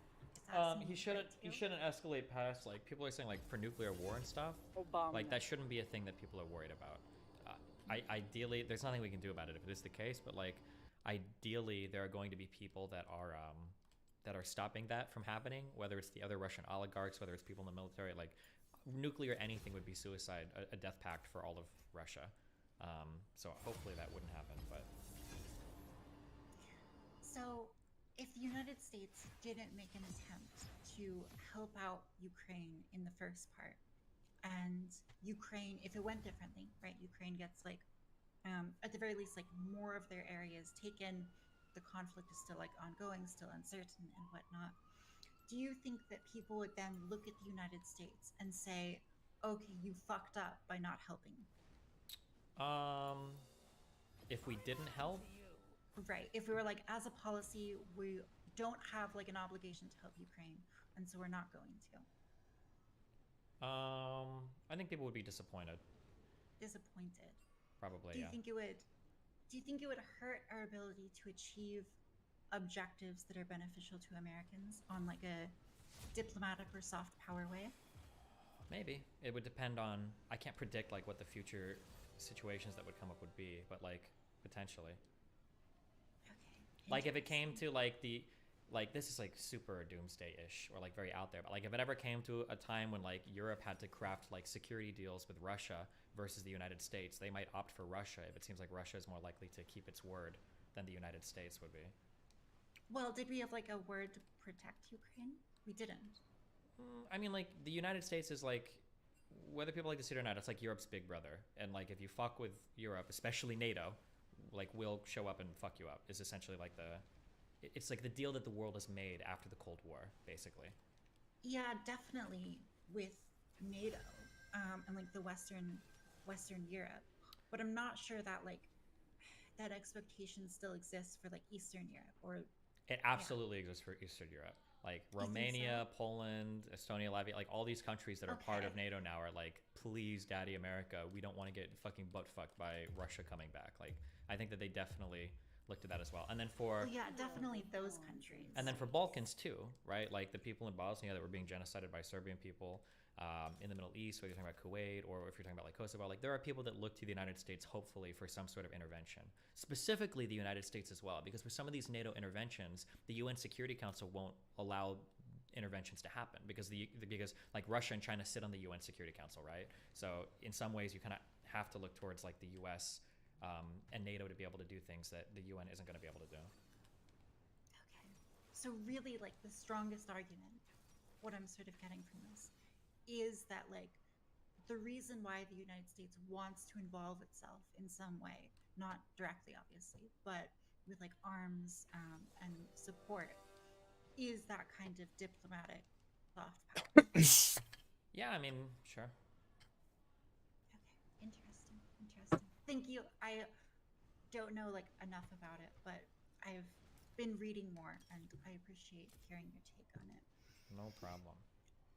Okay, so the other thing, you've been talking so much about transports, and I agree with you. I mean, I think I agree like with the basic premise, but I do think that like the strongest argument as far as like a fair way to approach would be that for like sports that are individualized, it's like you're not competing like, it's not like a combat sport, or it's not a sport where you've got like team versus team, then you could just create like a list of everyone's like times for swimming and then allow any league to like aggregate those times however they want. So like you could create like, oh, these are all the blonde people's times, or trans women, or trans women and cis women, or cis women only, and so on. I mean, you can do this in like recreational leagues. I think the issue, oh my god, comes from when we're talking about like NCAA sports or professional leagues. But like for like recreational leagues, like there's tons of people that could do this if they wanted to, right? Right. And what I'm saying is that like you could change the structure of sport so that like everyone's times are just like combined for some of these sports. Yeah, but then women just get like fucked in every single sport though, right? They're never winning anything or... Well, not necessarily. I mean, like, yeah, necessarily, you could right? award them. Like, here's like, you have a league, right? Like a sports league that then looks at, oh, here are all the cis women competitors who competed in this event, and these are the top 3, and we're going to award them like medals for that. Yeah, but then aren't you just basically reinventing the same problem? Like people are going to say like, what the fuck is up with these awards? These are transphobic. You're just awarding them to cis women. Aren't we? Yeah, but like the league that like is awarding them isn't going to care because like that's their specific intention. They're probably created by like, I don't know, specifically turf people, right? And it's like they can award people awards however they want. Well, and, but like what do you do for like league college sports include- where there's like a limited number of like slots for people to participate in, right? Yeah, I mean, I think that like you could just there's like a limited number of slots, and it's like broken up into like male and female divisions. I think you could just create like a number extra, like, you know, you just add like a few slots, right? Trans people aren't that common, and you get funding for that trans group, and they can compete in sports, and then they're just aggregated like all together, and different people can filter them in or out. Maybe. I don't know. I'd have to think about it. It seems like, because if it gets like really complicated, we talk about making like special slots.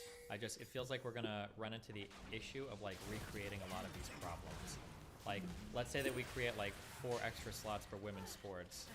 Like, people are gonna view these as like, you've essentially recreated the same problem, right? Because now people are gonna say these are like the trans slots because they're not treated as real women.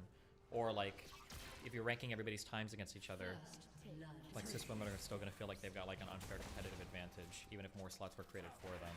Like, it's complicated. Like, I'm not saying I have the answer. It's hard, but Yeah, I mean, I do think it's complicated. I think there are like other reasons why you shouldn't include trans women in like cis women's sports, and I think that like the strongest argument in favor of there is just like there's a historical precedent, and that precedent is that like cis women created these categories for cis women to compete, and even if we could prove that like trans women were, you know, fairly competing, I don't necessarily think that means that like, they ought to be allowed to. Like, if you could prove that like men who remove their toes that are able to compete with cis women fairly. I don't think that necessarily means they should be able to like compete with cis women just because it's fair.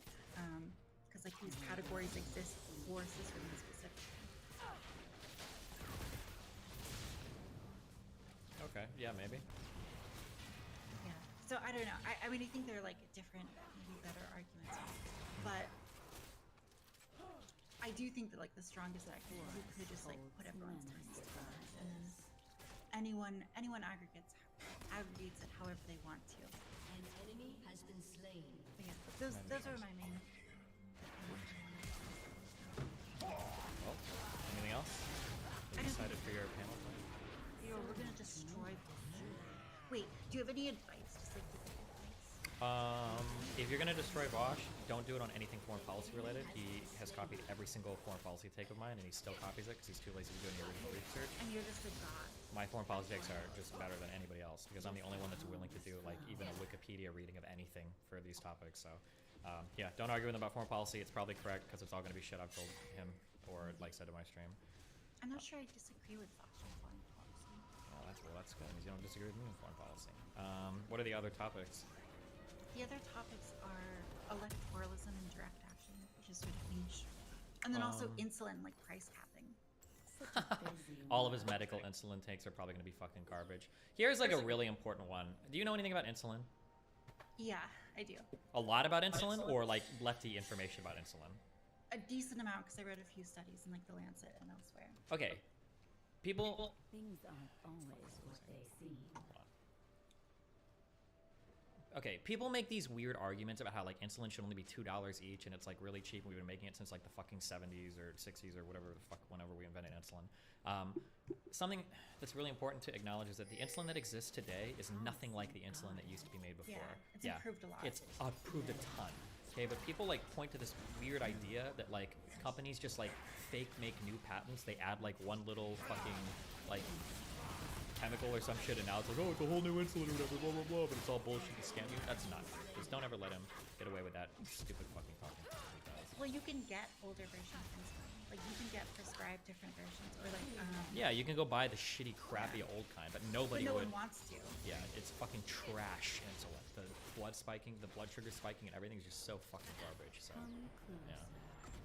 Right, and it's extraordinarily expensive to actually invest in and create another or better form of insulin. To either create biosimilar versions What? or to create like a new version. And so I think that like when people look at like the profit of insulin, they're really, it's like very narrow-minded, where they're only looking at like the profit now, and they're sort of ignoring like the entire research and development process, which costs, you know, billions and billions of dollars. So I think it's like very sort of short-sighted there. In regards to, I mean, like my biggest problem with capping the price of insulin is that already there's not like a strong incentive to have like new market entrants. And if you cap the price, right, reduce like the profit, I think that means that like even fewer people are willing to enter the market, and so you're going to get fewer innovations on insulin. Sure. Another really common dog shit argument that people will say, Bosch will probably wheel this one out, is that most of the research is publicly funded anyway. That's bullshit. There's a lot of public funding for general research, but to take general research and actually turn it into a useful drug, that's what private companies do. We don't do that publicly. That research is not publicly funded. That's bullshit. Yeah, so make sure you're aware of that as well. I mean, that was the case with like the COVID vaccines, right? Where like, I mean, like any drug development is going to draw a lot on public research, but ultimately, like, we rely on companies to engage in like, risk-taking behaviors where they like pursue research and might get fucked over, and often do get fucked over, where they're not actually So yeah, I don't know. I feel fairly confident on one topic. There are certain like there are better options than price controls too. Like price controls just suck in general. Like subsidies are better. Like different government incentive program, like the orphan drug program is really cool in the United States. Like price controls just usually like it's a very very very they're big a blunt like instrument. Yeah, very blunt to mitigate any kind of economic problem. Yeah. Okay. I think that'll be good. Electoralism, it's very lefty focused, I think. It's like, I think that, you know, supporting Republicans in like the electoral process is really not good if you're like a right-wing person. I don't think this is like a viable long-term strategy. I read a poll recently that something like 16% of Americans agree with QAnon conspiracy, and not just like the broad, like, you ask the question, do you believe in political, But like, do specific Jewish stuff. people have like child sex ring? It's like, Yeah, it's a pretty, it's a exactly. scary Like- high number. Yeah, it's really ridiculous. Which is, I think it's insane. And I think like the direct action that needs to happen on the right wing is like a serious actual movement that challenges progressivism and doesn't allow people to develop these like insane conspiracy theories. So I think that's where I'll go with that. But yeah, I mostly wanted to ask you questions about Ukraine. I don't know. I'm not totally sure what the overall purpose was in the involvement myself. Okay. But that's all. I need to get to a trans panel. We're going to. Oh my goodness, exciting. Yeah, we're just gonna talk about feelings and like experiences and nothing political, and it's gonna be with Vivian. And there's no way that she'll accuse me of being a fascist. Oh I'm god, certain of it. she's easily one of the dumbest people in the history of like all of that I've heard speak. Oh, don't ever let you guess it. She has the list. There was a list. Do you know anything about that? I don't. Okay, people accused her a long time ago of having like a fascist list.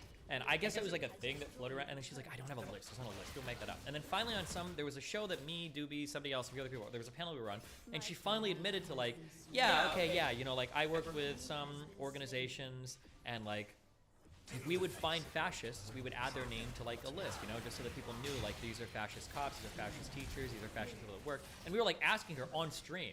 We were like, okay, well, like let's say that somebody took this list. They wanted to make basically public doxes of people that they thought were fascists. Let's say somebody took this list and was like egging people's cars and shit or caused harm to them. Do you think that'd be okay? And she's like, well, yeah, of course. Like that's part of the point of like the list. You can ask your chat or my chat to like link you that. Unicorn Ride, I think, yeah. You should ask people to link you specifically because she weasels out of that so hard. And she says it's a lie that people make up about her, but she's literally admitted to that in the past, but now she denies it because she's a spineless fucking hack. But just be aware that the list was real. You might even be on the list, okay? So Probably. Yeah. So I'm a far right fascist. Okay. Thanks, Steve. yeah, thank you. Oh. Or I mean, tap. I appreciate the conversation. Unbelievable. Have fun, buddy. All right, thanks.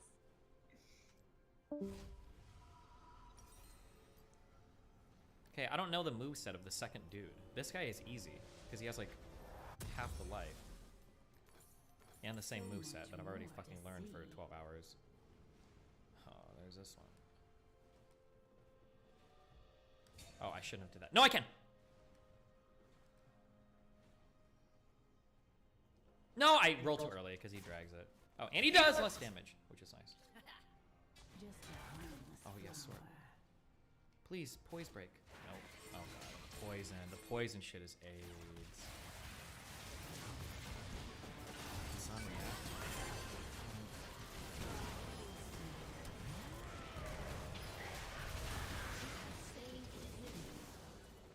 Oh, my God.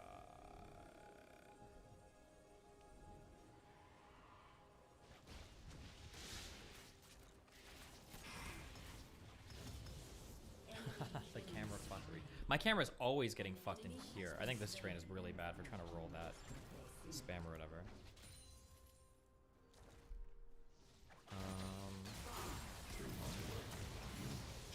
Someone said Nadia, who's...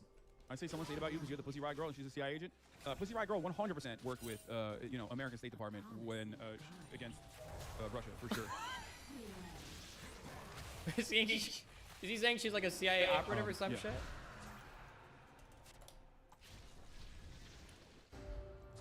Nadia. I mean, she did. I don't think she's like actively a part of the. I don't think she's an agent or anything like that. But I think at some point she was definitely an asset. But the CIA works with everyone, literally, like everyone. The CIA works with. It's like saying, you know, the CIA works with every single fucking person, in as long as they are against America's enemies, foreign and domestic.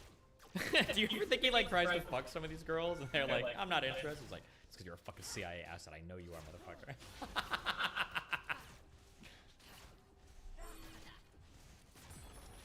Wait, I have to tweet this one. I don't care if I look obsessed. That's too funny to me. I say someone say it about you. Where is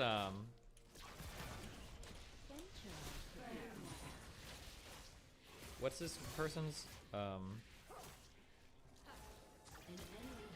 Twitter account?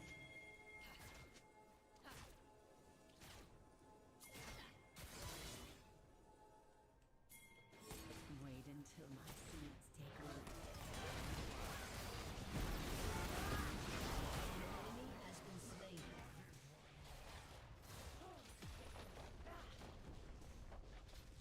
I don't know why you're linking an Instagram account, Armageddon. What the fuck? Just wait. The forest holds many surprises. Oh, co-local. Wait. Oh, yeah, this is... Enemy double kill.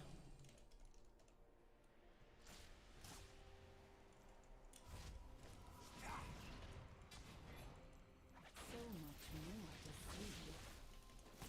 Bliss. Only a moment before I...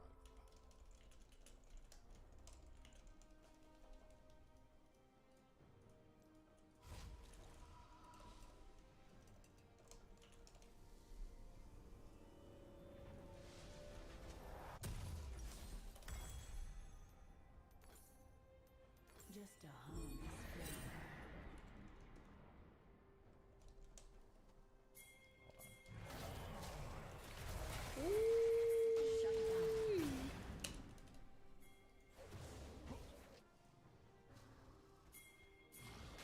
Such a busy world.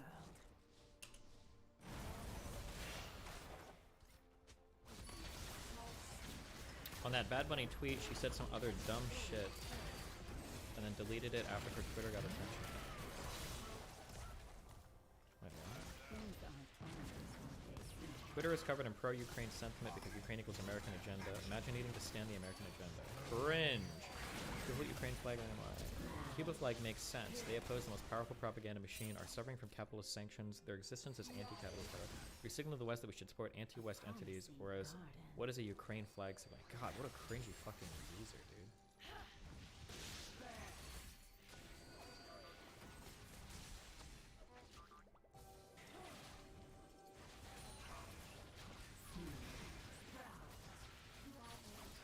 Take careful steps. An enemy has been slain. An ally has been slain.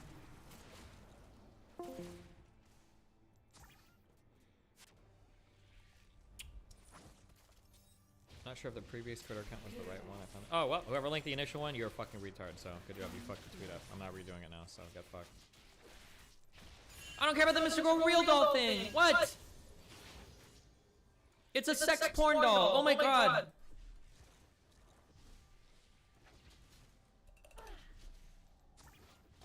Venture off the beaten path.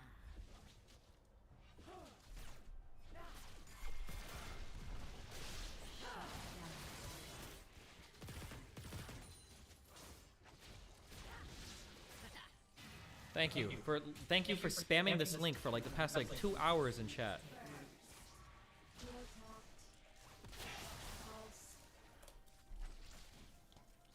Oh no, not you. There's like 20 people spamming the link.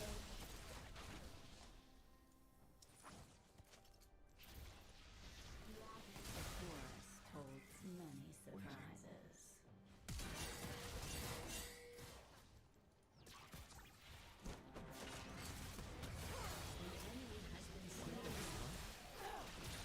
It makes it into the news cycle.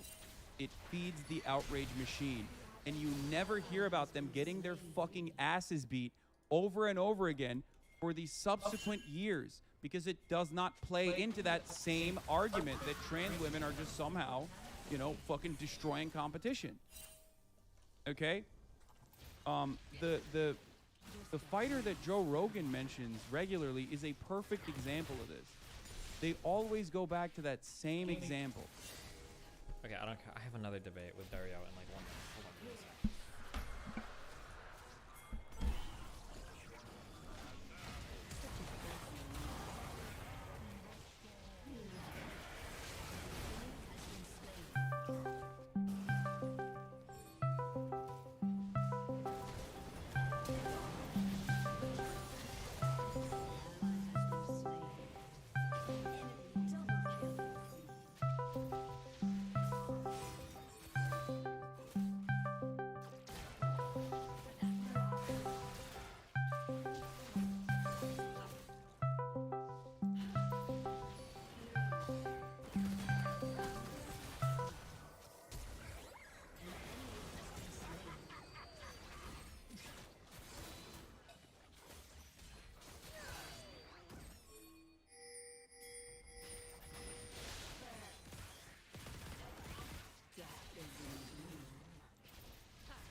Fall again. Oh. No, Jesus, what? Hello, how's it going?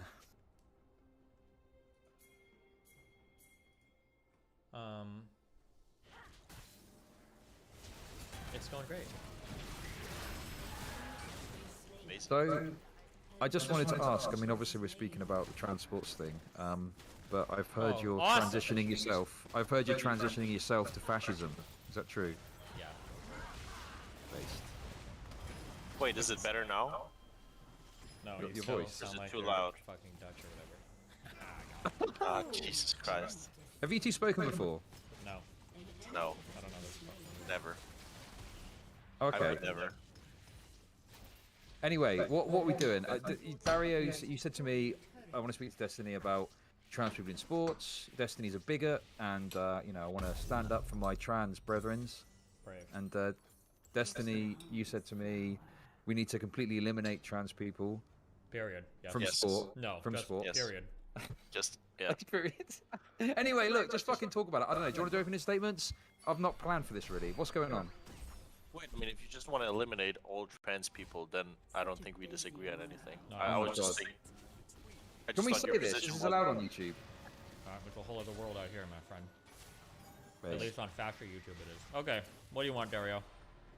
I trust you've heard all my other arguments about this. You better be bringing something new, okay? And not some dumb shit like height doesn't matter. Go. Okay, wait. Oh no! First off, no, wait, first off, you've talked to like, what is it, like 20 people about this? There's no way I can listen to all of your fucking conversations. Okay? Oh god. I heard like your first one, and I heard the one with the dumb dude, like the dumb dude, non-binary dude. Do you know who I'm talking about? Fuck, I don't know his name. Mr. Beard? Yeah, I heard that one. We don't call him. And you're. Okay. He's a chill guy. Okay. Oh yeah. He was actually he had a conversation with him. I thought that was pretty good, but for some reason, whenever people speak to you, they kind of lose their minds. I don't know. I'm an intimidating guy. Is that something you've experienced before? God, yes. I'm intimidating! I'm scary! Wait, how far are you in Elden Ring, actually? About 6 inches into your mom's asshole. That's how far I am, okay? Okay. What do you want to talk about, Dario? Stop stalling. Okay, get to the points. Chat's not gonna feed you lines. What do you want? Okay. So wait, so what is actually your like stance on trans people? Like, is it just like no ever? Like I no think way trans ever, people or? should probably be allowed to play with their identified gender in like grade school and high school as long as they're making some attempt to medically transition. And then but college sports and like professional leagues, well, college sports probably not. Professional leagues, I guess they can make their own decisions, but I mean, I'd say probably not. And then you've got like recreational leagues can do whatever they want. I mean, but why? I guess so. Why not? Right? Is it because you think it's unfair, or because the divisions are made by gender categories? Trans women have an advantage because of a sex difference. Okay. Sure, but okay.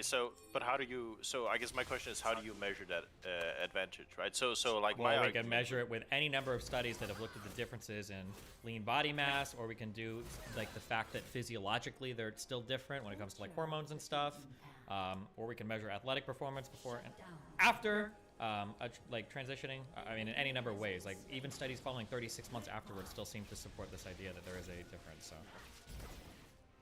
Yeah, I'm like, so I guess just to clarify that, I'm not here to talk about like the biology or like the studies and stuff, because I think we mostly agree there.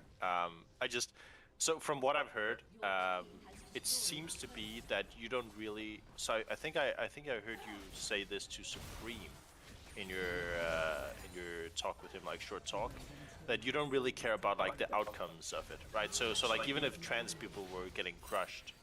Like trans women were getting crushed in like women's sports, like you still wouldn't think it's fair. Probably not. Yeah, it's probably if they retain advantages related to sex. Yeah, it seems not to be fair. Yeah, I guess that's the one that confuses me, right? Because when I sort of try to envision these categories, like what I see is I think, okay, women's sport and like quote unquote men's sport, or like all sport, right?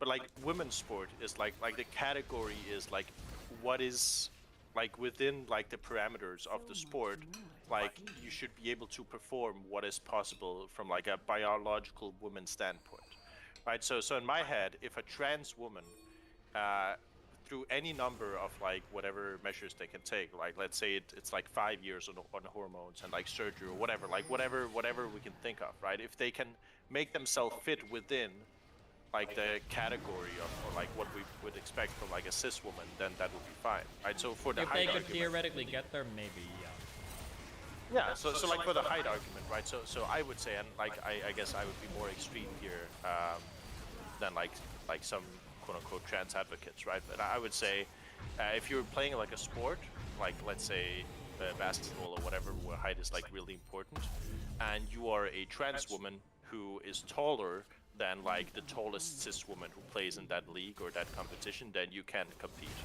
right? I would say you cannot compete there. But if you're like, if you are within like, let's say you're the average height of the league or whatever, I don't know. as a trans, That's like that puts us in a really weird spot where we're like waiting for like cis women to grow to a certain point to allow a whole new class of trans to get one. The reality is that even if you have very few trans women, if a cis male is an average height cis male is already ahead of 98% of cis women when it comes to height. So it wouldn't take that many trans women competing to like, oh my god, to like throw off the balance of like the representation of trans women versus cis women in any like sporting event, because the difference is so huge. But what if the category is only cis women, right? What if trans women don't fit within like the parameters of like what is considered as acceptable, right? If we just say, like, we look at cis women and we're like, okay, this is what is possible within like the cis woman category, and if you're a trans woman, you can compete if you're within those parameters. It's weird because of the advantage that comes from sex. Like, let's say for instance there was like the strongest cis woman like could lift so much, so we just made it so that if you could lift more as a trans woman, you're not allowed in, right? Well, a trans woman might be able to hit those metrics, but they don't have to train half as hard to do it because they get to train during a part of their life where they have like male biology. So like, is that fair now because they haven't overcome like the maximum like lifted thing, even if the amount of training was like significantly less? Like, it's super messy, and it. But what is? So my question is like, why does training matter in this aspect, right? So let's say hypothetically, right? Let's say cis like trans women were competing, right, and they were in my world, right? They were within the parameters, and they were doing just like average in the leagues, or like even like losing most. Like there's never a trans woman who won. Like, would it matter if they maybe had, like, some of them had an easier time getting there? Yeah, like, I think so, because like, training is, like, a really important part of, like, being an athlete. Like, time spent training, like, there's, like, an interesting trade-off. It's hard to explain this, but there's, like, the peak athleticism, biologically, in a male's life, I want to say is between the ages of like, I think it's between the ages of like 16 to 19 is the peak physical capability biologically. But that's not when men compete the best they can, because they haven't had enough time to train to realize that advantage. So even if your testosterone is peaking in your late teens as a male, you haven't had enough time spent training to take advantage of that biology. So there's an interesting balance of where is your peak biology at versus time and complexity of training to give you this like equation for athletic performance. So if you're able, wouldn't this be like, wouldn't this, in my world, right? Wouldn't this be selected for in the results, right? So like, yeah, but I'm just saying that, like, the results, like, what if it is the case that for a whole number of sociological reasons, trans women just don't train as hard or don't train as much as cis women, but they're still super competitive? Like, is that fair now just because they're not like outdoing cis women? It's still not fair. Well, but I can turn it around and I can say if they were not competitive at all, let's say they were getting, like, they were placing last place in every like women's league, like, would you then have an issue with them being able to have trained better? Like, I think that there's maybe not, just because we wouldn't be talking about it, but I mean, yeah, there would still be an issue, right? Like, let's say it was the case that there were like some forms of like very, let's just say there was like a gene that made for like a very, oh my god, for like a very weak cis male, and we were like, oh well, look, like these types of cis men could theoretically play in women's leagues and never really like be at the top. Like, would everybody feel okay about that, or is that okay? I don't think that's okay, just because they're not competitive, right?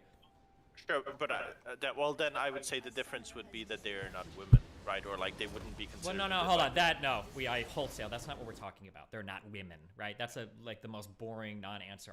Like we're not talking about it who's socially. I mean, I could even grant you that. Like I could even grant you that and say I think, well, I don't think it would be accepted, right? But from my view, I think they should be able to compete. Like wait, really, theoretically, there was some gene that made like a male like really weak as an athletic competitor. They should be able to compete in women's leagues as long as they never like broke a record or never like placed that well. Oh my god, dude. I don't know. Okay, I mean, I would say no because we gender segregate the leagues. It doesn't make sense to do that, right? Sure. I think we're like, if we take a step back and but look I at guess, the conversation, like we're in an I area guess that's like 99% of people in society are going to be removed from everything. Sure, I guess so. So my answer would be, I guess. So I agree. We gender separate the leagues, right? Obviously, right. So my question would be, why do we do that, right? And like in my because we want to give view, the space. No, there's not a view of it. There's one reason and one reason alone, and that's because we want to give we women want a place to be competitive. Yes. Yeah, exactly, right. But that's what I'm saying, right? If there were like, in this hypothetical scenario, there was like a type of man who was like getting crushed even in the women's leagues, right? You would still be achieving the goal of giving a league where women were competitive, right? Yeah, theoretically, but like it's just if we decide to segregate by a certain thing to make things competitive, you can't start breaking that segregation just because you found some people that won't be competitive otherwise, right? Well, it's like saying, like, let's say we have like a 160-pound weight class or whatever, but like some men that are more fatty, like, aren't gonna win even if they're 180 pounds. So we let them compete in the 160 pounds. Like, well, hold on, this is like sure, but there's already kind of that in like sports general, like just in like in normal categories, right? So like I can't believe I looked this up, right? But I looked up like average male height by race in the U.S., right? And like I believe the average like Asian man is like a 5'7", and the average white man is 5'10", but the average woman is 5'4", right? So theoretically, like the difference between the average woman and the Asian man in the U.S. is the same as the Asian man and the white man, right? In terms of height. Okay, I mean, if you want to argue for like racially segregated leagues, then go for it. But that's not where like any of the conversation is at.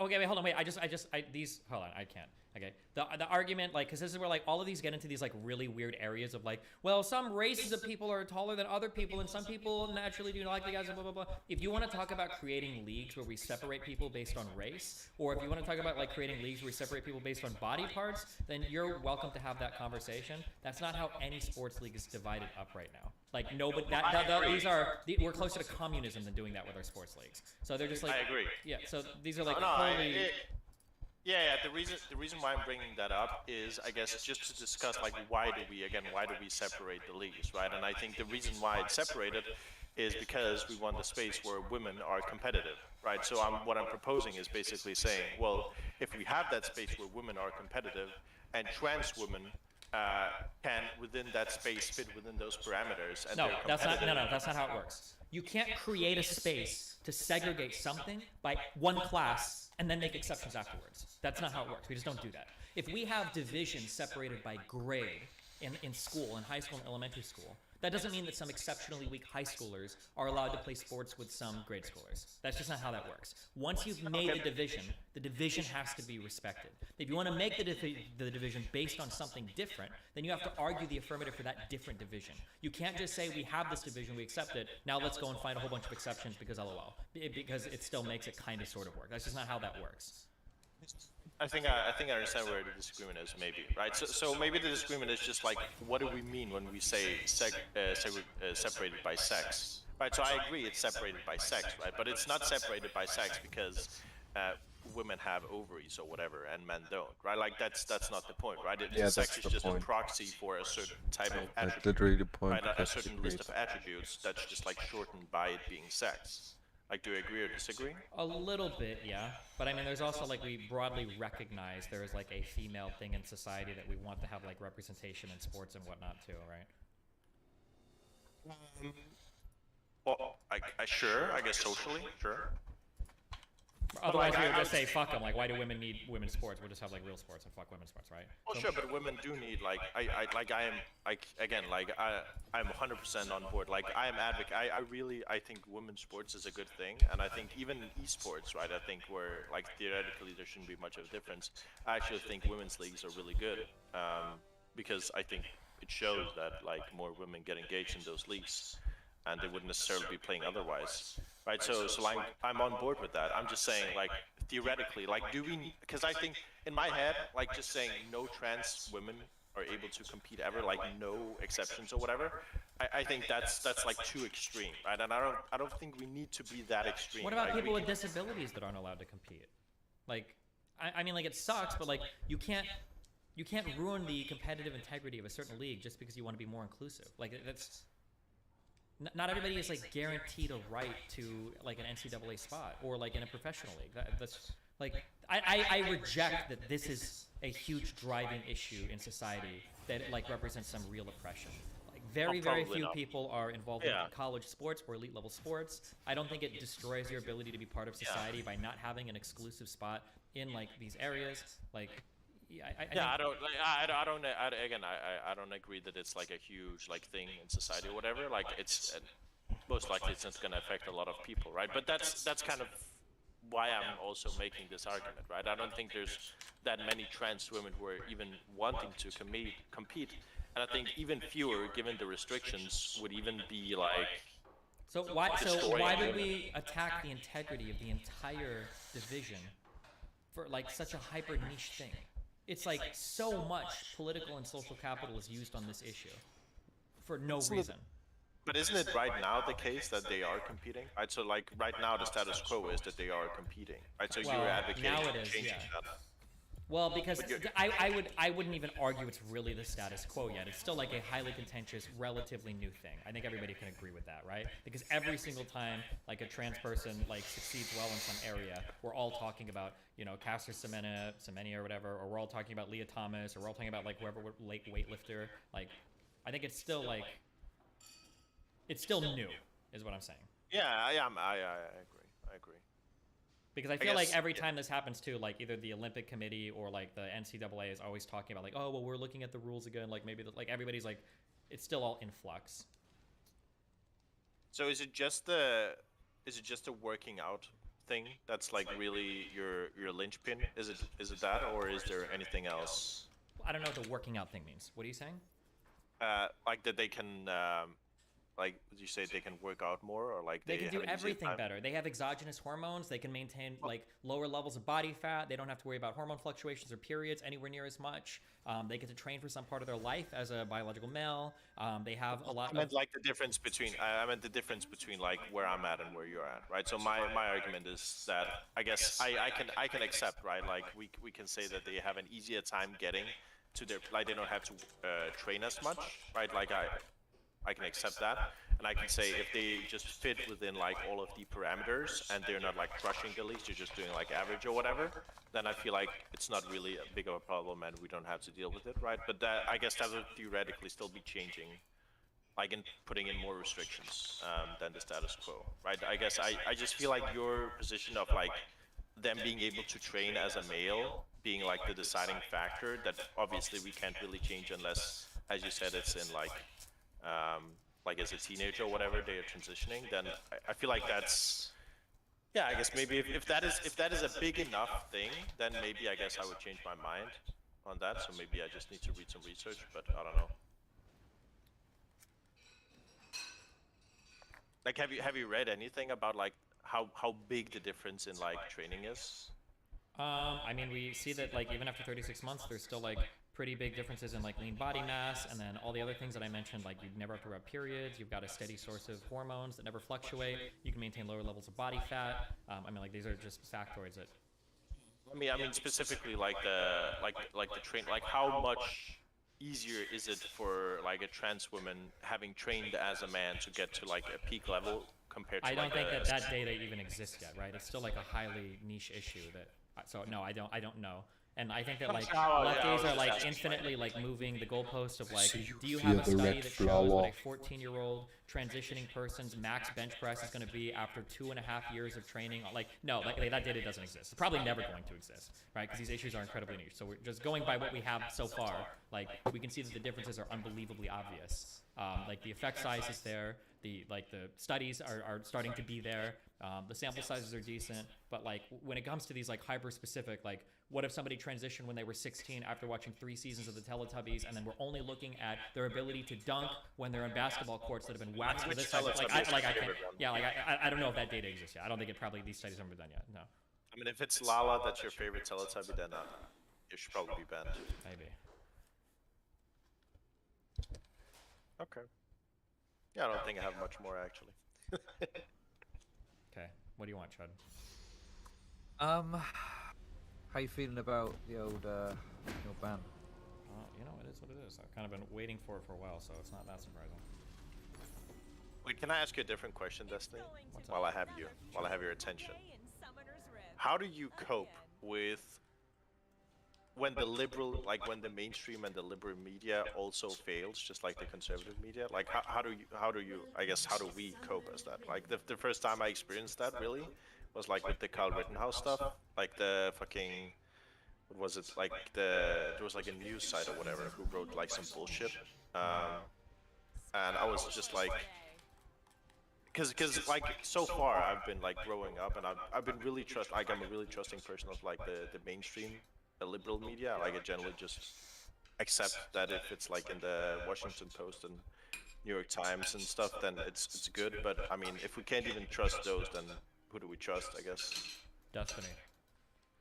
Okay. Amazing.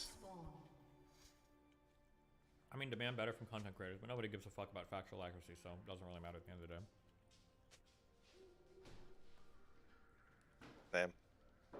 Okay. Was there anything else? Is there, Chud? You tell me. It's your show, Chief. How's life I going? don't know. Give us the prompts, Chud. Prompts. I mean, listen. I mean, I do skirt the line sometimes of what's acceptable and what isn't. I feel so. It's kind of troubling to see other people get clapped, and yeah. I mean, it's not just a selfish thing. Well, that's what you just made it sound like. That's what I just heard. I know, I did. I did make it sound very selfish, but I mean, I'm going to be honest. The first thing we all care about is ourselves, right? No, not as an American. I care about other people, but I understand your perspective. What? But he's saying over in England, we're very selfish race, very selfish ethnicity. I'm saying that when toast is a cuisine in your country, I can understand why you don't care. I mean, I'm going to be honest. I don't know if that's true because we, all these minorities who we conquered, right, for being weaker than us, we were like, look, we'll give you back your land, okay? We've already caused enough trouble. And we don't want to cause any more. We know that you're inferior, so have the land back as a measure of goodwill. Have you watched Moon Knight, Chud? What's The new Marvel series. It's got like a British main character.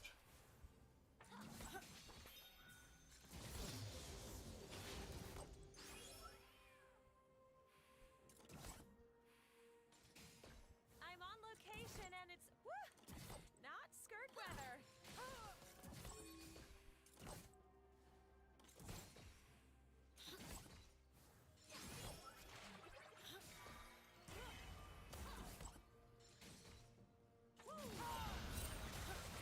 Expect a spawn of dragons every 6 minutes today.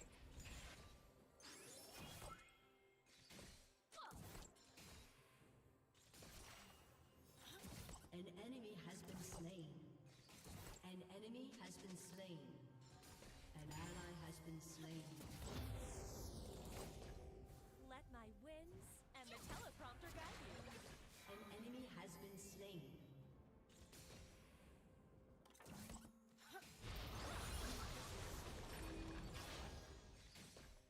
Incoming gale. 5-day forecast, sunshine, rainbows, and bloodshed. In it all the time and stuff like that. That sounds fucking horrendous, and I'd rather some transfer culture. I think there were a few things that I disagreed with in that video. But I don't remember exactly what it was, so what are you gonna do? Expect sporadic ganks. I think he just makes very broad statements and acts like trans people are some sort of monolith, and he's talking about a particular sector, I think, of online communities. I don't know. That's the way I read it anyway. Yeah, I mean, like these are like, yeah, I think he speaks with a broad brush sometimes. Yeah. Yeah. Oh, there's one other thing actually. This can maybe be the last thing. I don't like to pry too much into people's personal lives, but I've got to ask. I've heard that you're not coming on this Mr. Girl panel because you're going to a sex dungeon. Is that correct?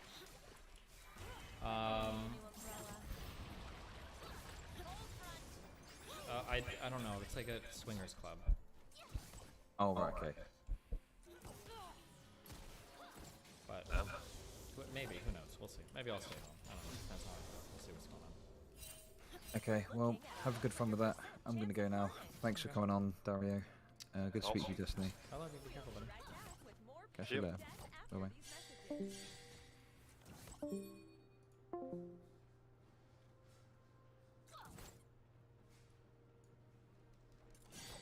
Stock up wars for low visibility locations.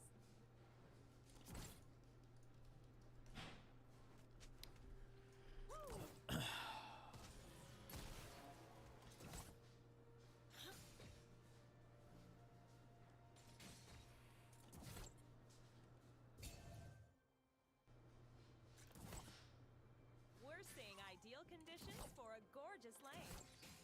Who wants some? Find a lab.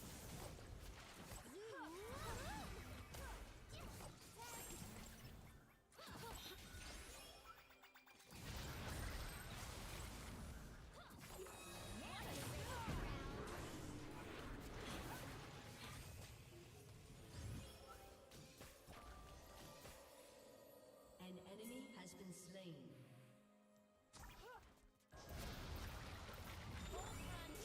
We're looking at a 100% chance of carnage.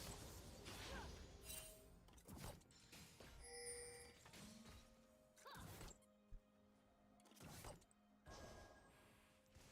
right back.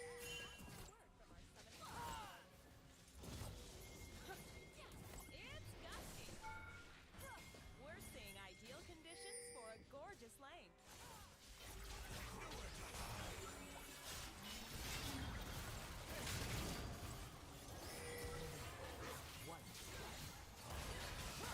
I like that. Actually, like learn good things. And the teleporter got you.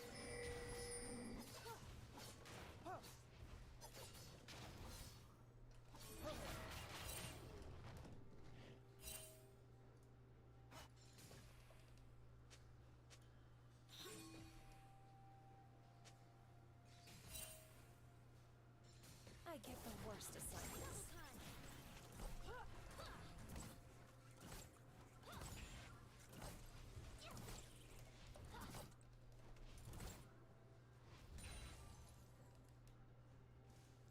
And back inside.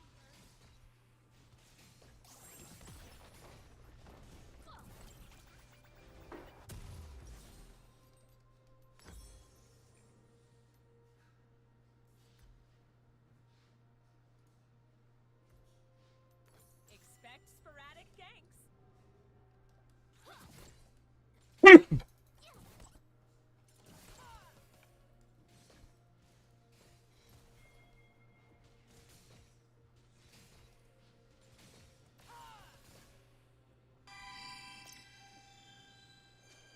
check. Am I coming in?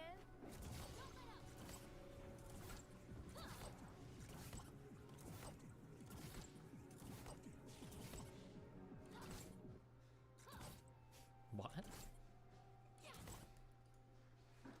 Hold on to your hats. An enemy has been slain.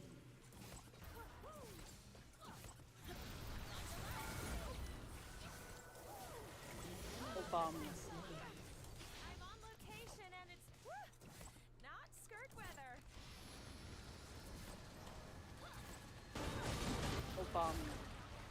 Incoming gale.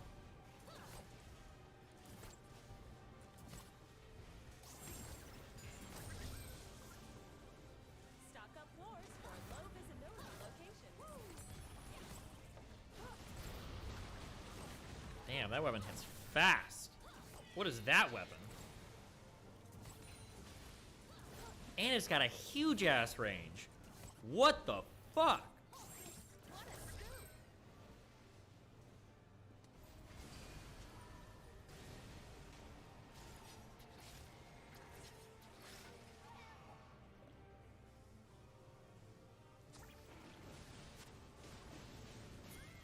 Wait, are we rolling? Killing Rivers of spree. Blood. Shut It will get down. nerfed.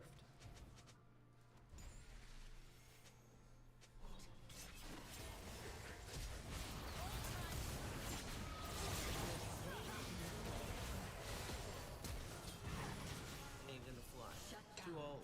If it's too old for me, it's too old for her. Who the fuck are you?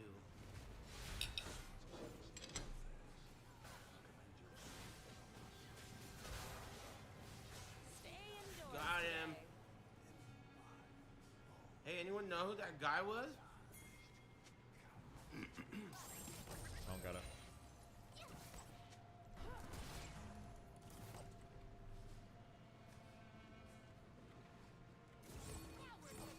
Five-day forecast, sunshine, rainbows, and bloodshed. Bring Brittany back on. Is she still streaming? Didn't say Simon Says. Destiny, she's in Miami? Wait, Innocent Elixir is in Miami?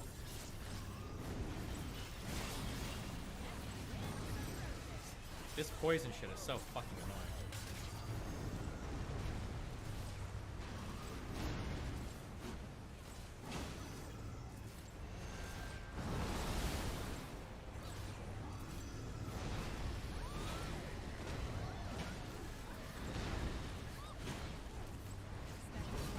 Oh my god, why do I use this fucking shitty weapon art? I know I'm not supposed to. I let chat bait me. Oh, and I think whirlwinded.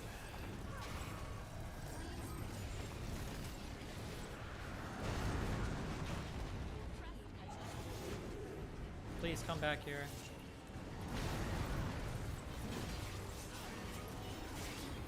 Oh god.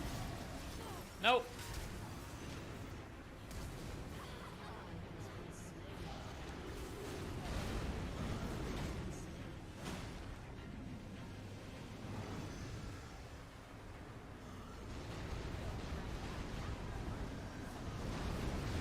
I can't even dodge that and fight. Oh my god, I'm dead.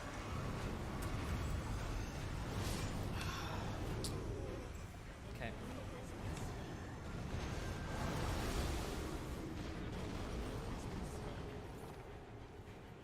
Wait, are we rolling? Lumum almost lost it last night versus Spidey was Gigaman. It's not a hard fight.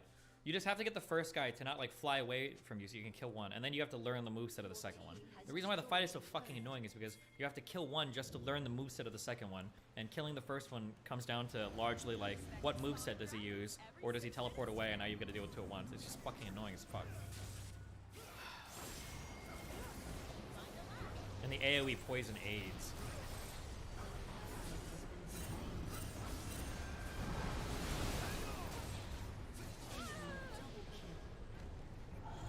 Oh my god.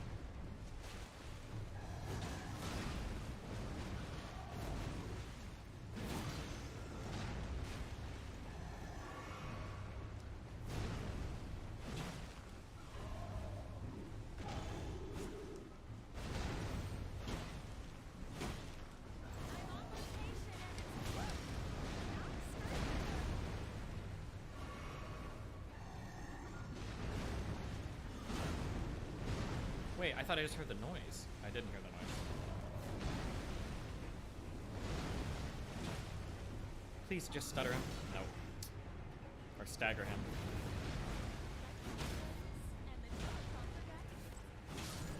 Okay. Now we have time to try to learn this guy again.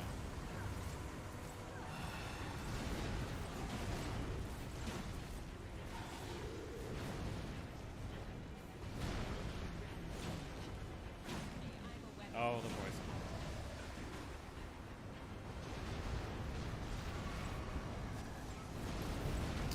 I super don't like this move. But okay.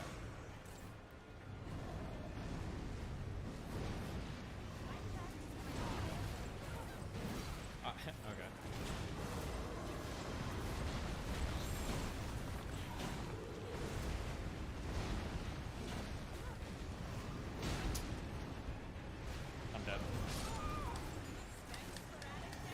I have to kill a whole first boss again to see his moveset again. It's so annoying.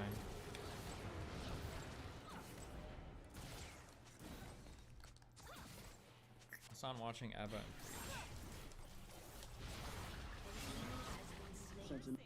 Birthday breakfast in bed. Best roommate ever. This is so weird. I just dreamt this. Dreamt what? You bringing me breakfast in bed? That is weird. So what happened? Well, you ended up giving me all your cinnamon delights because you love me. Aww. Yeah, that definitely was a dream. I suppose. Give your morning something to celebrate with Taco Bell's new $5 Bell Breakfast Box. Members of the community who liked it and like you too, that were sad you guys had a disagreement. I think this was just bait. Maybe. If they're like kind of woke on other issues and they shit on like Fresh and Fit and stuff like that, they probably, yeah, there probably is. He's so desperate to try to figure out like what team they're on. He's so fucking stupid. I don't understand how folks can say, I'm doing a thoughtful response, it's going to be really good, blah, blah, blah, blah, blah, blah, say. You watch it and you say, Trevor, this is full of nonsense and misinformation. Nonsense and misinformation. Where is the nonsense? Where's the nonsense and misinformation? It's just like in your mind, in your heart. I think, right? Is that what's going on? I'm a little confused on this, you know. I am very confused. I'm just not very smart. I think that's what it is. We know. You know, focus on their. I'm not smart enough to understand, but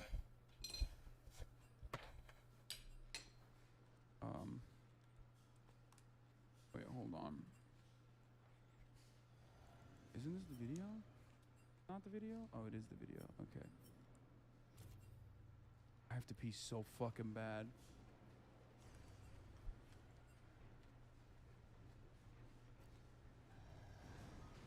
Misinformation. How am I going to be surprised that it's full of misinformation from a guy that is misinformed about us? Bro, I don't think I'm misinformed about you guys. I'm gonna be honest. Like, he's clout sharking so hard now. You guys I didn't even know anything about you until I saw your sub count. You did this video, and now I'm recognizing that I was like 100% correct on. I mean, I predicted your talking points. I predicted why you would fake moral outrage. Outrage. You know, said that you were engaging in transphobic arguments. They're already working on their next video. I'm sure it'll happen. And then they'll clip chimp it once again. They'll literally do the same thing. They'll clip chimp it? They are going to turn around and fucking clip like literally a 20-second fucking mention, and then make it seem like I don't know what the fuck I'm talking about again. And then they're going to cut another video for like 20 minutes to 30 minutes, okay? And then the cycle will fucking continue. Just called them chips. What the fuck? Clip chimping is not a fucking specific term. Shut the fuck up. They got him. Don't do that. Don't fucking do that, you little shit. Clip chimping means you're fucking clipping something out of context, okay? It's an internet terminology. Abba, if you're listening, please just put that in your next video as evidence of him being racist. Dude. Holy fuck. he'll lose his fucking And I'm mind. willing to have a conversation with them, but I don't think that's going to be productive at all. Especially after seeing all this shit, dude. Come the fuck on. I don't think I'm going to be able to change these guys' minds. They're getting 800,000 to 1 million views on every fucking transphobic video they can. Transphobic. So, you know, why the fuck would they? True. Why do people do this to you? Also, that chatter just clip chimped you, talking about clip chimping? Yeah, exactly.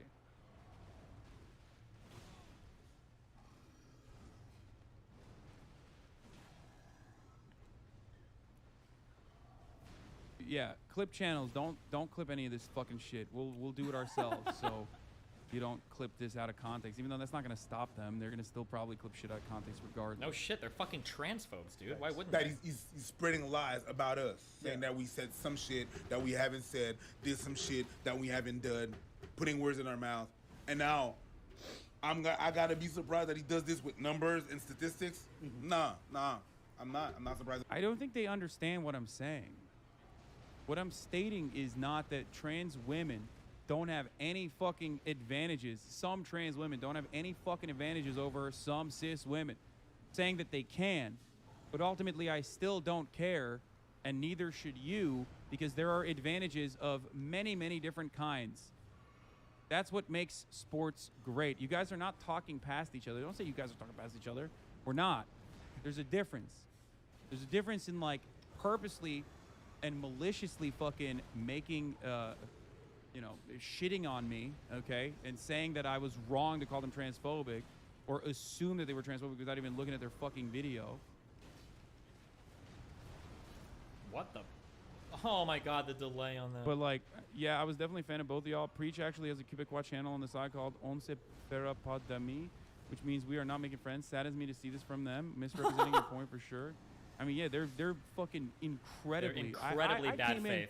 as open-minded Disgusting. as possible. Yeah, he's so open-minded, guys. He just called them transphobic after watching 30 seconds of their video. Of course he's open-minded. I wanted to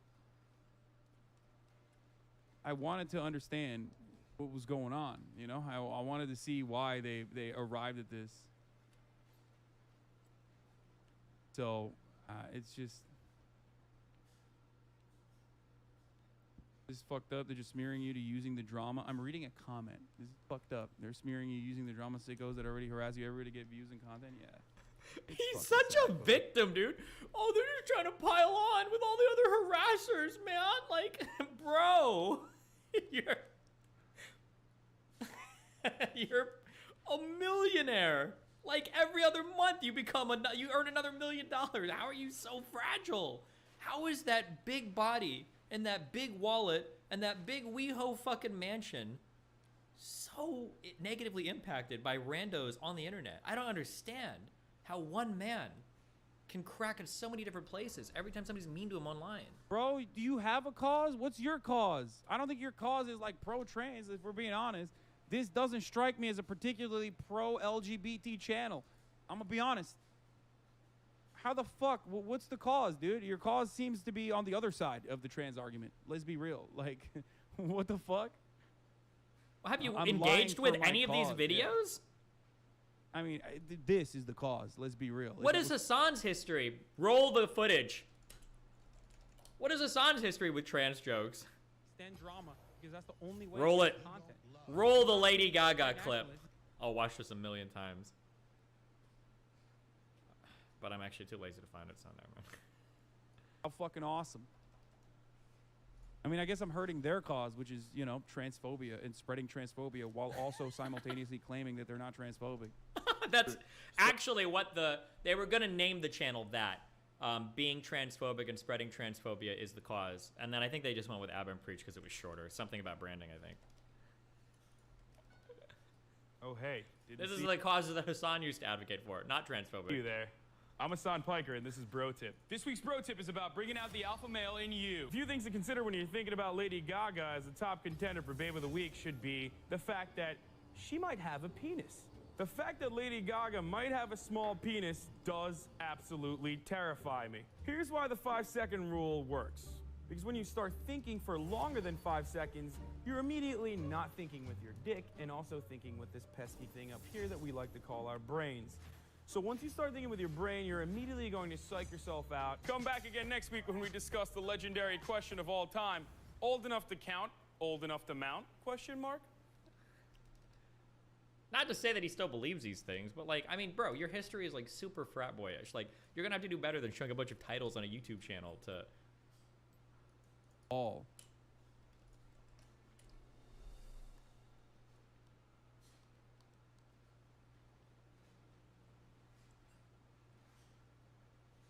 I was reading a fucking chat message, and there's a clear question mark in the end of that. But hey, listen, if enough people already have, let me tell you something. If enough people already have like a transphobic attitude, then it doesn't matter. You could just like, or if enough people are not going to be charitable regardless, then you could just say whatever the fuck you want about someone, and those haters will believe you. You know. You're straight up lying. You literally have no arguments besides they were transphobic. I mean, the conversation is about why I called them transphobic and why they're saying that they're not. Comments on the old Lady Gaga joke from me? Yeah, I was transphobic. I was transphobic. You fucking idiot. Diss you? Really? You're going to pull me a diss you, dumbass? You're coming to the wrong fucking place for that. It's something that I've admitted over and over again, you dumb bitch. Uh-oh, somebody brought it up. This you? Shit. Yeah. You found a fucking clip from like 8 years ago. Dumb bitch. He's mad. Oh shit, you set him off.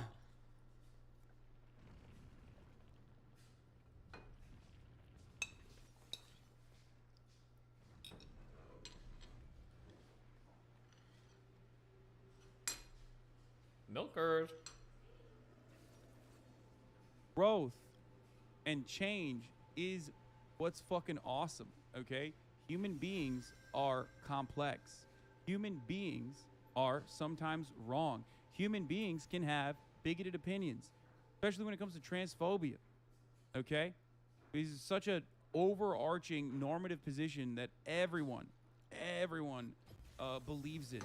Is gender is very deeply personal to us. And the way we're taught about gender is that it's rigid and it's a binary, and no other fucking person can have a take outside of that.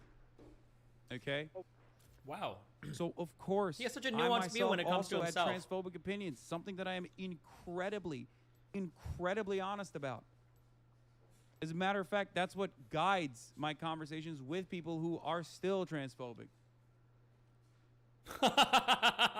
Oh, the yeah? starting point for most people is transphobia. Okay? I don't even know if that's true, actually, but you probably have to culturally get pushed in that direction, but... Like, I bet if you grew up with, like, trans people in your life and you never really had it, like, shoved down your throat, And I'm it's horrible. understanding I don't know of if you that. care as much. Okay, more so because, well, one, because I have the privilege of being cis, but I'm understanding of that because, you know, I think people can change.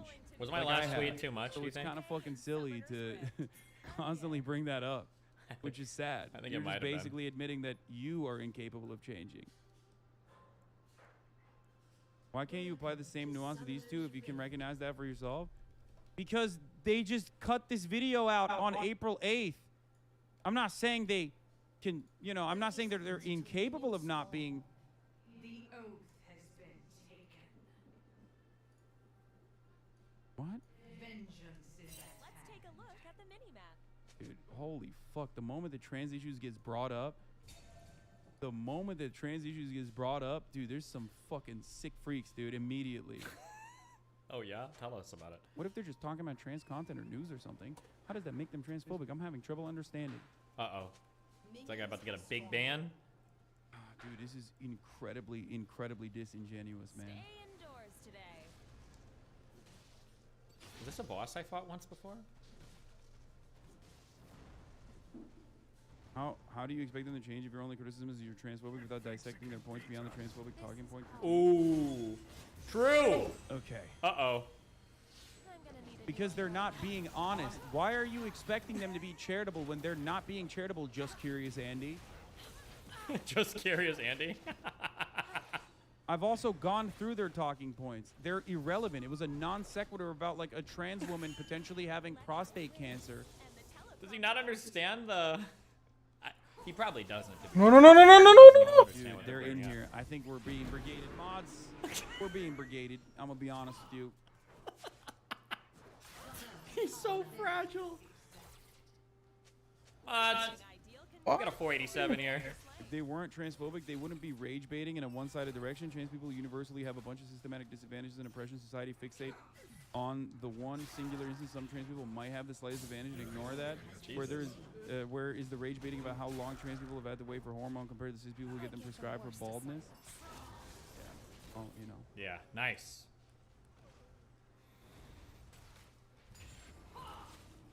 I like many of the points you've made in the past, but you're wrong about this. What are they being? What are they being wrong about in this situation? One, they literally clipped me reacting to a chatter with a question mark, made it seem like I was saying that about them. Okay, like that was my take on them at all. When I was openly admitting that I don't know anything about them and trying to figure them out.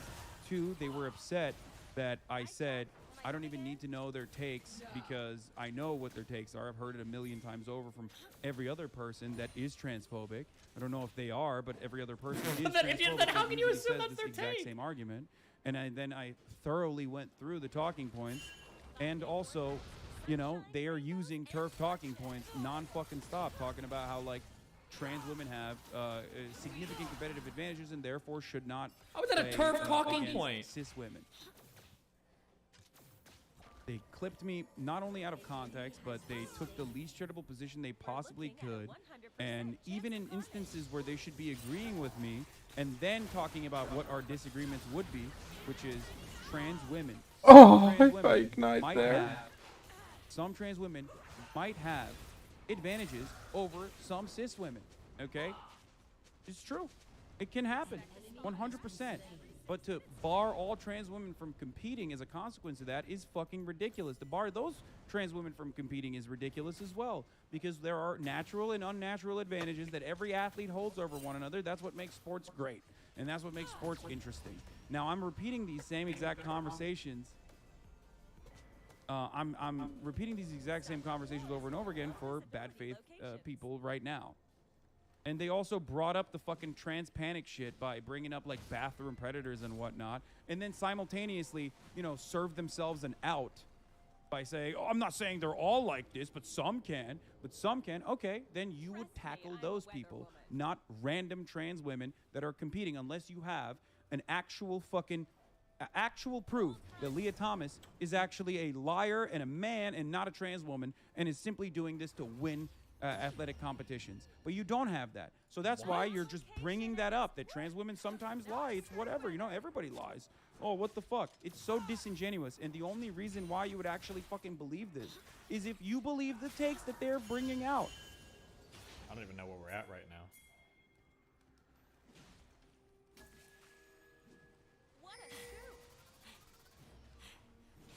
An ally has been slain.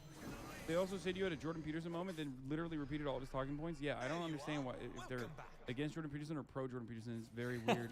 It's very important to figure that out. We gotta. What team are they on? Figure it Yeah, out. he lied, but it's for the cause, so it's good. No, it's not. No, it's not. You're not. You're doing a big disservice to the cause. That's your serving. Yeah, your cause, which is By spreading transphobia. being low-key True. noble by lying like that. You're lying. You're straight up lying. And that's precisely why I always say, like, even if they were dominating, which they usually aren't, even if they were dominating, who cares? Trans women are still women. They don't have this kind of attitude towards, like, any sort of tall people who are naturally tall. You don't It's have this such sort of a attitude stupid- towards Messi, who had to literally take supplements and steroids specifically to, I think, what is it, like, combat early onset dwarfism? If I'm That's not a mistaken? there's a Like, difference. You cherish people. Like, You don't have this attitude towards tall people. Or oh, anyone this is else we're that listening to you them know, listen to a takes song injections still. Sorry. to combat dwarfism. So basically, he has like an unfair advantage because he was getting steroids.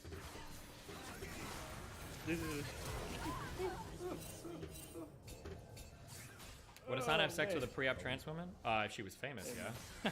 Duh. Okay, what's the counter to that? The counter to that is that taking medication as a child to overcome a disease that makes it so that your body isn't going to be fucked isn't the same as having a genetic advantage training in another gender when you're doing gendered sports. What do you mean? These are not comparable at all. That's so stupid. That's like some guy saying like, hey, like I should be able to roid the fuck up and compete in sports. And you're like, well, that's not fair. And you're like, oh, really? You think that's not fair? But when you had leukemia, you got fucking chemotherapy. And when you were recovering from chemotherapy, they gave you like fucking drugs that like made you feel better. So you were allowed to have drugs to make you feel better, but I can't use drugs to make me train. Like what? Or like it's like the dumbest fucking thing. Or like, oh, like I got HGH because if I didn't, because I would have been like fucking 3'8". Like how is this even like a comparable thing? It's like not. It's not even the same class of like. If you could prove that he was using these drugs and steroids up to like age 18 or 22 to get like huge commitment, then sure, maybe you have like a bigger talking point, but. You haven't said anything. That's the dumbest way to do a take. That's the. I'm sure they have a wait. Hold on. That's not roll the clip. That's not us. That's right. It's not our work. Wait, what? Combat early? You don't have this attitude towards tall people, or Lionel Messi, who had to take some injections when he was a kid to combat dwarfism. Basically, he got like unfair advantage because he was getting This is. They said transitioning is not a natural thing, and when I'm saying like, well, here's an instance where someone is also, you know, using medicine as an advantage and overcoming, you know, great plight that way. Where's the fucking? Oh man.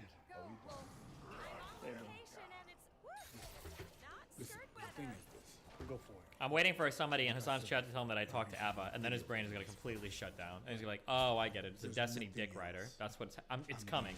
I'm surprised it hasn't happened yet." Yeah, I agree. I know exactly what you're talking about. It feels like you're just smacking your head against the wall. Straight up. Yeah. He was born with a disadvantage. Trans women are born with an advantage. It's a bad take. Oh my god, dude. Oh my god. Bro, it doesn't matter.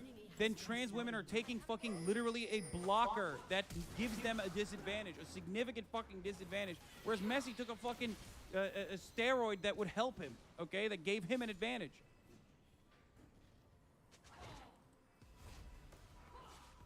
We're seeing ideal conditions for a gorgeous lane. But for some people, they like a bit of that. Like, you don't think I know? I've repeated some lines. Yeah, I'm like, oh, bitch, I said this verbatim last time. Yeah, 100%. Even the press, like, I think they think you're being ableist with Messi or whatever. Wait, what the fuck? Some of the audience members are probably like mouthing the words before they even come out of my mouth. Straight up, they know. They know. They know. We know. Yeah. You know, technically speaking, there is no such thing as men's sports. There's sports. And there's female sports. I love that they just completely overshot. They literally just went. They're saying that you're being bigoted. It's an appeal to an emotion that a person born with a disability is more sympathetic. Wait, what the fuck? Wait. So hormone therapy in certain instances is okay if it's a cis man, but hormone therapy is not okay if it's a trans woman. So you're once again finding yourself otherizing trans women. That's it. Right? That's what's going on. Am I wrong? They didn't even mention it. They didn't even say anything about that. They just laughed just it such off. an unbelievably stupid. I honest to God, I don't even know how I would argue against that. I would have to think for a moment, like, because of how unbelievably fucking stupid this argument is. Pushed onto their audience about others' actual taste. Doesn't matter that you spent all stream or Adam's video unpacking it, or all this time in this video. It just matters that they can find 30-second clips to fit their narrative. True. Yeah, I mean, I don't know what else to do about this other than, you know, I guess talk it out. Let you guys know if you are. It could never actually like bring them on in chat. Like, could never do that. That's unfathomable. Okay. I mean, they didn't actually make a point. We're just trying to understand what their point is. Oh yeah, because that's they all didn't the make a sound point, wants they to just do. laughed. They're just trying. He's trying to understand, dude. He's trying to understand. Why did they just like keep the point in? Why would they even mention that and then go, "Oh fuck, that sucks, man. That's so stupid, actually," and then they ignored it. Women could compete in the male diamond. They can would. join. They can but join. they can't. And so we segregate them. Yeah. It's not because there's no such thing as men's sport. There's no men's tennis. There's tennis, and there's women's tennis. Serena Williams doesn't exist without women's tennis. She's not getting no dubs, no wins. Nobody cares. That's not our word, by the way. That's hers. That's not our words. That's the roll the clip. That's not us. That's right. That's her saying that. That's her. Actually, it's funny because Andy Murray, he always been joking about myself and him playing a match. And I'm like, Andy, seriously, like, are you kidding me? Because for me, tennis and men's tennis and women's tennis are completely almost two separate sports. So I'm like, if I were to play Andy Murray, I would do 6-0, 6-0 in 5 to 6 minutes, maybe 10 minutes. Because no, it's true. It's a completely different sport. The men are a lot faster, and they serve harder, they hit harder. It's a different game. I love to play women's tennis, and I only want to play girls because I don't want to be embarrassed. I would not do the tour. I wouldn't do Billie Jean any justice. So Andy, stop it. Yeah. I'm not gonna let you kill me. So whenever. Okay. The average man is stronger than the average woman. This bears nothing on the conversation about trans women competing with cis women and why that should not be allowed. This is completely irrelevant to the argument, especially considering that I even say personally. J.K. Rowling is banned from Twitch? What? Is that real? Just one pure advantage over the next. What is happening in the world? I just... This makes no sense. It has no basis in reality either, by the way. Because once again, if that was true, then trans women would be fucking destroyed.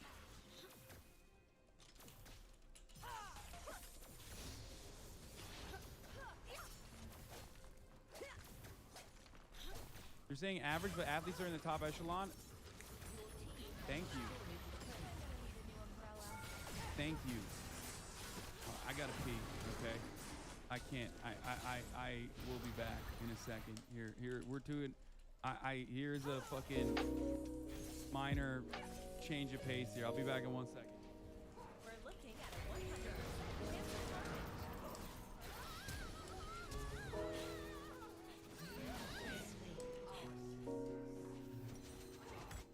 Can somebody verify if that's like actually her account or if it's just like, because it could just be some random shit post.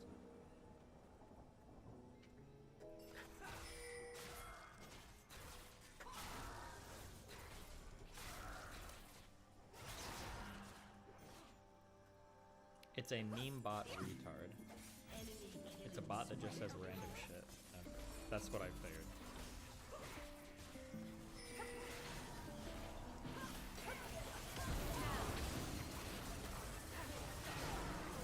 That's your understanding of British accent.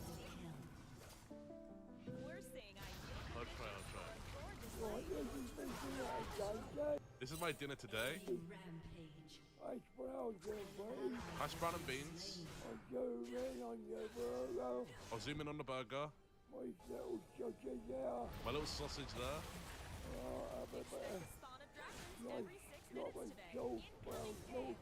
Nice topped with brown sauce. Do something! I'll try. This is my dinner today. Nice. Do I have anything else today? I feel like I did have one. I'm moderating some debate between Jangles and Zen Shapiro. not skirt weather. Milkers!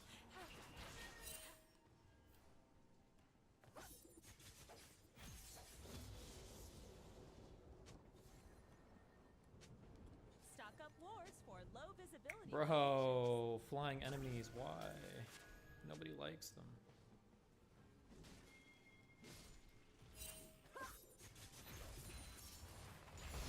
Wash obsession. Oh. Let my winds and the teleprompter guide you. And back to you, shopkeeper. The wash. Oh no, you made another video. I'm not defending Vosh this time though. We'll just watch it and enjoy it. Fuck it. Hey everybody, welcome back to the channel. How's it going? I hope you're doing well. Check out how green everything is. Check out how green all that stuff is. Check out how green everything is. Check out how green all that stuff is. So, a little while ago, I released a video called Solving the Debate Bro Problem. This video set out to criticize two left-leaning political live streamers, Vosh and Xanderhall, for behavior that I found problematic. I looked at a few different examples, so Vosh's interaction with the smaller video essayist Professor Flowers, Xanderhall's video that was critical of myself and some other lefty content creators, and various elements of their respective communities' behavior. After the video's release, Vosh and Xanderhall both reacted to it live on their streams, in videos that have since been uploaded to YouTube. They had many criticisms. I went on to Vosh's stream to talk with him about some of those criticisms. Vosh also released another video on the subject titled Solving the Video Essayist Problem, which was critical of my video's argumentation, or lack thereof, some say. Some say that, not me though. I would never say something. I would never say that. I'll link all those in the description if you're sort of a creep that wants to watch all that stuff. The video's reception was, well, divisive might be the right word. On the one hand, you had a lot of people who understood where I was coming from, who empathized with my frustrations about these spaces, or just were able to have a laugh at the way I went about highlighting them. Vine boom sound. Vine boom sound. Vine boom sound. Vine boom. On the other hand, though, a a lot of people didn't like the video. This dislike ranged from, hey man, normally like your videos, but this one was a miss. This wasn't it, Chief. Mr. Chief, this was not it. Mr. Chief. Halo 7.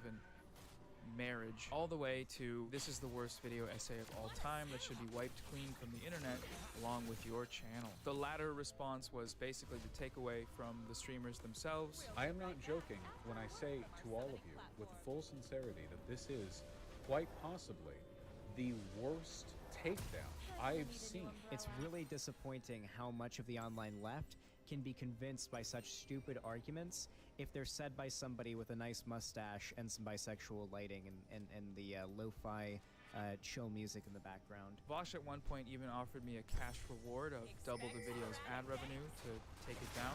If Noah Samson deletes the video and publicly retracts the information within, then he can screenshot the AdSense info within it, and I will give him money so that he doesn't lose a cent. I'll double it. So naturally, I took it down. I got the money, and then I put the video back up. I plan on doing that a few hundred more times. Boss just keeps paying me. Unlimited money glitch. Motherload. Just kidding, that whole thing was a joke. I can't take money from the CIA. I still use TurboTax. It would be a mess. But okay, why are we here today, Noah? Why are we talking about your last video? Grow up. Move on. Well, I want to talk today about what I experienced in the aftermath of making it. Oh my God. Because after I released the video, frankly, some weird stuff happened and some bad stuff happened. And I want to talk about that and connect the weird, bad stuff to the experiences of other people. I want to outline how this happens, what the backlash from debate streaming communities looks like, what's at stake for some of the people who experience it, and maybe what can be done about it eventually.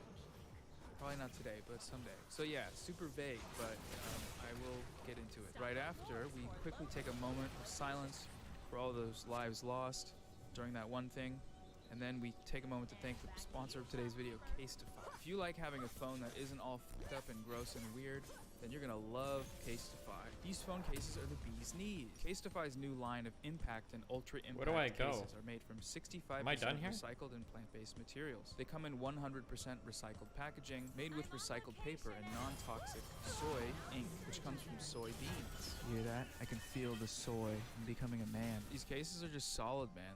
They're like really well made. They look good. Yes, I do have an Android, and yes, it is corny to make fun of people for that in 2022. The cameras on them are fine now. Look, there's 3 of them. This is the latest Android, and as you can see, the video quality is virtually lossless. Casetify's QI Tech 2.0 technology offers drop protection up to 9.8 feet. The cases are also wireless charging and 5G compatible. You can feel the 5G when you put your phone to your head. It's airdropping Kimberly Crenshaw PDFs into my frontal lobe. They have a whole bunch of cool styles, and they offer custom ones as well. Here's my custom one. It's pretty cool, right? Check it out, everybody's favorite game.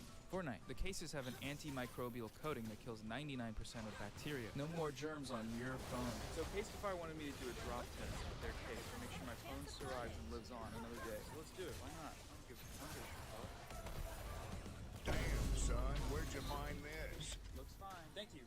Buy the product. Go to casetify.com/Noah Samson to get 15% off your order. Save your phone so you can call your family or something. I don't know. Okay, back to the video. All right, so after all of the events that I went over, which was my video, the responses, the debate, and the other content, I started seeing one comment pop up in different places on the feed. The comment says that basically, in my conversation with Bosch, I walked back my entire video, admitted to it being full of lies and misinformation, and should therefore delete the video. I've received versions of this comment hundreds of times, maybe thousands at this point if we're counting tweets, from not only fans of these creators, but from the creators themselves. So is this what happened? Did I walk back my video in the debate? And at first, I wasn't sure. So I watched it back, only to discover that, no, this did not happen. In my conversation with Bosch, I conceded 3 points, and none of these points stand in the way of my video's main arguments, the driving issue behind my video. The reasons why I made it were Bosch's treatment of Professor Flowers and Xanderhall's problematic language. The 3 points that I conceded in the debate had nothing to do with these. It has been a little while, so if your memory's a little hazy on it, I encourage you, go back and watch the debate.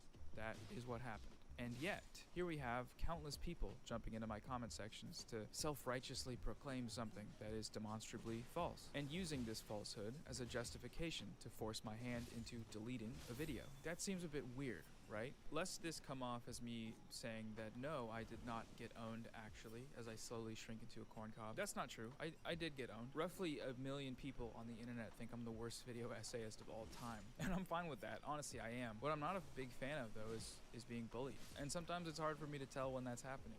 And I have since realized that it did happen here. Now, here one might object, well, Noah, you went onto the debate stream and you were conciliatory. You didn't argue for your positions well, and you backtracked enough points that if people got the impression that you don't believe what you said in your video, can you really blame them? And initially, I actually agreed with this point. I was like, you know, yeah, I guess this is just kind of what happens when you go on debate streams, especially if you go on unprepared and unseasoned in the art of debate, as I was and still am. I'm not coming back on, guys, so don't ask. I should have known better than to go on that stream.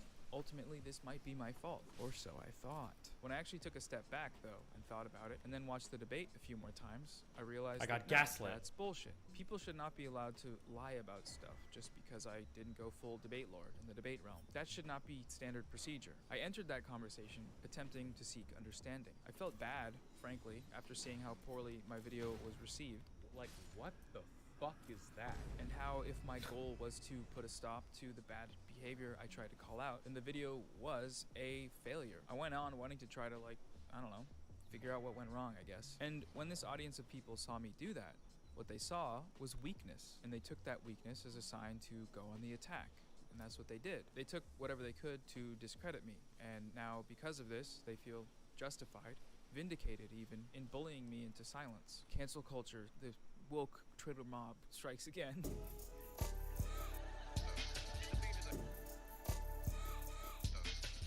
One thing that's been brought up a few times is the question of where do we draw the line between criticism and harassment? Where does warranted punishment for having a bad take turn into abuse? I think making this distinction at times can be difficult, but I think in the case of larger streamers like Bosch, there are factors about their medium which can elevate standard criticism into harassment territory quicker and more easily than creators in other mediums. It can also sustain this harassment for longer than it might elsewhere. And this is really more of a theory derived from what I've seen these creators say and my own experiences. But like, okay, you have a few thousand people watching you, giving you positive feedback, and that feedback is reciprocated. The chat's like, oh man, they're doing you dirty, man. It's super fucked up what they're doing to you, dude. Oh, they're really bad. And sometimes the streamer's like, you know what? Yeah, they are fucked up, dude. Fuck these guys. I hate them. Spit on them. And the chat's like, yeah, yeah. A lot of times the chat wants blood. This is something that has been acknowledged within the community. Now, I'm really not trying to point the finger of blame in any one direction here. This process has a lot of moving parts. You have the creators themselves, their orbiters, the communities, the subreddits, the forums, the hours and hours and hours of streams, the comment sections, where the spiciest, most Oh my God. takes are rewarded with the sweet, dope. Hello? Hi. I feel like you always call me, so I wanted to call you for once. Oh, well, what's up, buddy? Hi, fellow transphobe. You know what? I need your help. I feel like maybe I got my blinders on. All right, I want to believe that the individual is not. You've stupid. come to the wrong place, my friend. Okay. Hi. But I'm hoping you can bridge the gap. I want you to be as charitable as possible. And if you were to make that other side of the argument, maybe you can help me explain to me how, because maybe I'm missing it. You know what I'm saying? So I always like to hear it from a different perspective. Oh, okay. This is a charitable interpretation of quote unquote the other side, not Hassan. Okay. Hassan is too stupid to understand any of these things. Okay. So do we have that clear? Okay. Yes. Okay. So here's the issue. Okay. The issue is that people on the left are traumatized by both explicitly bad faith actors on the right and dog whistly bad faith actors on the right. The thing is that there's like a million different issues that you could talk about, but like if you focus on a few all the time, people start to associate those issues with a particular point of view. So for instance, there's nothing like, let's say that like I want to talk to you about like black stuff. Right. And I'm like, I want to talk about how like gang culture, drugs, and how rap music, I think, leads to a lot of black problems. Now, all three of those topics are legitimate discussions, but if I bring this up over and over again, you're probably going to get a certain view of me, right? Right. Yeah. And so what happens is when that interaction happens and it's iterated over social media, real life, politicians, over and over and over again, what happens in the future is once we've moved past that, you get a well-meaning guy that comes up and he's like, I really want to talk about, like, I think that a lot of the stuff, sexism, homophobia that gets perpetuated in rap music, I think that actually boils down into bad things with like black youth. As soon as somebody hears that, everybody's like, what the fuck? It's a racist fuck. This guy's a racist motherfucker that he's about to say some crazy shit, race, and you automatically, people are putting you in the worst box possible. And I think that that's happened a lot with trans issues, to where for the past like 5 to 10 years, transphobic people will harp on, because you're never really going to come out and be like, I hate trans people. You're not going to say that. What you're going to say is that, like, I think that there are a lot of trans people that aren't really trans. They detransition, you know, there's a lot of fake stuff. I think that the kids are being harmed. You've got instances where like LGBT people are grooming it, right? You're always going to focus on like these types of issues, which on their own, there might be some merit, but taken collectively and then presented by a person kind of makes your mind do this defensive thing where you instantly start to assume that they are that prior transphobe in this case, or racist or homophobic person or sexist or whatever. You start to group them with the people in the past that would only ever make these arguments because they didn't want to go, you know, like the full 9 yards or whatever. Does that make sense? No, it makes a lot of sense. Yeah.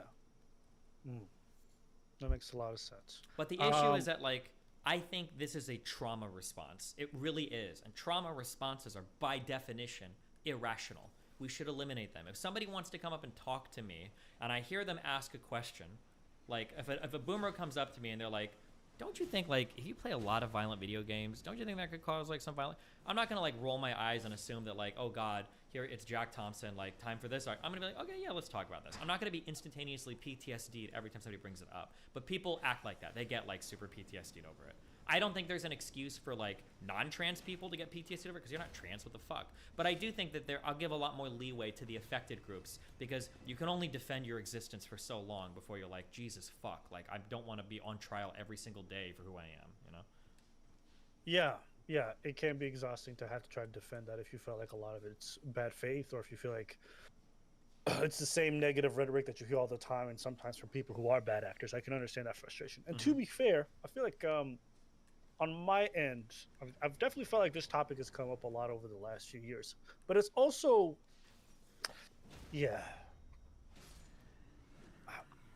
maybe you have this as well. I don't know if it's like this for you, but I feel like for me, I don't take holistic approaches to most issues. Meaning like I don't really cover Asian folks or like issues that happen within the Asian community, for example, right?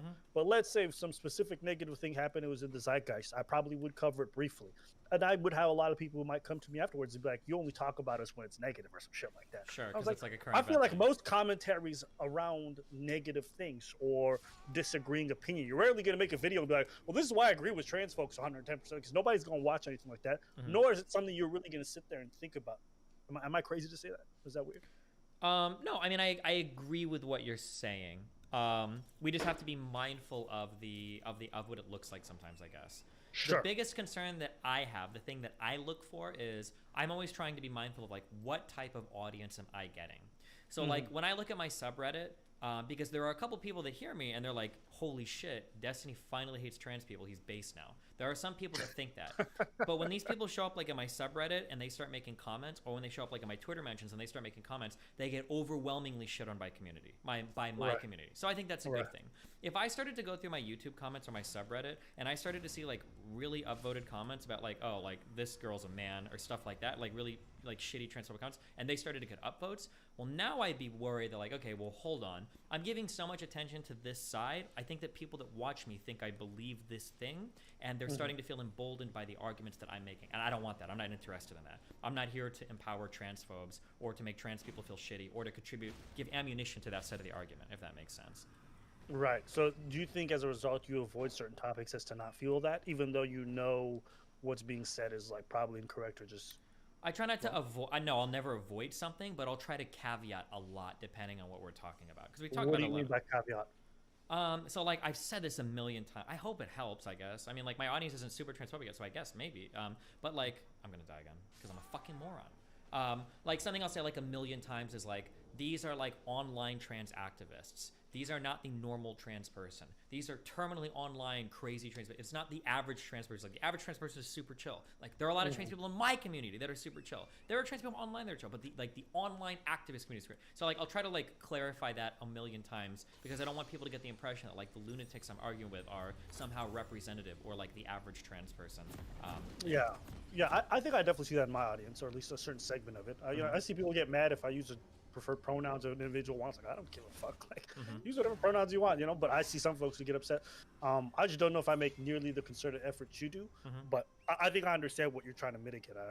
I think I don't want anybody ever watching my stuff and feeling like they're being like empowered or uplifted by me because I'm also a transphobe. I don't want that feeling. I don't want to contribute that to the world. Okay, yeah, that's fair. To your previous point, which is like a certain repetition of something, and then the association with folks who are bad actors or who just want to say negative things about that. I think that probably is fueling some of that response. Then, I just struggle. Maybe this issue for me is like such a strange one because I think it's like maybe one of the strongest examples. Because like sometimes folks, I'd be like, why don't you talk about like right-wing related issues or things like that? But I don't know. I've told you this to you. It's like the people around me aren't politically leaning that way. The folks who I see on a regular basis, their ideology doesn't lean that way. I deal mostly with liberal people, so most of the stuff that's affected me personally has been from people that lean that way. So I think is why I'm like personally annoyed by a lot of it. I feel much more. I don't deal with like the right-wing super racist types. That's not something I see. So and culturally they're so much weaker, right?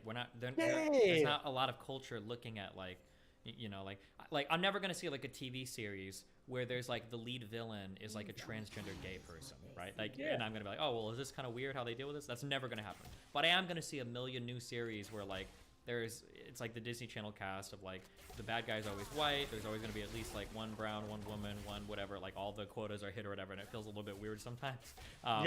So like of course the commentary is going to be a little bit more attuned to that.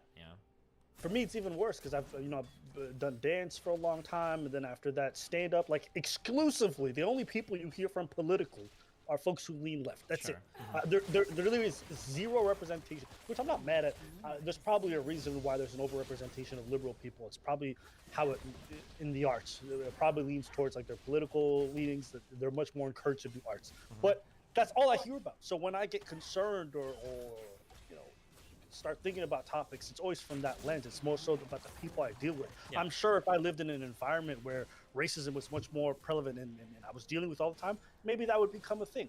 But to get back to the original point, I feel like the trans sports issue and like some of the nonsense I hear around it is kind of like a representative, if you will, for a lot of the nonsensical takes that I feel like the left takes. It's just it's pure nonsense. Most people can see that it's nonsense, and yet they'll still try to die on this hill, and it makes me cringe unbelievably that they're saying things that are just so devoid of any reality, and it's frustrating to some degree. And so I find myself keep coming back to it because I'm like, this is the one. Like this embodies what I think a lot of this nonsense. Is that you get what I'm saying? Yeah, I agree. It's like, and it sucks because it sucks to make trans people who already have to deal with so much crazy shit in life. Like, by the way, your identity is going to be the battlefield that we're all staking our positions on. And most trans are like, bro, I just want to fucking be like a normal person and live. I don't want my whole identity to be like the centerfold fucking battlefield for conservative and liberal ideology. But yeah, unfortunately, that does seem to be the case, that like this is the most wedge issue, and it is where people like stake the most unbelievable and untenable positions. So yeah. I mean, one of the positions I heard today was like, I know they're just saying they know they're advantaged. Okay, they know we know it's moved more extreme. We know the advantage. We don't care. We don't care. Why? Because people had advantages in different ways. Yeah, and my reply to that is like, okay, well then let's just get rid of the female category altogether. But no, you can't. Oh, you're not. Yeah, you're not caught up on the conversation. There are a lot of people that will just say that. Like at that point, like yeah, I've had multiple conversations now where people will just say like, yeah, fuck it, like let's just get rid of gendered categories. But then at that point, it's like, okay, well now all the turfy arguments about like invading and destroying women's spaces, you understand that you're kind of empowering that sect of people, because now it sounds like that was a true thing, right? that's also part of it. But then it's like, let's just get rid of weight classes in boxing. You know, like Floyd Mayweather should be boxing Mike Tyson. Let's get rid of everything, because who cares if you're smaller or you weigh 60 pounds less in fighting sports? It doesn't really matter, because you were born to rich parents, or you're black and black people have better muscle twitch fibers. Like, you know, I'm hearing some of this stuff and I'm like, do you motherfuckers hear yourself? Like, how crazy you sound right now. But you're boasting about this. Like, even the one with like the dwarfism, I was like, well, how am I supposed to reply to that? I really sat back and heard that shit and I was like, am I the retarded one for thinking this is one of the dumbest replies? I always have to like, and I'll do this in conversation. I've even done this today in conversation. I'll be like, okay, hold on. Let's get out of the debate mode and let's back up and let's like think like, what the fuck are we actually talking about right now? Right. Because I think I just had a conversation with somebody who was like, fuck, what was Dario saying? Fuck, I don't remember what he was saying specifically, but it was like, let's back up and let's think for a moment. Like, what are you actually advocating for right now? Because whatever you're talking about, we're like society. Oh, it was, I think I asked a question where he said something like, well, let's say like trans women weren't even that competitive in sports, would it be okay then? I was like, well, no, like, what if there were certain weak men that could compete with women? And I think his response was like, well, I don't think that would be the worst thing. Like, I wouldn't care if like weak men would compete with women. It's like, okay, well, let's take a step back and like think like, okay, what do we say right now? Because we're way outside of the cultural norm. We're really far away from like what any normal like person in society would be okay with. Like, are these really the arguments we need to be having right now? Yeah. Bro, why don't we just let adults compete with kids if they're not that talented? Yeah. Yeah, no, I said that same thing earlier. Like, this is right. Like, if you could find me some really weak high schoolers that were competitive with like people in middle school, that doesn't mean that they should be competing together. Like, no, that's not how that works, right? Yeah. And then if they win, you know, how are we gonna take that shit seriously? We're seeing a grown ass man with his grown body competing with a 10-year-old. Like, well, normally he's not that competitive. We finally have Cat Williams, basketball star, taking revenge on the fucking middle schooler that fucking beat his ass. Yeah. Yeah. Jesus. And I sit back sometimes and I think, am I crazy? Like, maybe I'm missing it. Maybe I'm missing it. Or maybe there's a context I don't know, because I don't like inundate myself with this stuff. So maybe they just know things I don't. One of the things I was said also, like, I was trying to explain this to you, but I was making the point that that sports isn't a matter of gender expression. So the fact that trans women are women is really relevant to the discussion, because when they separated the sports in men's sports and women's sports, they weren't thinking like gender expression. They were basically just talking about their biology, right? It's really female and male sports. Yeah. Is that crazy to say? No, it's true, but there was a oh man, I don't know if somebody has a link to this. I don't want to over exaggerate, but I want to say there was a Twitter thread with, I want to say it had over 10,000 likes. I could be wrong though, so somebody can find me wrong. But basically, the argument was by some, I think it was a woman professor, who was saying that women's sports were only created because women were starting to beat men and men wanted to protect themselves, so they made women's sports. And it was getting like, I don't know if anybody has a link to that thread, but I want to say that was getting like some unbelievable engagement to me. And I was like, no shot that this is actually true. Or that people actually believe it, yeah. I think it's people who don't actually do sports who say stuff like that. But like anybody who's done sports knows better, so that's why I don't know. I feel like with Reddit, I just judge a lot of the people who go on there and say some stuff. There's no way you've ever done sports. True. People in my chat are saying that it had like 60,000 likes. I hope that's not the case. But you guys can send it to me, please. I feel like there's going to be another money video. Oh boy, that's a wild thread. But that is something that I notice as well. Is a lot of people I think are just like really clueless about sports. Right.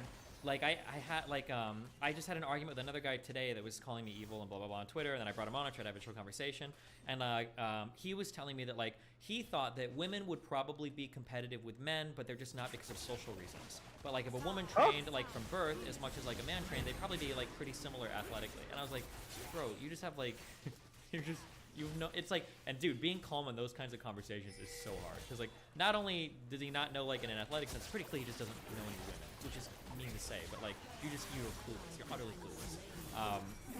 And yeah, I run into those types of arguments a lot too. Well, like, well, maybe it's a socialization thing that's pushing women away from men's sports. Oh my days!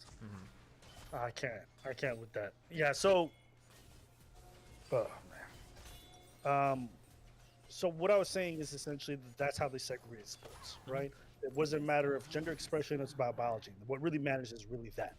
And I was basically making the analogy that even when you go to the doctor's office, yes, you're a trans woman, but when it comes to certain disease and risk factors, they're going to acknowledge your biological sex, and it's going to factor in because of the fact that, well, listen, males are more at risk for certain things. Cool.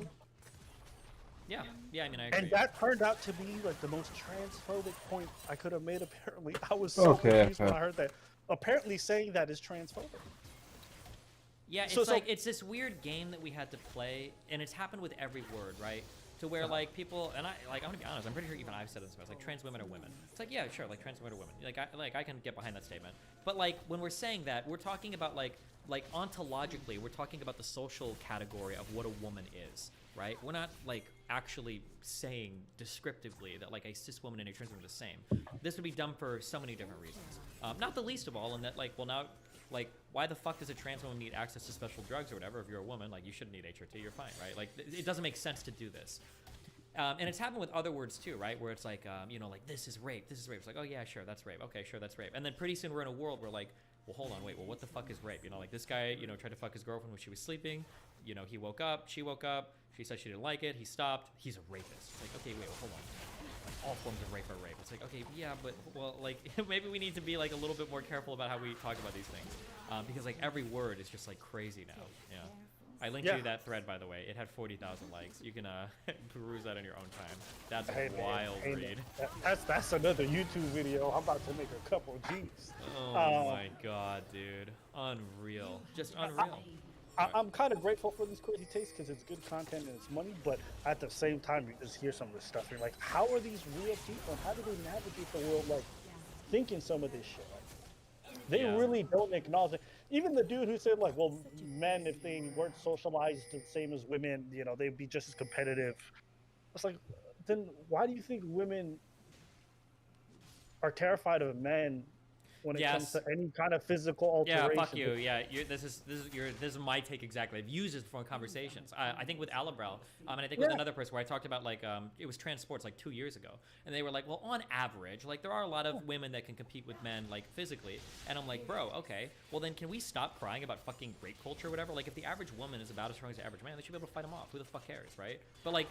Now all of a sudden you've hurt your other social arguments because you're being so stubborn and stupid about like one particular issue that you're like obsessed with, you know? So going forward with this particular topic, because I feel like it's such a, I don't know. I've just heard the most ridiculous things this entire time since it's begun. How do you think you even handle this conversation? Is it something you keep hashing out, or do you just feel like the people who are trying to be brain dead on this? I have a lot of mixed feelings, but a lot of it is very personal, so not necessarily like to the public discourse. I'm working on a huge manifesto about my band and Bosch and some other things related to this argument, and then once I do that, I really hope to move on from it, because I think it's really shitty. I don't like this. I don't like having this argument a lot for two reasons. One is because like it constantly feels like I'm shitting on women to constantly say over and over again, like, women are weak, they can't compete, blah, blah, blah. Like, I hate just saying that over and over again. It feels like really chauvinistic. It really does. It really feels like really shitty. Like, oh, we're so much better as men. So I don't like doing that over and over again. It feels shitty, number one. And then number two, like, I feel really bad that trans people have so many issues with society, and we have to drag these fucking issues out. And when you're trans, you have like a target on your back by in allies or like other cis people or whatever. And it's like part of the biggest part of the trans experience is like trying to blend in and be a part of society. And like when everybody is fucking talking about your shit constantly and everybody wants to, it's like, it just feels like you're being brought forward to like what's your opinion on these issues? Like, how do you feel about it? And it just feels like so stupid that like, I really like the fact that I have a big trans community and I don't want to like make like their existence a center point to like my debate content for the next like fucking 3 months. And it's already been a really long time on it. So yeah. Yeah, I concur with that 100%. I do feel sad that, because I'm pretty confident that I feel like most trans folks hear this stuff and they're like, this is ridiculous. Yeah. And yet they're being just dragged into it by people who aren't trans at all, and are making these absurd claims on their behalf. And it's like, I don't even think they asked for this. And so then I think one thing you said in the debate that I saw, the one that I covered, was like this fosters a lot of the pro-turf arguments in regards to like the negative stuff. So I feel for the community in that regards, because like the people making these arguments aren't from that community and are just saying the nonsensical stuff that affects people, but not them, or the people that look like them in any type of way. So I think that's the most sad part about the whole thing. I think that's probably why I'll just cover one last time to kind of share those thoughts and then leave it alone after that, because it just feels unfortunate. And I feel like, it really is. I feel like this issue specifically, more than the bathrooms, more than anything, has probably been the most divisive one in regards to fostering an anti-trend sentiment. Yeah, for sure. 100% Because I think that felt like comes forth. I feel like the bathrooms one was like, I think legitimately like in favor of the trans people. Like Agreed. I think that like conservatives that argued about trans, like, do you know who Blair White is? Yes. Like, does a conservative want Blair White going into a bathroom with their son? No, they don't. You're fucking stupid. If you're a conservative, if there's a passing trans person, you don't want them going into the bathroom with it. You're a Right. fucking moron, right? You, Agreed. like, they talk about you know who, like, Buck Angel is? No. He's a very passing trans male. You don't, as soon as a conservative sees somebody like Buck going into the bathroom with their daughter, their tune on the trans bathroom shit will change immediately. They'll be like, okay, wait, hold on, trans people need to go to their own bathrooms. This is fucking right. So that was an issue that I felt good fighting for. But the the trans athlete one is just like really stupid and really rough, and I just feel bad. Like, It's all over the news now, and the takes are getting crazier and crazier. They are, yeah. You know, and then you got folks saying like, I remember, like, I think it's Piers Morgan. He was talking to somebody, and if you make Piers Morgan sound smart, you know you're fucking super fucked up, yeah. But he's just like, do you think it would be fine for Floyd Mayweather to just transition after years, start fighting women? And the woman who sat across him was like, well, I mean, if he did the HRT, then yeah, he should be able to box whoever. But just the optics of that, of one of the greatest boxer in the world, after 1 year, start boxing with, like, it sounded insane, and she said it with such a straight face. And I know everybody who's like not familiar with anything trans related or anything hears this, and this is probably like their only interaction with trans in any type of way, and be like, oh, these people are crazy. Yeah. That's what they think, right? Because that's their only interaction with it. Because unfortunately, unlike black folks or other minority groups, your only interaction with a group, for some folks, like when it comes to trans community, is just through media. That's the only way. Like, if you don't go to certain events, or if you don't work in certain type of places or live in cities where it's very common to see them, you'll never interact with them. Yeah. So if your only interaction is with media and you say this crazy shit, you can't help but have a negative impression. You're like, yo, these people are insane. Yeah. Yeah, which, You know? and it's really shitty. There were arguments like that being made on some of those Twitter threads by Mindwaves and by MX Vivian, two people that I've kind of debated in the past over this, where they went even further, and they were saying, like, as long as somebody identifies as a gender, they should be able to compete with whatever they want, even without HRT. So, yeah, it's like, okay. Wait, they said this to you? Where did they say this to you? It was on. These are Twitter convos. I think That's Mindwave tweeted like unfortunate. if LeBron James wanted to be wanted to compete with women and he identified as women, he should be able to immediately. And then Vivian said, "Does anybody have?" Okay, sure. Give me Mindwave's tweets and Vivian's tweet. I know you guys have it. I might have it on my manifesto, but Send that to me. Send that to me. Your manifesto is that it's coming against Twitch, I guess. no, actually, right now it's mainly focused on just about my ban, and part of it is about Watch. I need to set the record straight on that shit. Yeah. Oh, bro. This has been a very interesting 24 hours. It's been fascinating to have it unfold. And yeah, I don't know. I feel tired of hearing myself on this topic, but it feels like the rhetoric on the other side is so crazy. I'm like, I can't walk away from this. Yeah. This is insane. I also do legitimately worry sometimes that, like, I am actually just booming now. Because, like, when I think about growing up, like, all the crazy shit that the people before me thought, like, you don't think gay people should be able to get married? Like, come on, really? And then I think of, like, how unbelievably wrong, but how unimaginably dug in those people were. I kind of wonder sometimes, like, fuck, like, am I just old? Like, am I as progressive as I ever can be, and now I can't go any further? Yeah. Like, I worry about that sometimes, yeah. I worry about that too, but I think what I help catch myself is that I am able to change a lot of my opinions on certain topics over time. That if I'm, confronted with enough information, and I'll change my mind. I'm not so hard in my stances that I need to die on these hills. I've never been that dude, and it's the same thing been true for our channel. Like, what we did in terms of content 4 or 5 years ago has strongly shifted over the last 2-3 years, and I think that's partly due to learning more, to reading up more. Certain things that I always believed were true about, like, relationship dynamics or men and women in general, is like, that's completely shifted for me. And so I think what gives me solace in this regard is, when it comes to the whole booming thing, is I don't feel like I'm rigid, and I'm open to a lot of what people say. But I haven't been confronted with anything, and especially with this topic, where I'm like, oh, I might be booming, because they're denying things that have been true forever. You get what I'm saying? Yeah. Can somebody give me the Vivian tweet? There's like that little Mindwaves thread on that. I don't know if anybody's got the Vivian tweet on it. Yeah. So I I know what you mean. Like there are some, women's issues specifically, right? For example, even the whole topics of like sexual assault and understanding like gender pronouns and even gender being different from. I've been embracing a lot of this new stuff. Something I would have never done 10 years ago. Yeah. Because I've been shown information. And on the train stuff, like, if you'd asked me 15 years, I'm like, this is stupid. I'm not doing this. But I was like, who cares? It's gender pronouns. Like, you use whatever he should. But some people will die on that hill. They say, I never did that. I'm never going to. I was like, who cares? If that's what they want to use that, right? Or women's issues. I just didn't even know. Like, birth control, learning about that was a big eye-opener for me. I didn't realize just how negatively it impacts women. I didn't realize in regards to, like, women's safety and how bad it have it in regards to certain communities. I didn't know about a lot of this stuff. I was kind of tone-deaf and didn't want to hear about it, but with enough information, I've kind of softened those positions and learned to embrace what I believe now is to be the correct position. So I just don't believe I'm booming only because I've been willing to change in certain regards. But yeah, you were going to say? Yeah, I agree with you. I understand what you're saying. Fuck, I don't remember what I was gonna say, but it was along the same stuff. Like there is some stuff where I've changed my mind because I didn't think I would what I did. And even today, there's some stuff that I think my mind can probably be changed on. But yeah, it feels like for some of this stuff, it's like just so crazy, it's hard to even imagine. Right. Even gender norms. That's one thing that I've like been softening because as society has like kind of progressed forward. We're seeing that a lot of times in terms of like the traditional gender roles that we've always had in regards to like breadwinners or relationship dynamics have really shifted due to the fact that like the financial climate has shifted. Women make more than before, and so relationships look different than they used to. And so the roles of everybody, those things used to be inked in my head. This is what men do, this is what women do. But I've had to soften that because I'm like, that's not the world that we live in. So, I don't know. I think I'd like to believe, but maybe I'm not. Maybe I'm not nearly as open-minded as I'd like to be.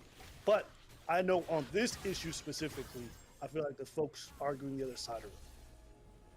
I don't know. I don't feel like it's booming in this regards, but maybe you feel like you might be booming on this topic. I mean, it's just something I always get worried about, right? I don't want to ever get stuck in like some crazy circle jerk where I'm like not even realizing how dumb I am or something. But yeah, I also don't have the same interaction level that you have with your audience as like a lot of people have. So I feel like with Twitch folks specifically. But maybe it's true for YouTube communities and Discord stuff. You sometimes have so much interaction with people who agree with you 150% of the time that it can sometimes foster a little bit more of that circular thinking. Would you like if you have too much interaction with the community, it can foster circular thinking? Yes, because they admire you. They look up to you in a certain type It could be, but I think I've done a pretty good job at fostering a community that like pushes back when they need to. Like I've had like there have been some pretty big traumas even recently where like my community pushes back very against me, so I feel like pretty comfortable with where we're at right now, I guess. Right. If you encourage and embrace dissenting opinions, and that's great. I know for a lot of the communities that's definitely not the case, and I also know what it's like when folks look up to you because there's a certain level of likability and proximity that they have to you that makes it hard for them to look at what you're saying critically in a lot of cases, right? Yeah, of course. It's kind of like, yeah. So, I think when it comes to the whole booming topic, I think I don't have to worry about it too much in that regards. I keep my fans away as much as possible. I deleted the Discord a long time ago. I try not to be into the comments and shit like that. So that gives me a bit of distance. But just to finish this, I've never really dealt with a song like that. I've only like seen him. I used to see him on Facebook actually. I used to see him on Facebook when he first started. I used to hate his face at the time, so I didn't even realize it was the same person until much later. Watching the stream for a little bit and then watching it unfold, it was interesting for me because I was surprised of how sure he was. Yeah. Something that when he was saying things that like seemed so evidently crazy. Yeah, like that when I made the whole doctor's comment, how like doctors will take it serious, and he's like, "You're a transphobe," and the whole like chat room was like, "Yeah, fuck yeah, transphobe," and then they're all like in my DMs now. I'm sitting back watching this like, did you really think that was that strong of a point? And so I don't know if it's always like that or if that's just a function of having that kind of following. It's always like that. That's a big part of what I'm looking at right now is like how do people like arrive at positions that they think are true? And there's like a formula that like Vosh does this a lot too, where what you do is you kind of like, you state either you state a really uncharitable interpretation of what the other person said, you get your whole community to agree that it's bad, then you kind of like recharacterize that position, and then eventually in the future, whenever that position is referenced, it has no bearing to what was originally said. So like, and Hassan even started to do this towards the last part of the conversations. Your original take is never actually referenced, but instead it's just like, oh yeah, like they're transphobes. They repeat like turfy talking points. Like they're kind of like, they're transphobic. Like they're pushing a transphobic agenda. That's the only thing that's ever mentioned from that point forward. And then when people think about you, either from his community or when he brings you up, it's always gonna be like, oh, I remember Abba and Preacher, the guys that like have like kind of like the weird like transphobe agenda, and they say like transphobic stuff. That's it. But if you ever ask one of these people ever, like, what have they ever said that's transphobic? They won't be able to tell you. They might, if they were listening carefully, be able to give you Hassan's interpretation of something you said, but they'll never know what you originally said. They'll have no idea. The progression was hilarious. Yeah. First, it started off like, I don't think they're transphobic. I think they're making transphobic comments. Or they're saying transphobic things. And then by the end of the stream, it's like, oh yeah, these guys are just full-blown transphobes. Yeah. And then I was like, whoa. But that's actually, yeah, so you feel like they strawman you first, and then, or they give you an uncharitable position, and then from there, try to label you to their audience? Yeah, that's what happens, yeah. Fuck, there's a fuck, I feel like it's popping up so much. Or it's probably, I'm just a dumb fuck because I've heard of it once, I'm trying to make it fit everything. There's this concept called simulacrum, and it fucking fits it so fucking perfectly. But it's essentially this idea that like, you take a thing, you create a copy of that thing, and then you make a copy of the copy that's like a little bit different, and then you make like a copy of a copy that's like lacking the essence of the original thing, and then eventually you've got like this copy of the thing that is kind of supposed to be of the original thing, but there's like no relationship to that original thing anymore. And that's like how all of these political positions end up getting being understood, basically. And I've watched this happen to me so many times, to where when I hear people referencing things I've said, it's resembling like a caricature of me that doesn't exist. So here's an example. Somebody will say like, oh yeah, your community's toxic. No. That is one thing, but not that. It'll be like, I remember when Destiny was laughing and saying that women deserve to get raped. That's like something that a lot of people say about me, right? But like, how they got to that was like, I tweeted out something about how like, if you see somebody that's stealthing you and you can't say something about that, then you probably shouldn't be having casual sex. Then people said, well, Destiny doesn't think women should have casual sex. Destiny thinks it's a woman's job to prevent herself from getting raped. Destiny thinks if a woman gets raped, it's her fault. Destiny was laughing at some of the arguments being made. Destiny's laughing at women getting raped. Destiny thinks that women rape is funny. That's like the line that it goes to. And then in the future, anytime you bring me up and I say anything else, it's very easy for you to create these bad impressions of me or mischaracterize things I'm saying, because people already have this idea in mind of like, oh yeah, Destiny, he's like the guy that laughs at women getting raped and he hates trans people, right? That's like, that's how it goes. So in the future, if you guys ever say anything, Hassan will reference back to this point in time in the mind of his viewers, and all he has to say is like, oh yeah, like this is Ab and Preach. These are the like really transphobic guys with the transphobic agenda. So if you say anything even remotely resembling something any other transphobe would say, whether it's true or false, people can automatically like draw back to that idea that Hassan's already put in their head, basically. Right. Do you think the stealthing one specifically is one that really popped off? It did a little bit, but like, every single comment I've made gets like horrendously mischaracterized. Things aren't always what they seem. It just that's what people do. It's a big part of like my manifesto. One of the ways that it happens, Vosh is like probably the #1 offender of this. Hassan does it a bit too, but Vosh for sure. The way that it happens is the most important thing is to never ever watch the original take on stream. You just give your characterization of it, and then you always work on that, and you pretend that that's like the original event. So yeah. Well, I think when it comes to biases, and then also the audience is already biased against you and everything they're watching is through that lens only.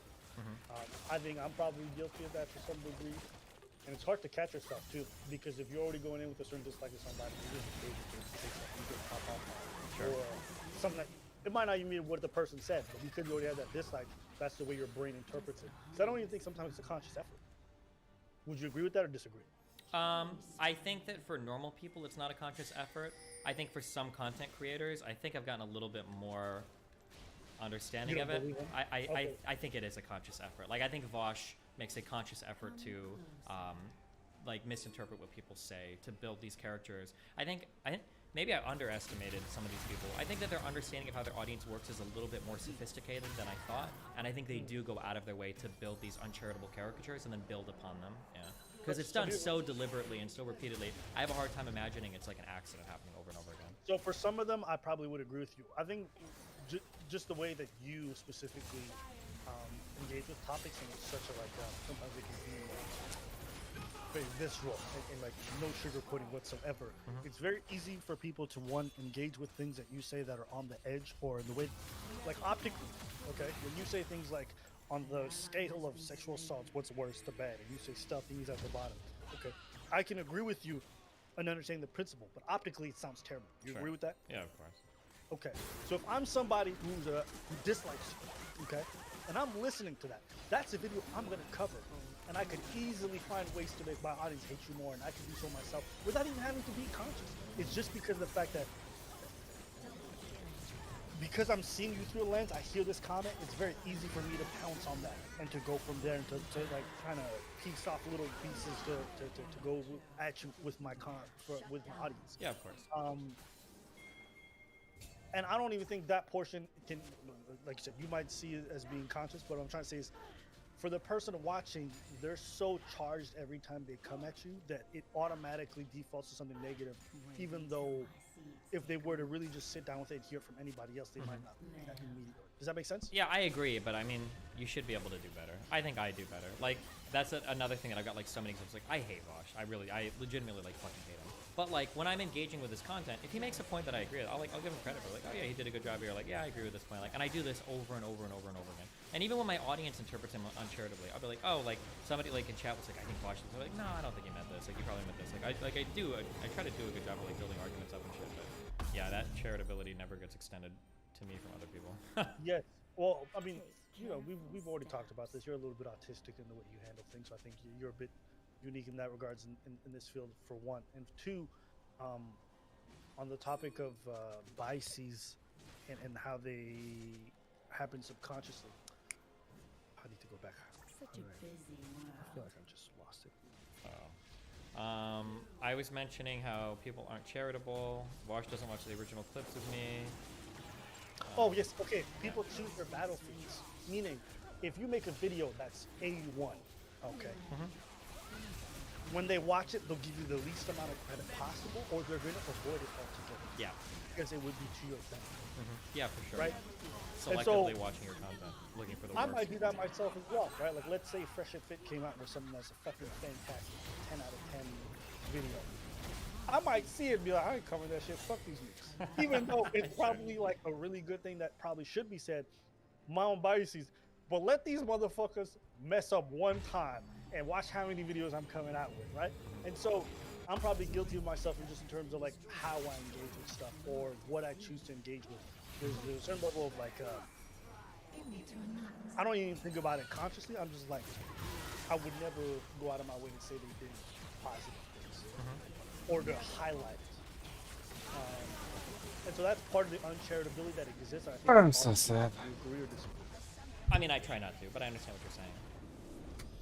So Vosh does something amazing. Like, he puts out a documentary that's like 10 out of 10. You watching that shit with your audience and be like, yeah, fuck. Yeah, I do. I have. I feel like a fucking loser, but yeah, I have done. I've watched like long form content. I've taken his side on really contentious topics before, like where the whole internet was shitting on him. I was like, I don't think he did that bad here. Or like, I think people are being harsher. Like I did. I'm a fucking loser. I'm a fucking moron. I shouldn't, but yeah. Yeah, I try to. I won't do that shit anymore, though. Fuck no. Fuck these losers. Welcome to the dark side. Yeah. I feel like for you, you've probably reached your limit in that regards, right? It's just kind of. Yeah, I'm a little bit like empty now on like charitability. I've like given and bled so much for these fucking losers for no reason. So. Yeah, and I think, I don't know if this is accurate. I'm just from the outside looking in, but for you, I feel like conflict with other creators is pretty common. Not disagreements, but conflict specifically. Yeah, for sure. Of course. Is that fair? Yeah, of course. Yeah. Okay. Yeah. Well, when you have conflict with so many people and they're just trying to win, then charitability is going to be a very sparse thing. I've realized not to expect too much in terms of character from people, much less content creators. And so when I see them acting funny or acting crazy, I'm just never surprised. Yeah, And same. That's yeah. why I keep my distance from most content creators for that reason. Yeah, exactly. My expectations are very low, so I'm never surprised. I just assume. Yeah, except the people who I have in my personal life, or the people I choose to work with or associate with, in terms of like even friendships, I think very highly of them. And if I saw the behavior that some of the people you're having conflict with, Mhm. if they engage in that, I would never want to be anywhere around them. So, I think maintaining relationships with people online that are that like lacking in character in a lot of ways, I don't think is to your benefit or any good. Sure. Yeah, I mean, I think I probably agree. Yeah. Yeah. I think it's pretty much. I'm gonna probably sit on the whole Hassan stuff and then see how I feel about it after a day. Okay. Is there anything you think I missed on that? No, not that I can think of. Okay. All right. Well, listen, brother. I always appreciate you chatting with me. I'll take a look at some of the stuff that you sent me. If you have any other good stuff like this, where. Oh my God. What? Are you okay? Oh, you're looking at the tweet. Bro, I don't have Twitter, so. That's pretty wild, stupid shit. Yeah. I don't have Twitter, so I'm seeing some of the shit that you sent me. Read this shit. Yes, and I didn't see you sucking Lauren Souther's dick the other day, you goddamn quisling. Oh yeah. Get the fuck out of here, you Nazi coddling dweeb. Just yeah, that's why it's a wild world out there. You know what? You know, Nazi's gonna Nazi. I can't help myself. What am I gonna do, man? Oh my God, who talks like this? Oh my God. Hey man, what the fuck did you send me? What is this? Some wild opinions, man. If LeBron transitioned and competed in the WNBA, that wouldn't give him any hormonal or genetic advantage in any meaningful. They said as long as he was on HRT for 1 year, it'd be fine. That was the Twitter thread that came from. Yeah. Who is this guy? Who's Mind Waves? He used to host like lefty kind of podcast things or panels on Twitch. Oh my God. Yeah. Oh shit. All right, I gotta do a couple things, and then I've gotta do a moderating, like a debate between two people. So. Hey man, no worries, bro. I appreciate you, man. Peace. I love you. Be careful. Bye. Oh, fucking loser.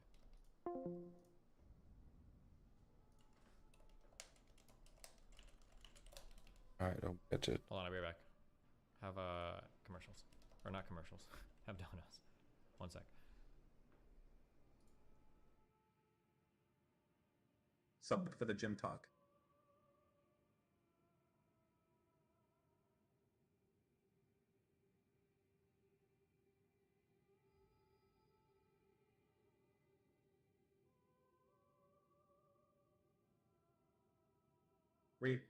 WNBA. The rims are lower than the NBA. The three-point line is smaller than NBA. Average vert of college players is higher than WNBA players.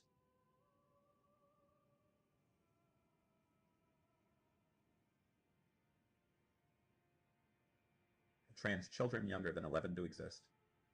Here's a video about one.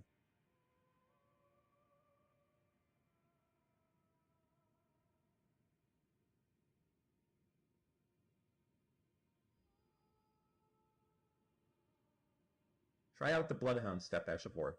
Plus first dono, keep up the good work, buddy.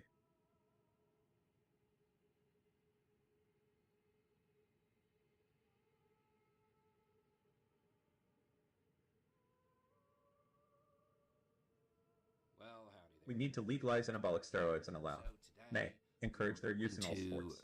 Talk about the situation on the ground in Ukraine.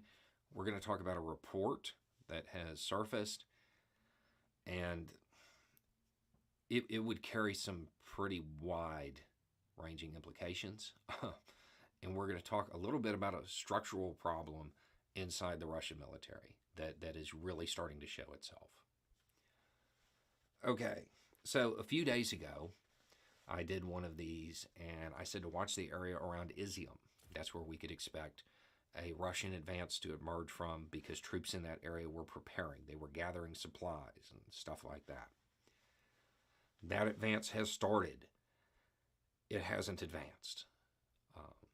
It really hasn't shifted the lines much at all. It appears thus far that Ukrainian forces are holding it in place. Now, we don't know if the Russian military is throwing its full weight behind this advance yet, or if this is just the softening phase. But given the fact that the lines aren't moving at all, it's pretty hopeful for Ukrainian forces.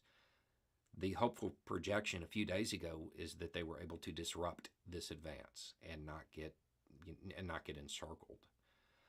The hopeful projection now is that they're able to hold that advance in place, and that's a huge shift. From the Russian side, they need this advance. They need it. This isn't an elective thing. If Ukrainian forces are capable of holding this in place, Russia has to go back to the drawing board for everything, because this advance is a supporting element to a whole bunch of other stuff. A stall here for the Russian military is going to be very unforgiving. And this is where that structural issue is starting to show. In most militaries, most modern professional militaries of today, you have your generals, and then you have the officers in the field, and the officers in the field have a lot of latitude. You know, generals don't tell them how to do something. They tell them what to do. It's that old joke where the general shows up and asks the lieutenant, "Son, how'd you take that hill?" And the lieutenant looks at him and is like, "I said, Sergeant, take that hill." And that's how most Western militaries operate. They give their junior staff and their non-commissioned officers a lot of operational latitude. Russia doesn't do that. Officers and the lower ranks are expected to just carry out the general's orders, which means if they're told to drive through this area and they meet stiff resistance, they're still going to try to go through there. That's what they're expected to do. They're not going to try to encircle it, maneuver around it, take it out, and bypass it. They're going to try to drive through it. That is a structural issue that is causing Russia a lot of problems right now. Now, for this report, and I want to stress something before I start talking about it. I have one source on this. One. I have one source. It's Ukrainian intelligence. Ukrainian intelligence is saying this is occurring, and it matches up with other stuff on the ground when you try to put the piece in. But I don't have any other sources on it. I'm talking about it because if this is accurate, this is a huge development. So, what is the report? That Russia is calling up reservists. That's really what the report is. There's more to it, but that's the main line right there. You'll remember a few days ago, all over the news, it was like, Russia's calling up 134,000 more troops. And I was like, nope, we talked about this a month ago. In the spring and in the fall, Russia pulls in 130,000 conscripts. This is completely normal. This isn't a signal of them being in trouble. Them pulling in reservists is a huge signal that they're in trouble. In fact, they're in more trouble than even the most pessimistic estimates you have seen from anybody. According to the reporting, Russia is planning on calling people who have left military service anytime after 2012. So, a conscript comes in 2011, gets out in 2012, goes back to civilian life. This person may now be called back and given a 3-month, so a 12-week boot camp, and then be sent to the field. That is what Ukrainian intelligence is reporting. That would be huge. That would be a huge indication of a couple of different things. One, that psychologically Russia is preparing itself to be there for months, because they're pulling people in now, probably take a month to process them in, 3 months of training before they ever show up. The other side to this is that they're in a lot of trouble. Russian reservists are not like American reservists. You call up an American reserve unit, these people are trained. They know what they're doing. They are on par with active duty troops because they get continual training, 1 weekend a month, 2 weeks a year. You've heard the commercials. Russian forces don't get anything after they leave. They're going to get a 12-week refresher and then be sent into combat. That's wild. Not 12 weeks boot and then advanced individual training, then you show up to your unit and then you go over. Nothing like that. 12 weeks and then into the grinder you go. If that's true, it suggests that their losses are way higher than my estimates for sure. They are certainly higher than anything the Russian government is publishing. In fact, they may actually be close to Ukrainian estimates. That's a big deal. Now, at time of filming, there's no other confirmation on that. I want to make that part clear. But it's something worth talking about, because if this is happening, Russia's in a really bad way. And they also plan on at least attempting to stick it out, and that the conflict is in fact going to be protracted, and Russia will keep throwing people into the grinder until they're finally defeated by Ukraine, or at this point a miracle happens and Russia is able to break out. So anyway, it's just a thought. Y'all have a good day. Well, howdy there, Internet people. It's Bo again. So today we're going to talk about Lindsey Graham, the senator from South Carolina, who made some statements last night that are certain to draw the attention of the international community and are certain to be replayed over and over and over again in one country in particular. The senator got on national TV last night and basically called for the oligarchs in Russia to Julius Caesar Putin.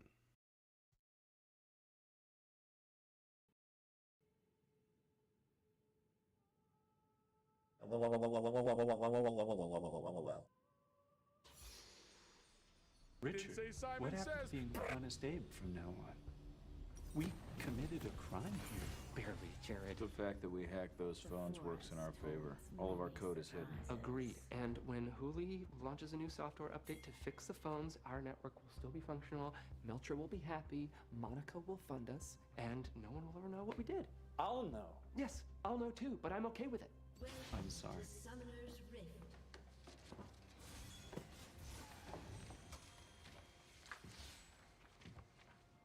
What the fuck is this? I write 3 letters every time I start a job. A personal action plan, a letter to my 40-year-old self, and a resignation letter. I'll be moving my things back into my condo. What about your squatter? Oh, he's been out for months. He left to go sell cocaine at the Keystone Pipeline protests. I've just been staying in the garage out of solidarity. You can't leave. Don't beg, Richard. I'm not. According to the employee handbook, which you wrote, an employee cannot leave without giving 2 weeks' notice. You read the handbook? I did. All right, fine. I'll fulfill my duties under protest, but I will not do anything illegal nor unethical, and I will not lie. I already have upwards of 50 burnt perineum on my conscience. Richard, that's enough. Consider that my 2 weeks' notice. Come closer. Fuck you. Fuck you! Guys, You raw dog it, and you guys, put a condom on guys. your tiny penis and fuck it in guys, safe just mode. fuck each other and get it over Anton, fuck me! I will fuck both of you. You fuck have to you. fucking Gentlemen. Fuck you. This is Gladys. She's interviewing to be my replacement. So much more Hello. to see. I like your sweater. Maybe let's talk outside. So glad you're here. I'm sorry that you had to witness that scene in there. It probably gave you the impression that the company is in disarray. But I can assure you there's a very simple explanation for that. It is. Sorry? Yeah, even setting aside our CEO's sexual extortion, adultery, lowbrow scatological vandalism, we're still essentially a criminal operation whose only real product is dangerous malware. Are you going to be comfortable with casual racism? Excuse me. Just FYI, Gladys turned us down. So what time did Big Head say he needed us there? I don't know. He said whenever.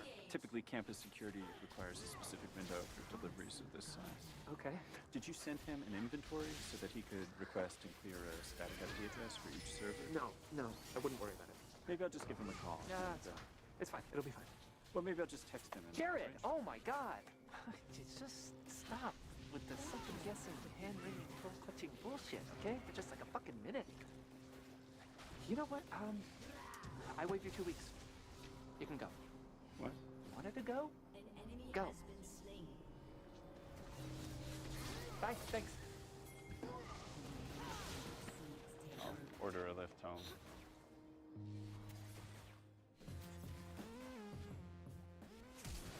Richard, what do you want from me? Nothing. It's just you were right about all of it. I killed an animal. And I lost all of Melcher's data. Everything. I'm basically one bloodborne away from being Gavin Belson. I did not run the company with integrity. But I'm going to end it with some. I'm going to Melcher's office and I'm coming clean. Anyway, I'm really fucking sorry, man. Well, I'll leave you alone now. Richard!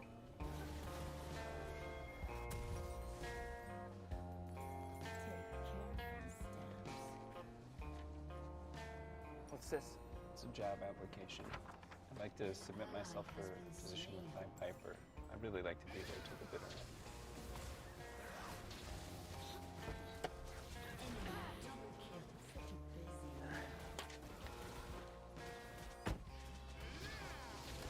Lordy, look who's 40. That's the wrong one.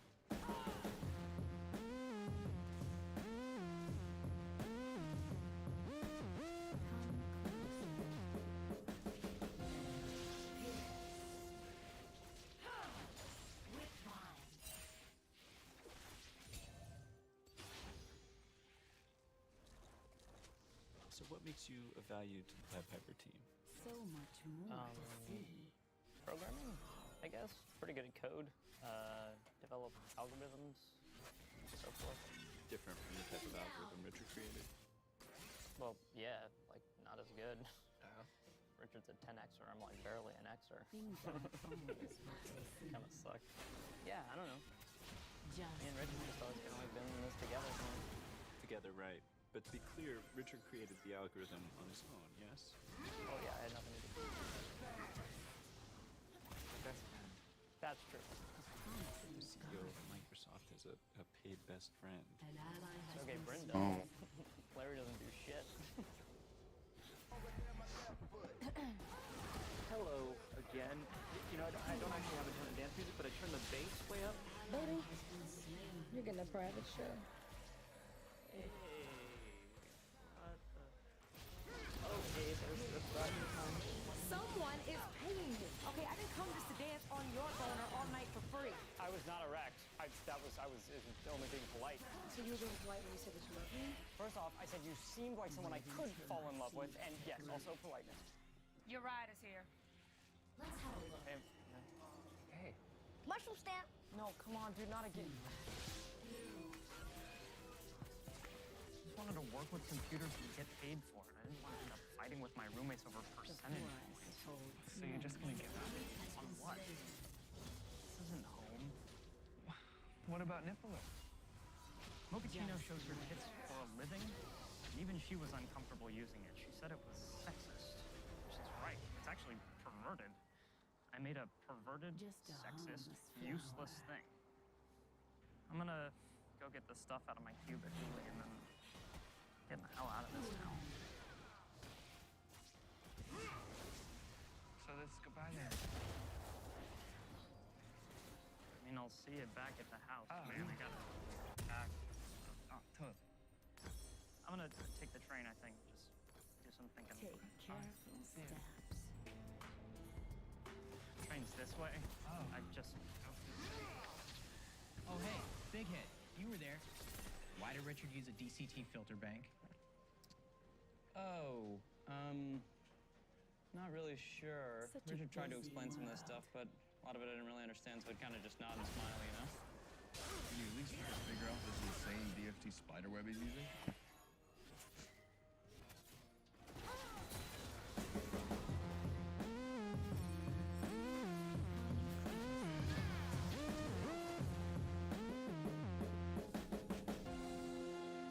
Big Hit. Whatever shit you're about to dump on my head, you can save it, okay? I'm in the mood. Dude, I just want to tell you that Gavin Belson wants to talk to you about something. Oh, okay. Fuck you. No, seriously. Gavin Belson said he wants to speak to Nelson Spaghetti. That's what I just said. You will no longer receive any nucleus-related communications, file reports, or attend any nucleus meetings. Things aren't Any always questions? what they seem. No. That's pretty clear. Great.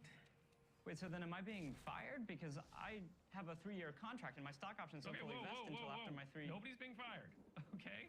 Look, a contract is a contract. You know, you've got a contract and I've got a contract. And we all have contracts. Have I made that perfectly clear? Yeah, no, that's clear. But when I come into work tomorrow, what do I do? That is unclear. Venture off the beaten path. Hey. Little help. Oh, yeah.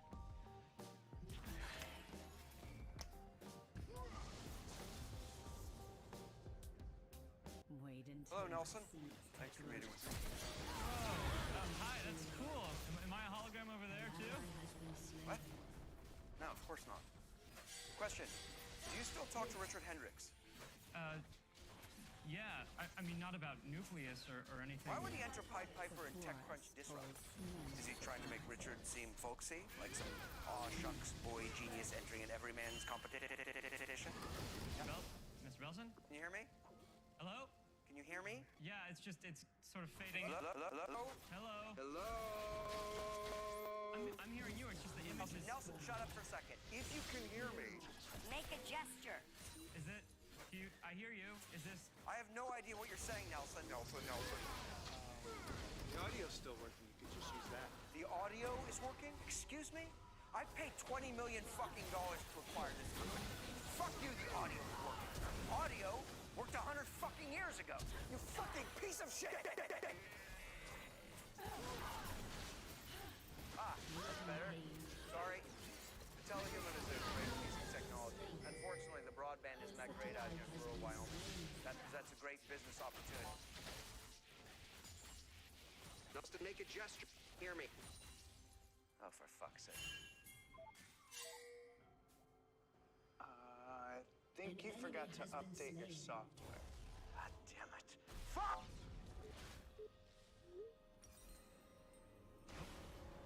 Hello? Oh, hi, Gavin. Come close. What's that? I'm sorry, you're kind of breaking up there. Hello? Hello? What if we took steps to present this individual in a light such that his talents were undeniable? Surely an individual this brilliant would move quickly up the ladder here. Surely he'd be promoted rapidly and repeatedly. Someone this brilliant who was there at the inception of Pied Piper, must be integral to, if not solely responsible, for its creation. It's all right. You can come in. Our very own Nelson Spaghetti, otherwise known around here as Baghead. Come on up here, Baghead. What? I'm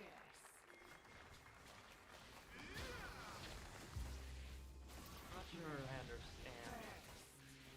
Been promoted. Being named co-head dreamer appears to get a significant pay increase. Greater equity, more favorable testing schedule. See, but I really like the job I had. You know, I was perfectly. It was kind of the solvent for me. And also that other guy, Banner Jack, he did not really seem to like me very much. He does not. And he wanted you to know that he moved 4 school-aged children and his elderly mother across the country in order to run Fully XYZ on his own. So what do you guys want exactly? That's actually, that's up to you. That. You can do whatever you want. Okay. See, that's sort of what I do now, though. But starting today, you can do it in a much more significant way. Look at this. Spaghetti has his team wasting valuable resources on a potato cannon. 3, 2.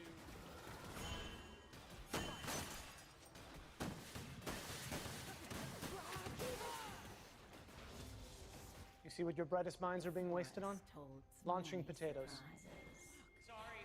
Well, perhaps they're developing it as a non-lethal form of crowd control. One more time. Here we go. Everybody ready? Fire.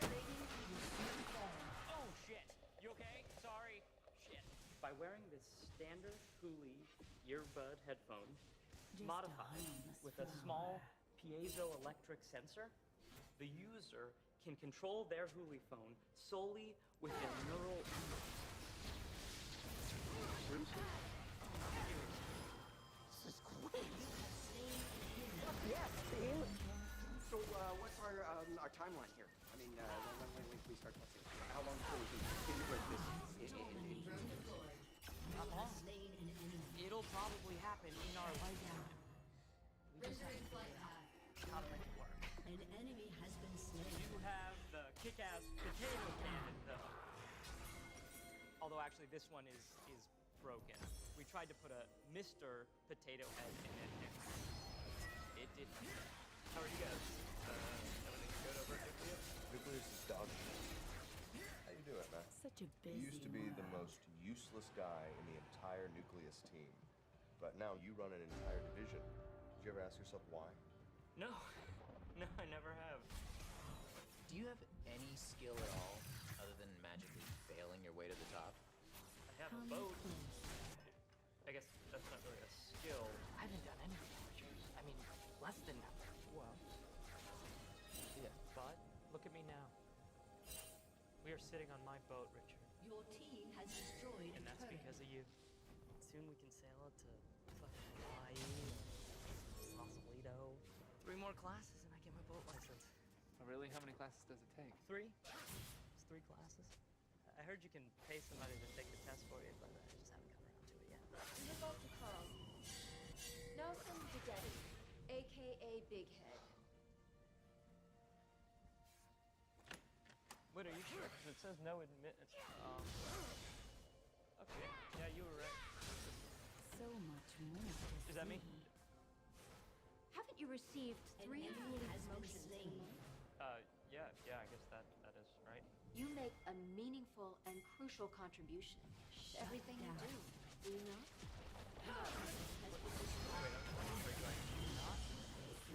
Are you asking if I do that or if I don't do that? If I don't not do that, isn't that the same as... Listening. The most important aspect is the non-disclosure, non-disparagement clause. Not to say anything negative in the press, in public, or in private about Huli or Gavin Belson. Okay, I won't. You will not discuss anything you did at Huli at all, in perpetuity, throughout the universe. I didn't really do anything at Huli. Good. Getting the hang of it already. nature of the beast. This settlement offer is quite generous. No, I know. I mean, $2 million is a lot of money. 2? No, it's 20 million? 20? Wait until my seeds take root. Miami Vice, disgusting architecture.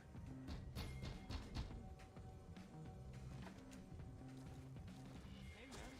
What are you doing here? What the fuck are you doing? What do you mean? This is my house. Crazy, right? The forest holds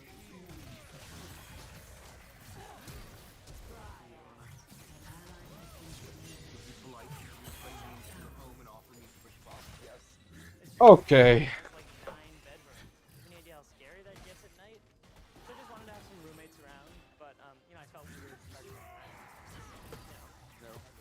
Well, just like 20 million, so I don't really need it. But then they felt weird living here without paying me anything, so they offered me pieces of their startup. You just admitted to starting a competing incubator. I've caught you in a web. It was not. I don't think so. Wait, have you? just a harmless flower. Jesus, this is a good apple. Where did you get this? Oh, I have a fruit guy. Fantastic. That was weird. I just got a call from Lori Bream's office at Raviga asking if I'd want to interview for the job of CEO at Pied Piper. What a careful Fucking kidding. steps. That's exactly what I said. And I said no, and then we both hung up. I had already hung up, so. Wow. Okay. Okay. Yeah. Great. Big hit. Big hit. Fucking kidding me? Such a big one. Ah, the Super Angel Premium Deluxe. In the flesh. Yeah, I had to drive to San Mateo to get one that has auto reverse. Why didn't you send your assistant? Oh, she was on the phone, so. Come closer. With this token of apology, you've officially righted your wrong. Consider the matter resolved. Cool. Traditionally, the offender shakes the offendee's hand, so you would come to me. That's an honest So promise. much more to see. That's what you're gonna call your company? Yeah, well, before it was going to be Bachman Capital. Because I provide Bachman, he provides the capital. Yeah, but then we compromised and made it Bachmanity, because it's Bachman from him, and then the Eddie from me. So it's 2 syllables each. Very much into keeping score, this one. So, you moved the swing. Yeah, it just felt like it was way too far from the house, like crazy far. So I had this company move it closer. But then you moved it back? Yeah, turns out the guy who built this place knew exactly what he was doing, and the pool was right where it needed to be the whole time. But now I know that for sure, which feels good. You need to manage your expenses, track your receipts a little bit better. Look, I'm only kidding. I wasn't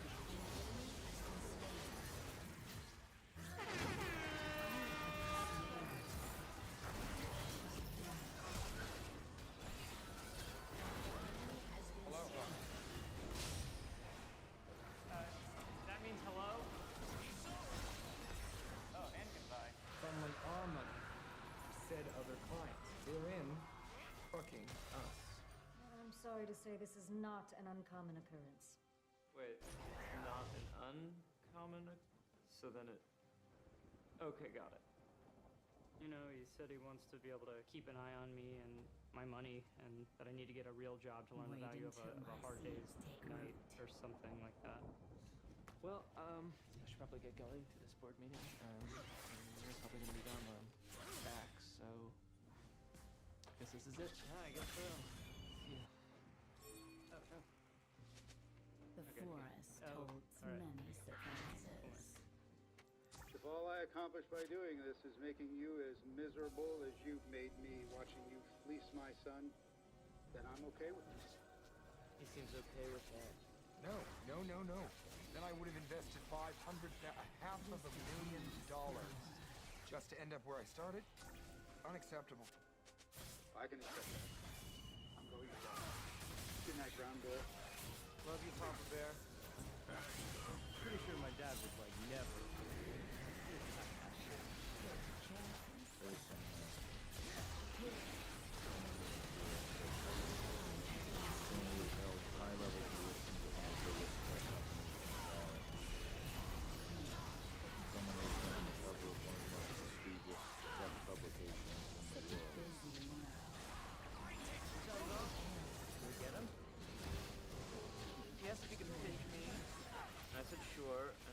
of just like kept talking for a while.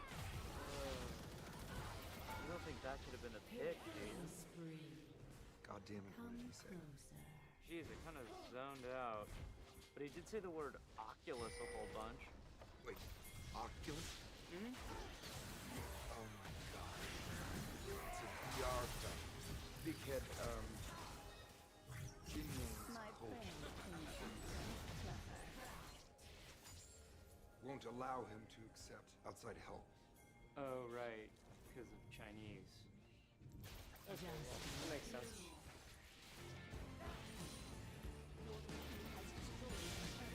Mr. Spaghetti is upon us. and you're ready. Ready for what? I'm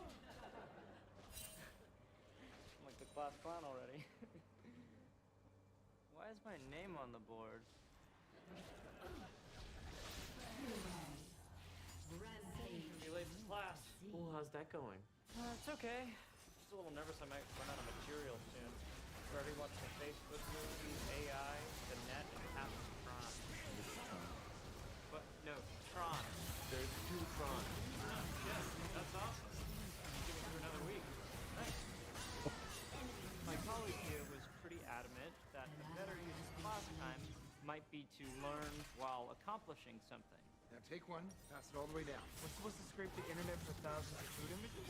Yeah, so you'll find like 5 or 30,000 pictures of your food, and then put them in a folder with that food's name on it. And it's good if you get like weird angles or lighting of your food, so it should be pretty fun. Yeah? Come on, man. I need this. I wouldn't have to get it. All right. My username is password, and my password is password. Your username is password? It was just easier. Big Head. Hey, I need you to meet me at the loading dock behind Spilker in 10 minutes. I'll explain there. Now's not really a great time, Richard. I'm sort of in the middle of something. Come on, buddy, I need you. Okay, be right there. Can I go to the bathroom? Venture off the beaten path. This is fine. What? Yeah, my bad. I thought you were talking about like a lot more stuff. My office is unlocked if you guys just want to like toss that on my desk or whatever. I should probably get back though before that teacher guy gets me in trouble. I'll see you guys. Is it possible that the general partnership we formed with Earlick is still in effect? Oh, no way. You definitely dissolved it. Yeah, my dad insisted. I remember he filled out this whole form for me and made me sign it and mail it in and everything. Yeah, because I remember I had the paperwork in one hand and the menu for Mr. Chow's in the other, and then it... An enemy has been slain. Oh, no way. It's the paperwork. Guess I must have sent the menu. I mean, how would you feel if one of your neighbors got a tiki head bigger than yours? Oh, well, when we bought it, we made sure it was the biggest one they made, so... You're the biggest tiki head guy in the neighborhood.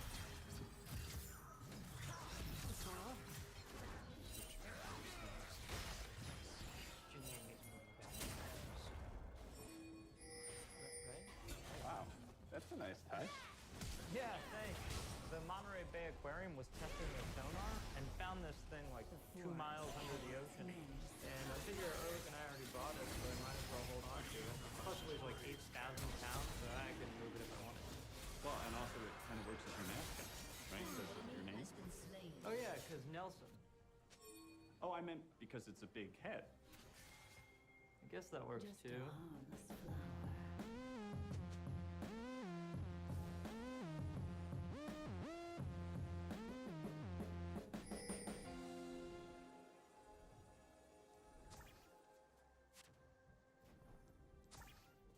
Take careful steps. An enemy has been slain. How long do we think each one will take? I don't know. Who cares? 4 hours apiece? Yeah, maybe for you. Shut down. Each one of those tasks will take me 3 max. Not tasks, stories. I've got a story. Why don't you choke on my balls? He's trying to get us to compete so we work faster. He thinks this wall of Psych 101 MBA mind control bullshit is going to motivate us. Fine, but don't compete. Do them at whatever speed you like. So we're gonna work at a nice leisurely pace, right? Sure. Just wait. But why are you tapping faster? I'm not. Maybe my leisurely pace is just a little faster than yours. Cocksucker. Huh. Yeah. Guys, have you been out front yet? You might want to come see this. Good. Fuck off. We're working. What was that? What? Tara just whispered something to you, and then she looked at me in a weird way. No, she didn't. Yeah, she did.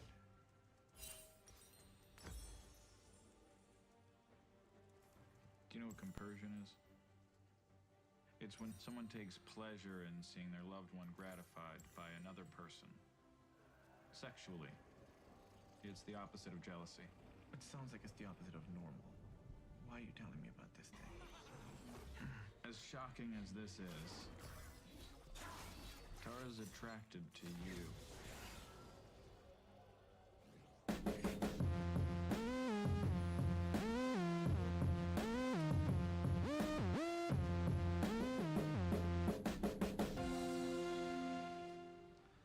If you want to fuck my girlfriend, I'm okay with it. Jesus Christ, man. I can barely sit next to you when you're in your towel. I don't want to have a threesome with you. I'm not talking about a threesome. Listen, I don't even have to be in the room, unless that's better for you. Okay, no, I don't. An enemy has been slain. You. Tara wants to have sex with you? You sure? Just don't say that to my face. He told you that Tara wants to copulate with someone else in the house other than him, and that someone is you? Dinesh? Okay, I see where we are ending up on this. Thank you for your time. Wait, are you sure that she didn't ask Guilfoyle for Danish? Or maybe you misheard her? You're probably right. She just wanted to fuck a Danish. Tara and I are going to a satanic baptism. You want to come? Stu Burns decided to walk the left-hand path for us. The database administrator for Yahoo. Becoming a Satanist? We're everywhere. Hey, Erlich, are you coming? Nash is. He is?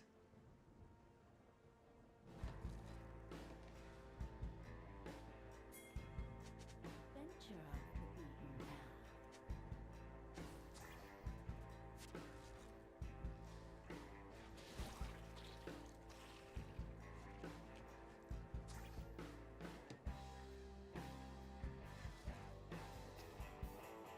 Wait until he sees. So, I've thought about it. A lot. To be honest, elements of this arrangement still trouble me. However, as long as Guilfoyle is not in the room, and I can verify that the door is locked, then I have concluded that, yes, I would love to have sexual relations with you. What are you talking about? Guilfoyle told me, I know you want to have sex with me. Did you tell Dinesh that I want to have sex with? No? Take care. Oh, wait, yeah, I totally did. I forgot about that. I was really high on this fucking thing. Did you just present yourself to my woman? You have slain an enemy. Oh, it was outstanding. Fucking idiot, listen to what Guilfoyle has to say. I may have found the perfect woman. Whoa, what? She wrote this Java method that was the most beautiful thing I've ever seen in my life. Elegant, tight. There's just something so hot about a woman that can code like that. You know I wrote that code, right? No, this code was on her system. A banged-up 15-inch MacBook Pro with shitty stickers on it? Everyone here has a beat-up 15-inch MacBook With Pro. a 1.3 chip and only 2 gigs of RAM? She doesn't know Java. I wrote that code. It's not her you're sexually attracted to, it's my code. Shut the that is the most disgusting fucking thing I've Just ever face it, Dinesh. You're gay for my code. You're code gay. No, I'm into her, okay? Fuck your code. You'd like to fuck my code, wouldn't you? Hey, would you like to masturbate to the subroutine I just wrote? No, I'm. We're standing on the field of the World Series champions. It's totally lost on me. Yeah, I don't give a shit either. Hey, I'm Nicole Stein. So what do you two do at Pied Piper? I'm the CTO. Ah, he's joking. I'm the CTO. Fuck you, I'm joking. Okay, I'll put you the Chief Technology Officer. I get it. You hear the word chief and you think Indian chief. But you're the other kind of Indian. Okay, one, fuck you, I'm Pakistani. And two, how could you be CTO of anything? You have to be able to organize, you have to be able to delegate, you have to be... I delegate you to go get me a fucking beer while I talk to Nicole. George Silver, operating partner, Stern Taylor. So, what do you do with Pied Piper? He's the CTO. That's what I'm talking about. $500 from Guildfoil_Lucy4. Where you at, bro? Wherever you're at, you're my bro. Do you know how this works? If you put him over the edge, we both owe him money? But you have to pay a lot more. I'm effectively leveraging your misery. I'm like the Warren Buffett of fucking with you. You're cool. Who's that tall Asian man? Some woman that would you this fucking... She was the Olympics. Huh. He really is the cool cousin. Hey, Guildfoil, we're up to 50,000 views. Whoa, it is like 500 degrees in here. Yeah, Anton is really starting to sweat. Yeah, still can't believe you gave the servers a man's name. Sorry, I couldn't remember your mother's name. Sooner or later, Guildfoil servers are gonna fail, and then it's all done. My servers could handle 10 times the traffic if they weren't busy apologizing for your shit code base. Oh yeah? Well, my code base could handle the traffic, fuck your mother, make a video of it, upload it, and even that video would not be Hey, Pete. That's when your kernel panicked. The whole system just crashed. So what does that mean? Did you delete Pied Piper or not? Nope. We definitely did not. All thanks to Dinesh's garbage code. The software you wrote to delete our software just shit the bed, no surprise. No, my software's fine. It's because it's running on your shit hardware. Your shit My hardware handled everything else just fine until your shit My software spread like a virus and killed restart it. Oh, hold on. You wearing a gold chain? Oh, right. Yeah, I've had it for a while. I just kind of throw it on every now and then. None of that is true. You're just jealous I have a salary, quitter. And you are too legit to quit. Hey, MC Hamas? Later, Chain the Virgin. At least we'll make a little money doing it. Oh, great. So you can go back to the car wash and buy some more chains. Huh? Pakistani Mr. T? Fuck you. Wait. Are you not wearing it? You're not. Did you take it off? You think I was fucking with you? No. Put Gucci on my neck. Bullshit. That was a bad decision. You flinched. Now the pain will never end. We also have to make Jack and his sales weasels think we're working on the box the entire time. And if we fuck anything up and get caught, you could take our stock and probably have us arrested. All right, I'm in. Well, you're insane. No, Dinesh. That chain is insane. Not in the membrane. Sorry, Cypress. Halal. Okay, settle down. I'm leaving. So they will no longer make fun of my gold chain. Not a word ever again.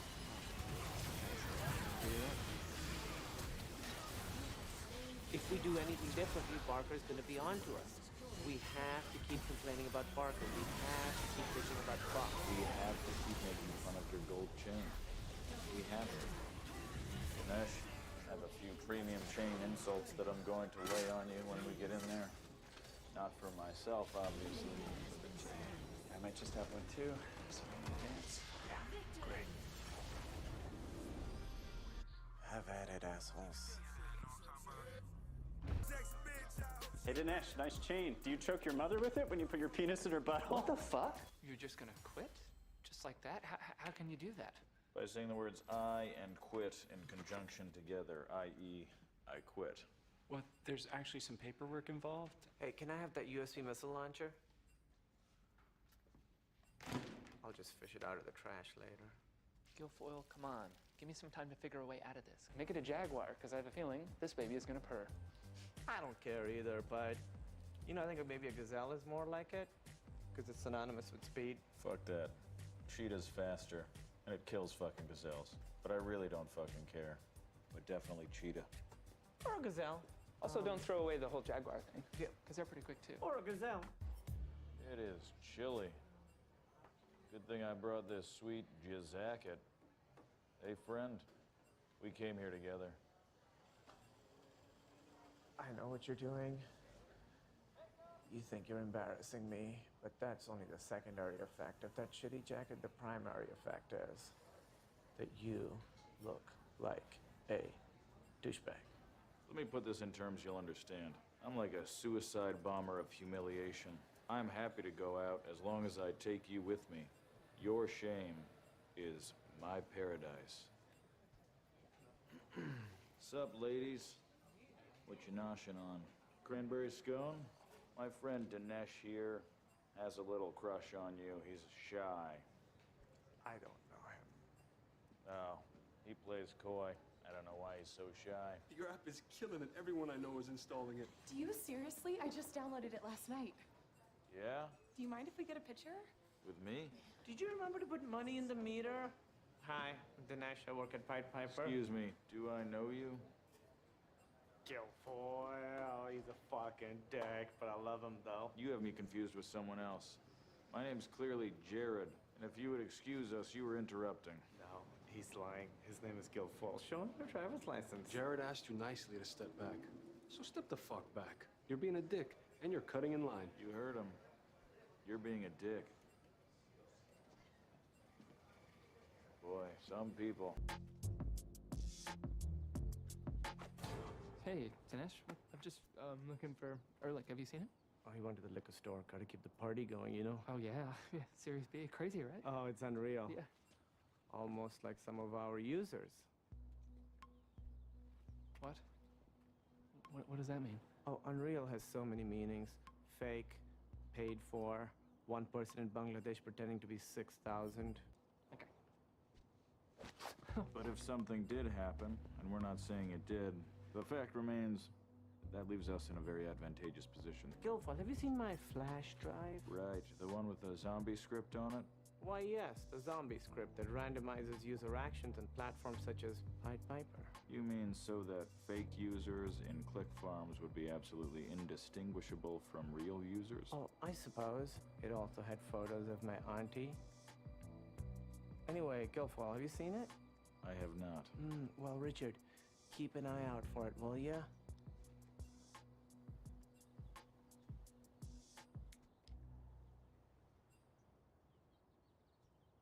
Hey, Guilfoyle, you wanna come inside and help me get a new flash drive on www.staples.com?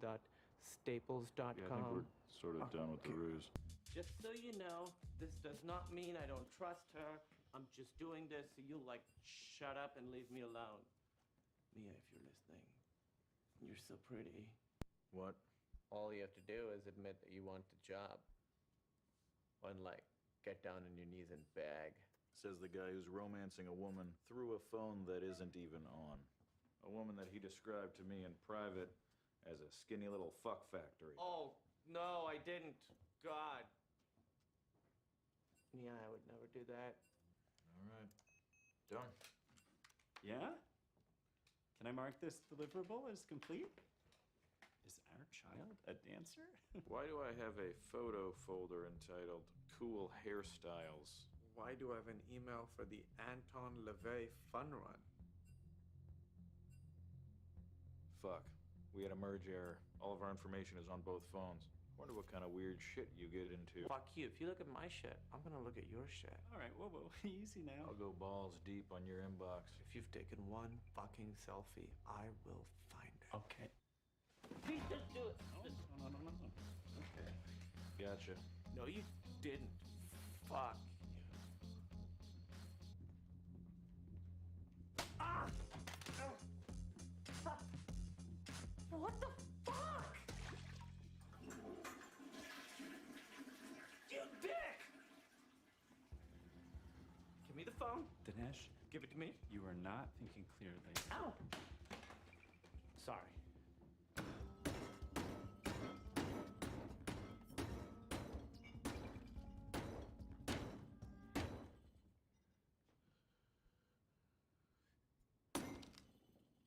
My phone may be in the toilet, but I win. No, you don't.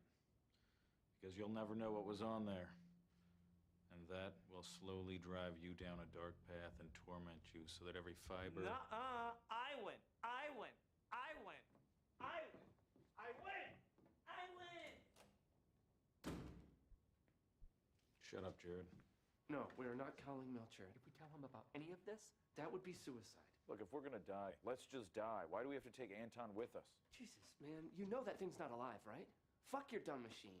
Wait, do you? Do you actually fuck your dumb machine? Is that the secret on your phone? Fuck you. Fuck you! Do you Guys, raw dog it? Or do you guys, put a condom on guys. your tiny penis and fuck it in guys, safe just mode? fuck each other and get it over Anton, fuck me! I will fuck both of you. Just look at them. There they are. Stallions. Each one more magnificent than the last. Perfect. Was that a wise purchase, considering Richard just obliterated Pied Piper's runway hiring all those coders? I ordered it a month ago, but still, it's an investment. As I understand, cars depreciate 10% as soon as they fall off the truck. Like that. So if the car cost $100, well, you just lost 10. Did it cost $100? Or more? Most electricity still comes from gas plants and coal-burning smokestacks. Do you know where your electricity comes from? No. Mm-hmm. Look how shiny it is. Plus, it has a front trunk. See you later. No, bikes still have to follow traffic laws. That's not fair. All right, you want to get insane? Let's get insane.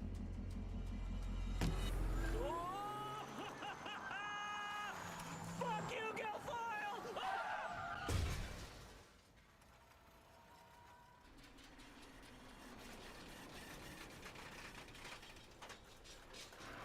Something's wrong with your frunk. It's all frucked up. Are you done with your chunk yet? Almost done. Because everyone else is done. Literally everyone. 47 engineers finished. One not. You. Almost there. I'm sure it'll be worth the wait. Done! I am done! Look at this! Woo! Coach sprint over! It was like God was coding through me. Time stood still. Not for the rest of us, it didn't. Laugh it up, Gilf. The second these results go up, they're all going to see the only thing that matters. Who made less errors?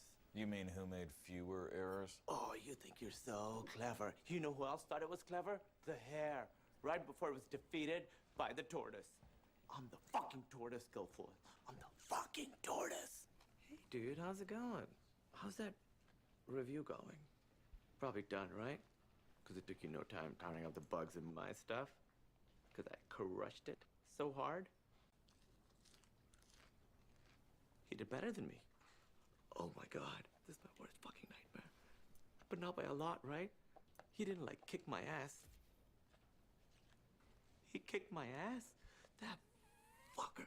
Just fucking tell me. Just fucking tell me how much he kicked my ass by. Please just fucking tell me. I'm not gonna beg. I'm not gonna beg. Please, please, please, please. My code was better than Guilfoyle's. So, it's official. Guilfoyle is a much worse coder than me. I want you all to look at him. Good, terrible, role model, hateful pile of trash. Bullshit.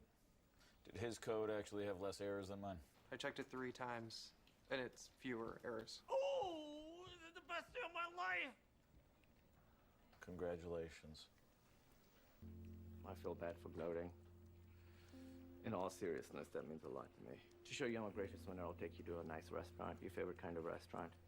A mistake house? Boom! Get it? Because you suck. As your supervisor, I wanted to inform you that there is a first aid kit, but if you need blood, don't go to Guilfoyle because he's type O. Pixar's hit animated motion picture Toy Story. Pixar's hit animated motion picture Toy Story. Pixar's... Oh, hey, were you guys talking about Pixar's hit animated motion picture Toy Story? No. Because Guilfoyle's favorite character is Buzz Lightyear. Guilfoyle likes to play Suck Suck Goose. Or it could be Duck Duck Goofs.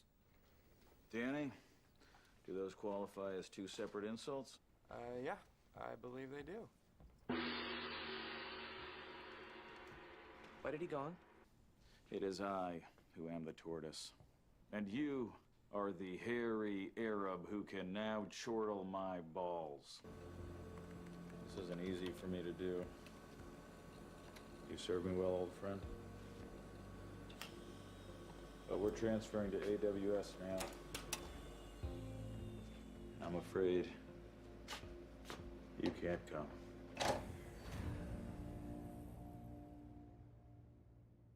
Oh, I'm pathetic. I'd rather have a bunch of fake friends than be best friends with a fucking metal box. Can't you two see? You're each other's best friends. Fuck you, Jared. Jinx, you owe each other a friendship.